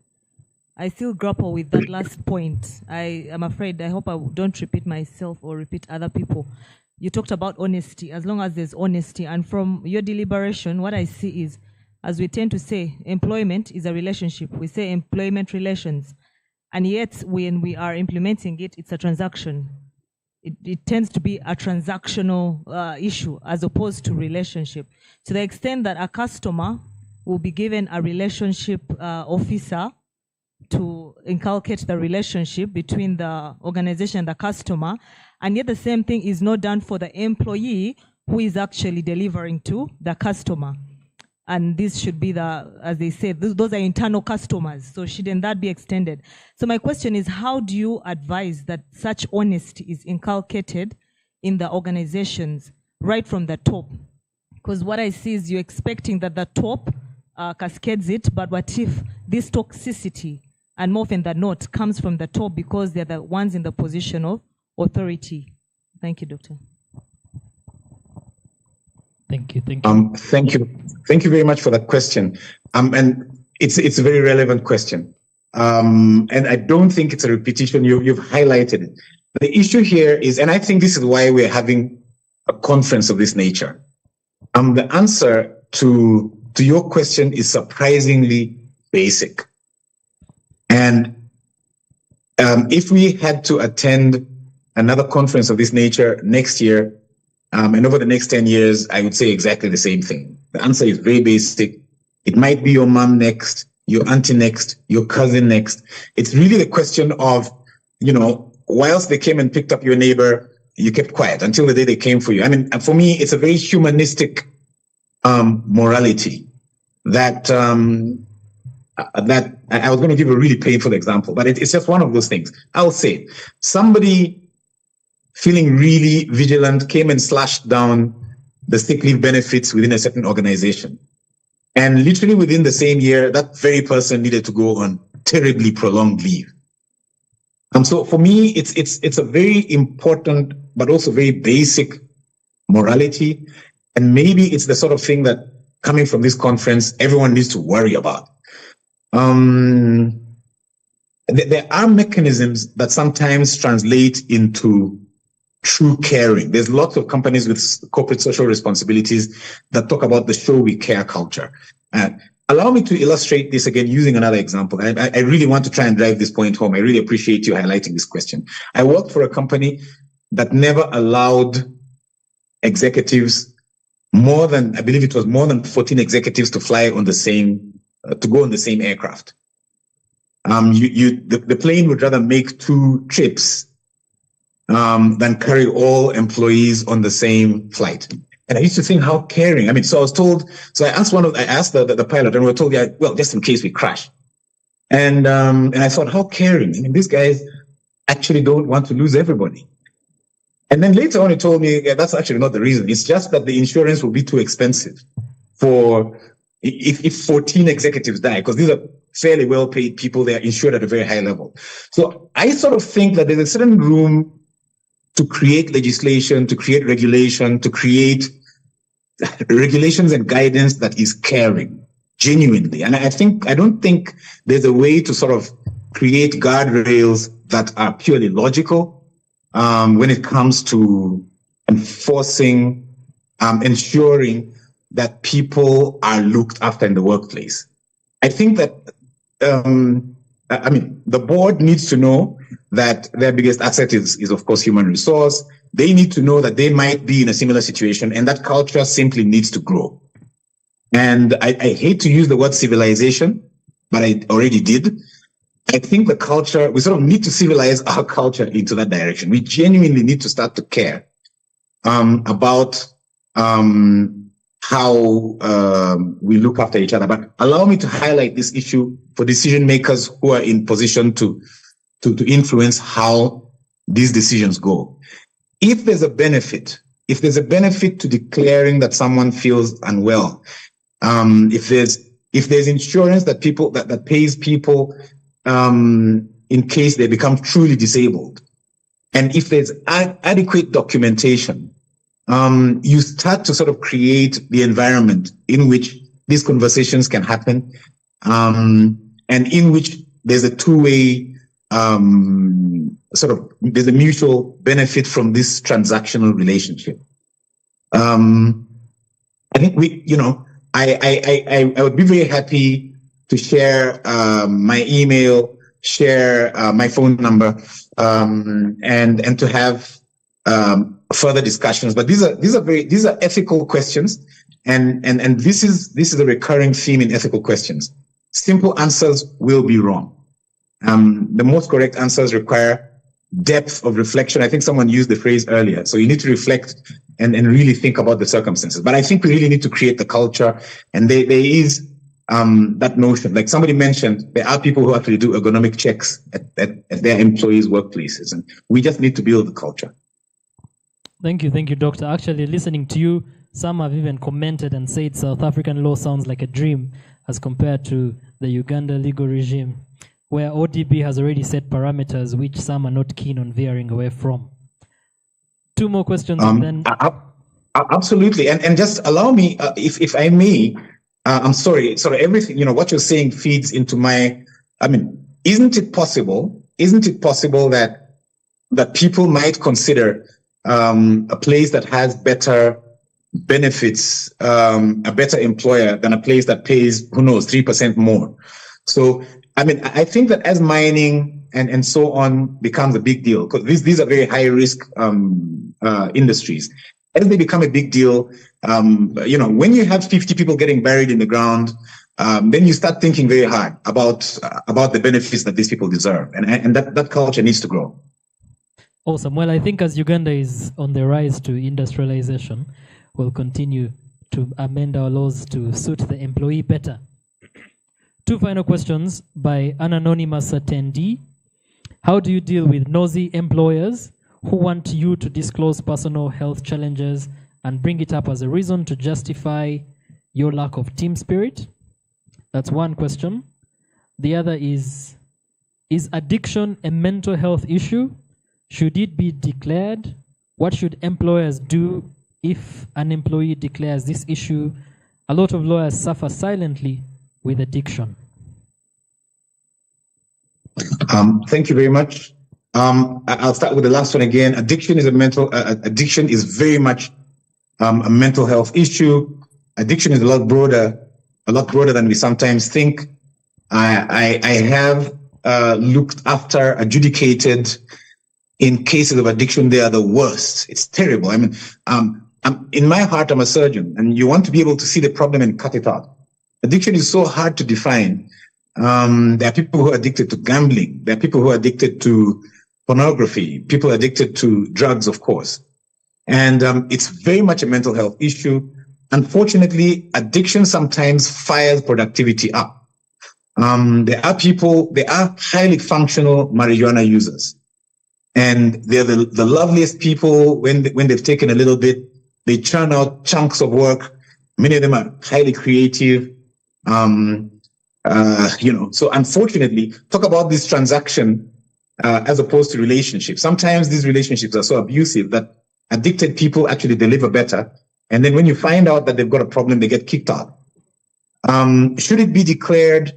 I believe, and for me, that's the correct thing to do. The correct thing is to declare it, to document it. That documentation is very important. Employers who don't care hide behind lack of clarity. If one's declaration of an addiction is actually reported in some sort of written form, same with an ill health problem, it means that if this came up for mention at some point and lawyers and judges needed to look into it, there's a much cleaner trail of documented information. So addiction is a mental health issue, very difficult to deal with. It can be very hard to prove sometimes as well, but documentation is key. How do we deal with nosy employers who basically want to take advantage and kick out the hapless employee? The first thing is, as an excuse, I think this person qualified it as an excuse for underperformance. So just allow me to just jump onto the side of the employer for 1 minute. Please do not underperform. Please deliver the goods. That's why you're there. So I sort of have to find myself wearing these two hats, supporting the employer and defending the employer and defending the employee. So you've got to deliver the goods. If the employer is having to find excuses for sort of ill health and so on, as a reason to kick you out, especially if there's poor performance, that's not a problem. They should probably kick you out for poor performance. I'm sorry. I mean, that sort of sounds harsh, but ill health is, nosy employers, your information, of course, is confidential and private, and you do not have to reveal it if you don't feel free to reveal it. If the environment has not been created for you to feel comfortable, please do not reveal that information. But the other thing is document. If they want to find out about, they saw you going into Dr. So-and-so's clinic last week, Wednesday, ask them to send you an email and then you can respond to it. It's really important to document. I found that in enforcing, in fairness to both the employer and the employee, written information or some sort of documentary proof is very protective of both parties. So if someone is being nosy and sort of says, you went to so-and-so, I saw you going into Dr. Toll's clinic last week, ask them to send you an email and then you can respond to it. I find that the same bullies that want to nose around don't want to be documented. How do we still maintain, and this question still hovers over my head. How do we, maintain the balance between sort of declaring yourself sort of a softie that's got emotional issues and a human being that actually needs help? For me, we need to build the culture. It will be somebody's cousin and sister and mother next, and we simply need to build the culture. Thank you so much, Doctor. I believe he deserves a very, very big round of applause. If you can tell from the questions being asked, it's clear that it is a silent pandemic. Mental health is real. For us who have represented employers and employees, I think the take home is for us to care more and advise them to care more. I see a final question and then we'll wrap up, Doctor. To what extent should employees care? As much as I hate to say this as an employee, what about employees taking personal responsibility for their health safety? I think that will be the final question and then we'll wrap up, Doctor. Oh, fantastic. So in the mines, people get, so this is a fantastic question. Allow me to sort of be a bit cheeky and classify. This must be a person who's from the top. So anyway, the person who asked this question. So this is in the mines, people get, if you get involved in an injury, you will be accorded the best care in the world. An investigation will then be carried out. And if you are found responsible for violating clearly stated safety parameters, you will be fired. So you will probably be flown to the best care in the world, but you'll be fired for it when the dust settles. I think this is very true. And again, this really supports the point. And this is a good thing about having people this engaged and this smart in the audience. For me, this is part of the balance of ensuring that the relationship goes both ways. So yes, the employer must make the workplace safe. The employer must make sure there's a fire extinguisher in every place that needs to have one. But surely the worker must make sure they don't go to smoke next to the oxygen cylinders. So it's a two-way relationship. And I go away from this presentation with a really deep burden about how we can make it easier for workers in places that don't have very well developed sort of OSHA and OSHA and workmen's compensation regimes. How we can make it beneficial for both employer and employee, how we can make it easier for people to speak up. I'm really ashamed to say that right now the answer that comes to me is culture. And I even dared to throw in the word civilization. But it's really culture. And at the I'm going to read up on these good people. If you're nice to me and call me for your next conference, I'm going to try and give you more insights. But that's a really big burden, and it really hurts. And I think this is sort of maybe where we want to be as healthcare workers, as lawyers, as HR practitioners, which is you really serve both arms of your customers. I really appreciate this, and thank you very much, everybody. Thank you, Doctor. You're very eloquent and you've advised us a lot. I know you started by saying you couldn't believe you're speaking to brilliant people, but I think after listening to you, we envy you. Well done. You're a doctor at surgery and you know a lot about employment. A round of applause to Doctor once again. All right, we're fast approaching the very end of day one, and I would invite our cluster president, Moses Segawa, to come and give us a wrap-up and also share great insights. Mr. Segawa. For those in the room, I hope you've managed to register. These little thingies are on your table. Please do scan them, and it will automatically take you to the form. Thank you very much, Brian. And thank you very much to Dr. Dennis. I think you'll agree with me that his presentation was very deep and enriching. And as we all know, especially those who practice in the space of workers' compensation, whichever way, I mean, there are a lot of questions documenting evidence and, opinions around injury, impairment, the medical certification of injuries that we have from the market, are sometimes difficult to navigate around, depending on which side you are, of course. But without wasting any further time, I know we would like to close this on time. We were supposed to have a session on diversity and inclusion and its impacts, or the dilemma and its impacts on the Anti-Homosexuality Act. We were supposed to have Honorable Asuman Basalirwa to speak to this issue, since he was the mover of the bill, which is now an act. But unfortunately, he had a family emergency and was not able to make it. So we are not able to have the discussion. We're going to have a panel discussion over this. So what we are going to do is we're just going to go through. I'm going to give you a high-level summary of this subject.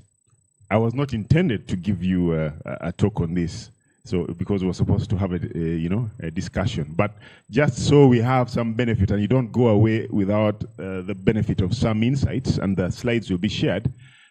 I'm just going to go through this. So the presentation is on diversity, equity, and inclusion, and the dilemma that is presented by the Anti-Homosexuality Act. So we all, and as the slides move on, we all know the detail of the act, I believe. Well, if we don't, just move quickly. I think we don't have to. The slides will be shared. I'm just going to go through the basics. So what is diversity and inclusion? That's a summary of the presentation. Please move on to the next slide. I don't have to go through it. Yes, so what is diversity and inclusion? And I think this image just gives us a very high level impression of what it is. Yeah, diversity, equity, and inclusion. It's about, it's about employee representation. It's about gender pay gaps. It's about minority groups. Okay, thank you. And I'm having difficulty reading these words here, but if I use my memory, employee engagement, it's about the corporate culture, it's about the anti-discrimination policies at the workplace, and the recruitment policies. So I know many organizations have these policies inbuilt in their policy books, and the essence of it really is about ensuring that there is equity. And from a Ugandan law perspective, as I move this, from a Ugandan law perspective, diversity, equity, and inclusion will be, we can trace it to the Constitution. Sorry, let's just go back. We can trace it to first of all, from the Constitution. I think there is a clause there that prohibits discrimination on grounds of sex, race, color, ethnic origin, tribe, birth, creed, religion, social and economic standing, or political opinion. That's a constitutional standard that is set in our Constitution. It's reflected again, it's mirrored in the Employment Act 2006. I think the wording is the same, the categories are the same. I don't have to repeat them. And we have the same in the Equal Opportunities Commission. Conspicuously missing is a classification that you would find in many DEI policies, which is sexual orientation. So we all note that sexual orientation is not a protected class in Ugandan law, under Ugandan law. And that's where I think there is a clash between DEIs as we know them from an international standpoint and what we would have as DEI from a Ugandan law standpoint. Now come the act. And we know, the whole emotion that it whipped up across the board. Basically, the objectives of the act are really, as they set it out, to address the gaps that were in the existing laws prohibiting homosexuality. And that was the Penal Code, as we all recall. Penal Code has provisions that criminalized, sodomy and the like. But there was a gap on enforcement, and that's what the movers of the bill used to say, there are some gaps in the existing law. We need a law that, most importantly, prohibits promotion. I think promotion was the main driver. There was no criminalization of the promotion of homosexuality. So those are, among others, the objectives of the Act.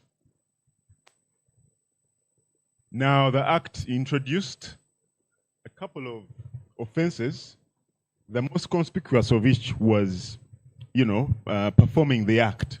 I think that's the most essential, provision. But here, the reason why we're bringing this is we're not necessarily trying to debate it in the wider sense. We are mostly focused on how it impacts the workplace. That's the main reason. And the key offenses in this regard would be, so the offense of owning and operating premises used for homosexuality. That would be an offense.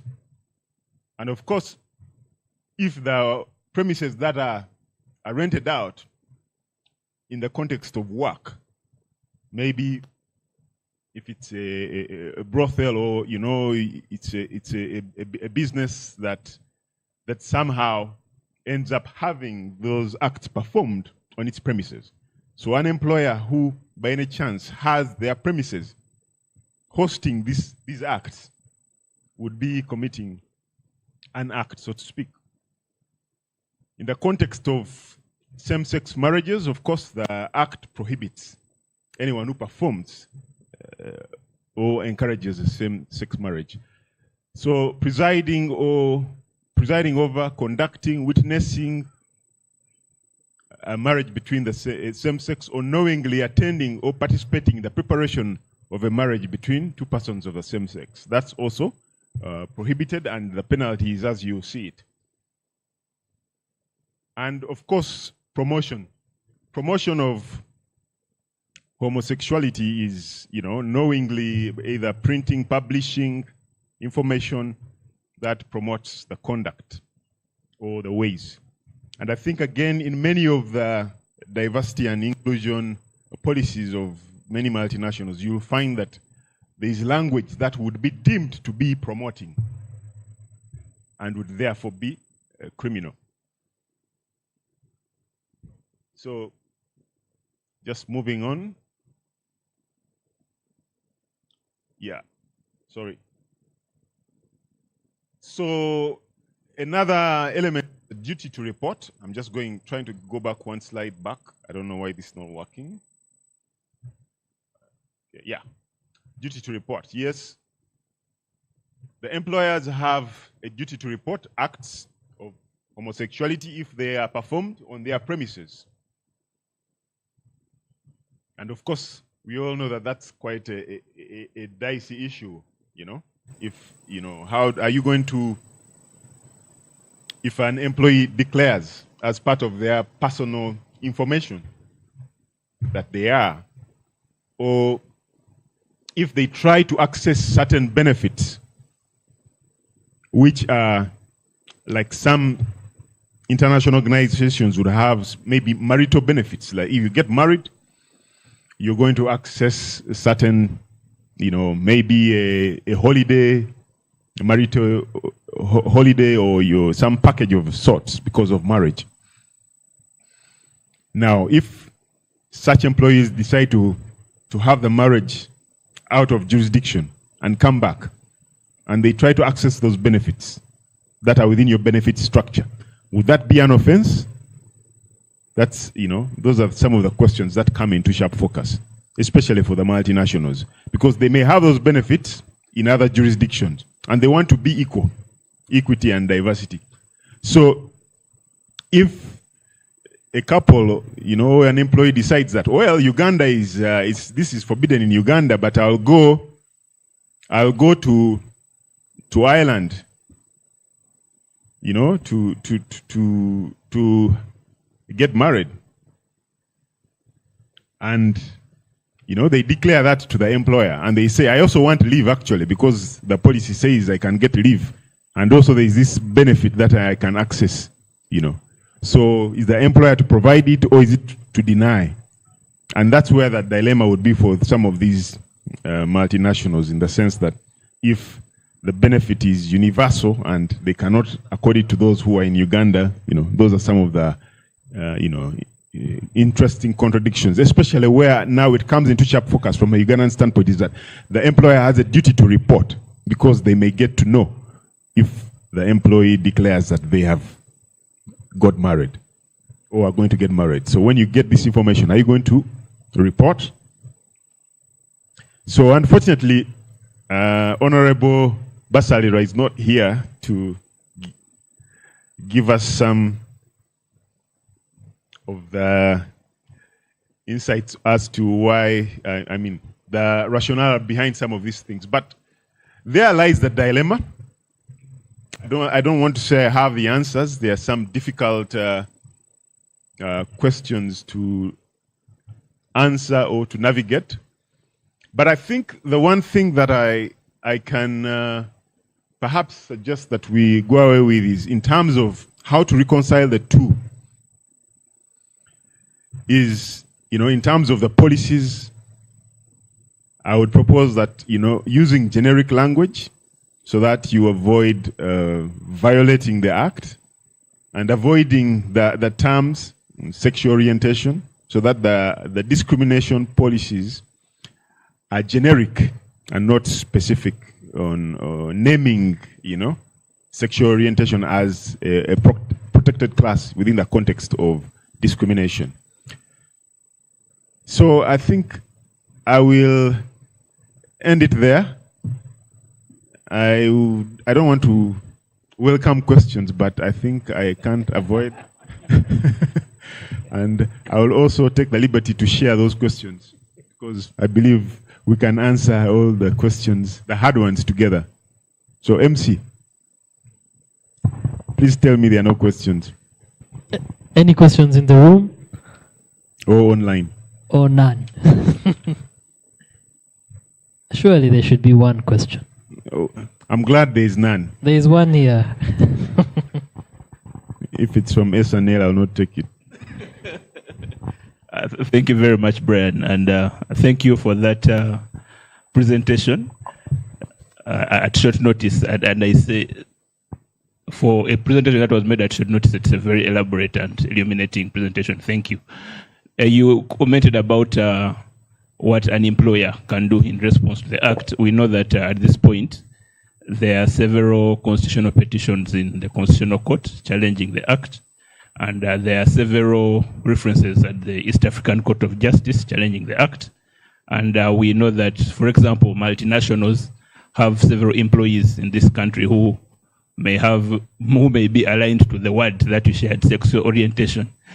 Now, how would you advise an employee working within Uganda for a multinational company whose headquarter policies recognize some of the acts prohibited by the Anti-Homosexuality Act? How would you advise them to respond to the contents of the Act in light of the constitutional petitions and the other references? There is this thing that we lawyers like to run to very quickly. When something is in court, what do we say? Sub judice? Yeah. Can't I use the sub judice rule to avoid a good part of the question? So yes, it is in court. There are 3 constitutional petitions, I think, in court, 3 of them, and they are yet to be heard. So we wait, and the questions that are being challenged are really it's the same question, really, whether the act is discriminatory against a certain category of people. But to answer your question, what does an employee, would that employee be,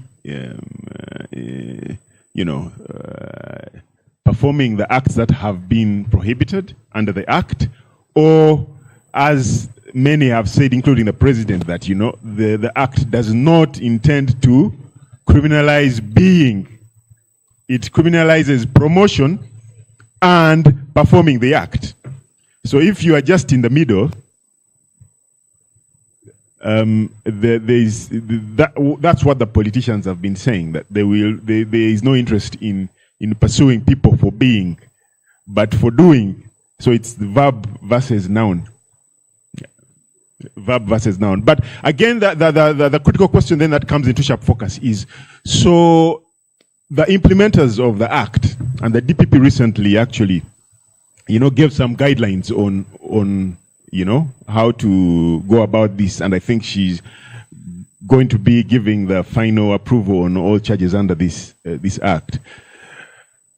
But in terms of implementation, there lies the challenge as to what is going to be the standard. But for multinationals, I think it's a simple answer.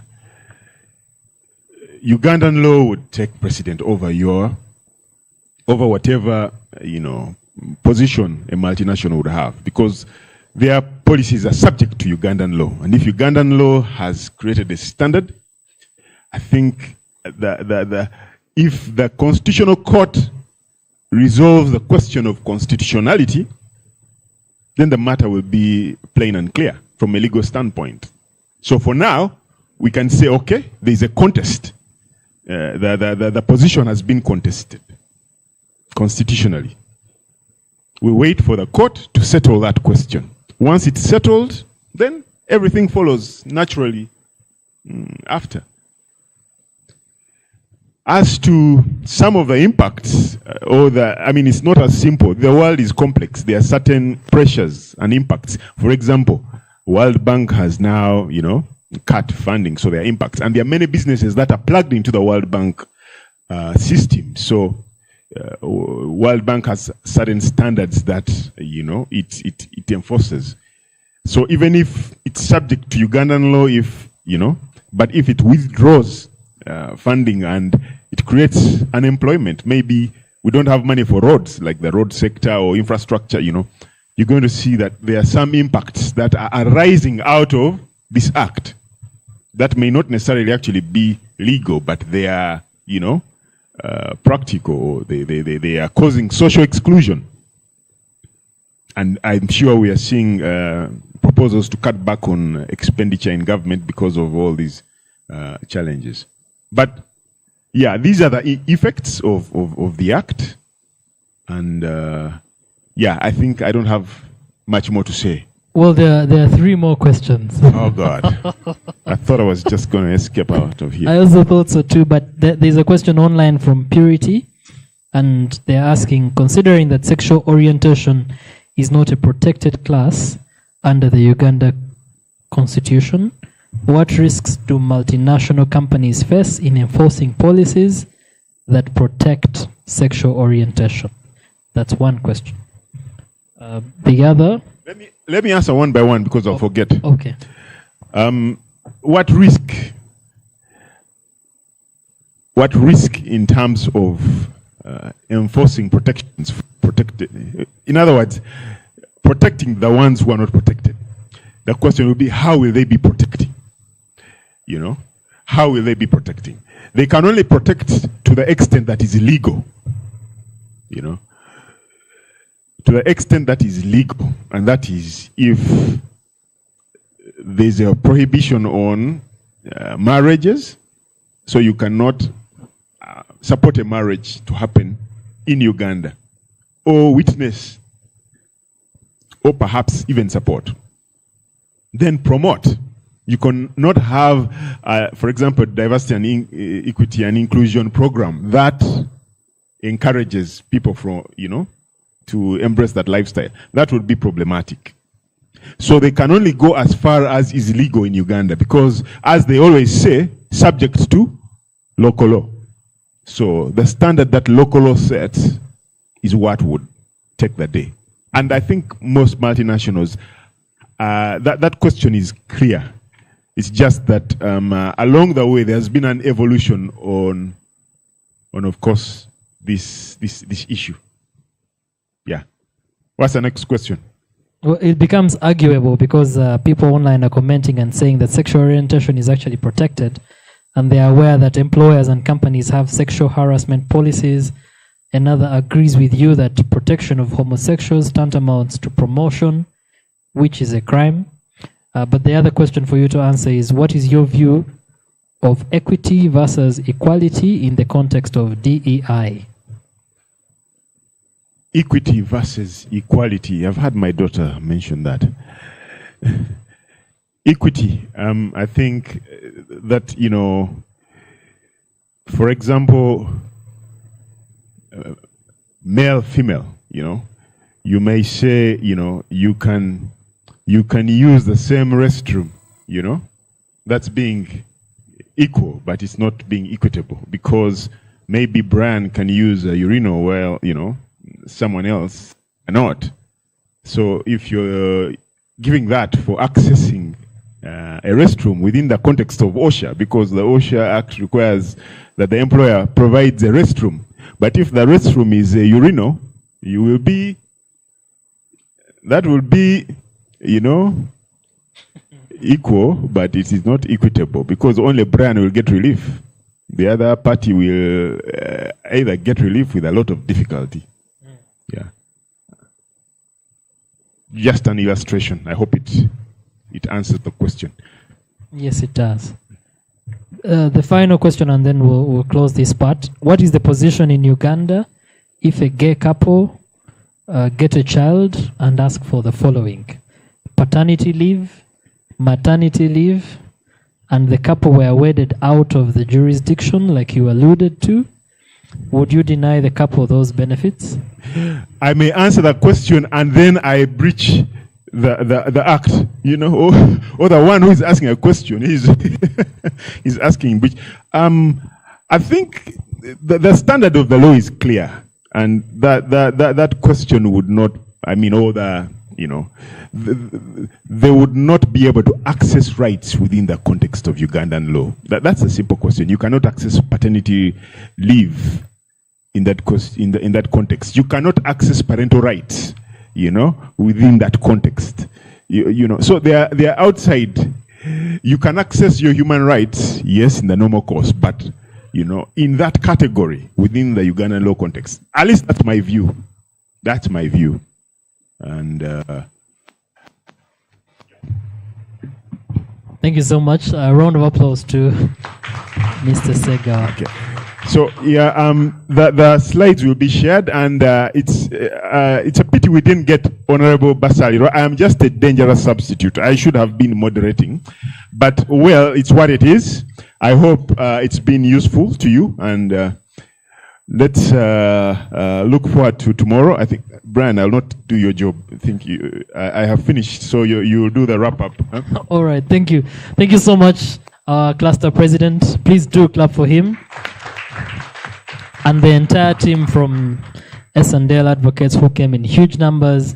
They brought all generations, the Gen Zs, the upper ones, the millennials, baby boomers. I had different terminologies here. If you don't know what that is, please go research. Today has been amazing. I believe you will all agree with me. From the turn up online, over 200 people participating actively, questioning, raising their hands, sharing all over Twitter and social media. Our hashtag for the conference is ULS Employment 23. So please do share pictures, comments, remarks, etc. Special shout outs to our sponsors, S&L, Legomark, and Uganda Breweries. Tomorrow is more exciting. Those that are looking forward to retirement, we'll be talking about retirement benefits. We'll be talking about a decade of industrial court and the several decisions that have come from there, employment litigation and resolution. And then there'll also be bits of sexual harassment, national content legislation, employment taxation and compliance, data privacy, collective terminations, and recent legislative developments. So please do look forward to tomorrow. We shall be starting earlier than we started today because we were disorganized by the rain and several other things. So tomorrow, please keep time. We'll be starting off at 8:30 with arrival and registration, and 9 a.m. with the first presentation. Thank you so much for keeping time. Please get home safely. Please remember that tomorrow we'll also have a cocktail courtesy of UBL. So those that want to dress down on Friday, I think it is welcome as an employee benefit for attending the conference. But those that want to keep formal, it is also accepted. See you tomorrow. Brian Kambaho is my name, and I'm privileged to be your host.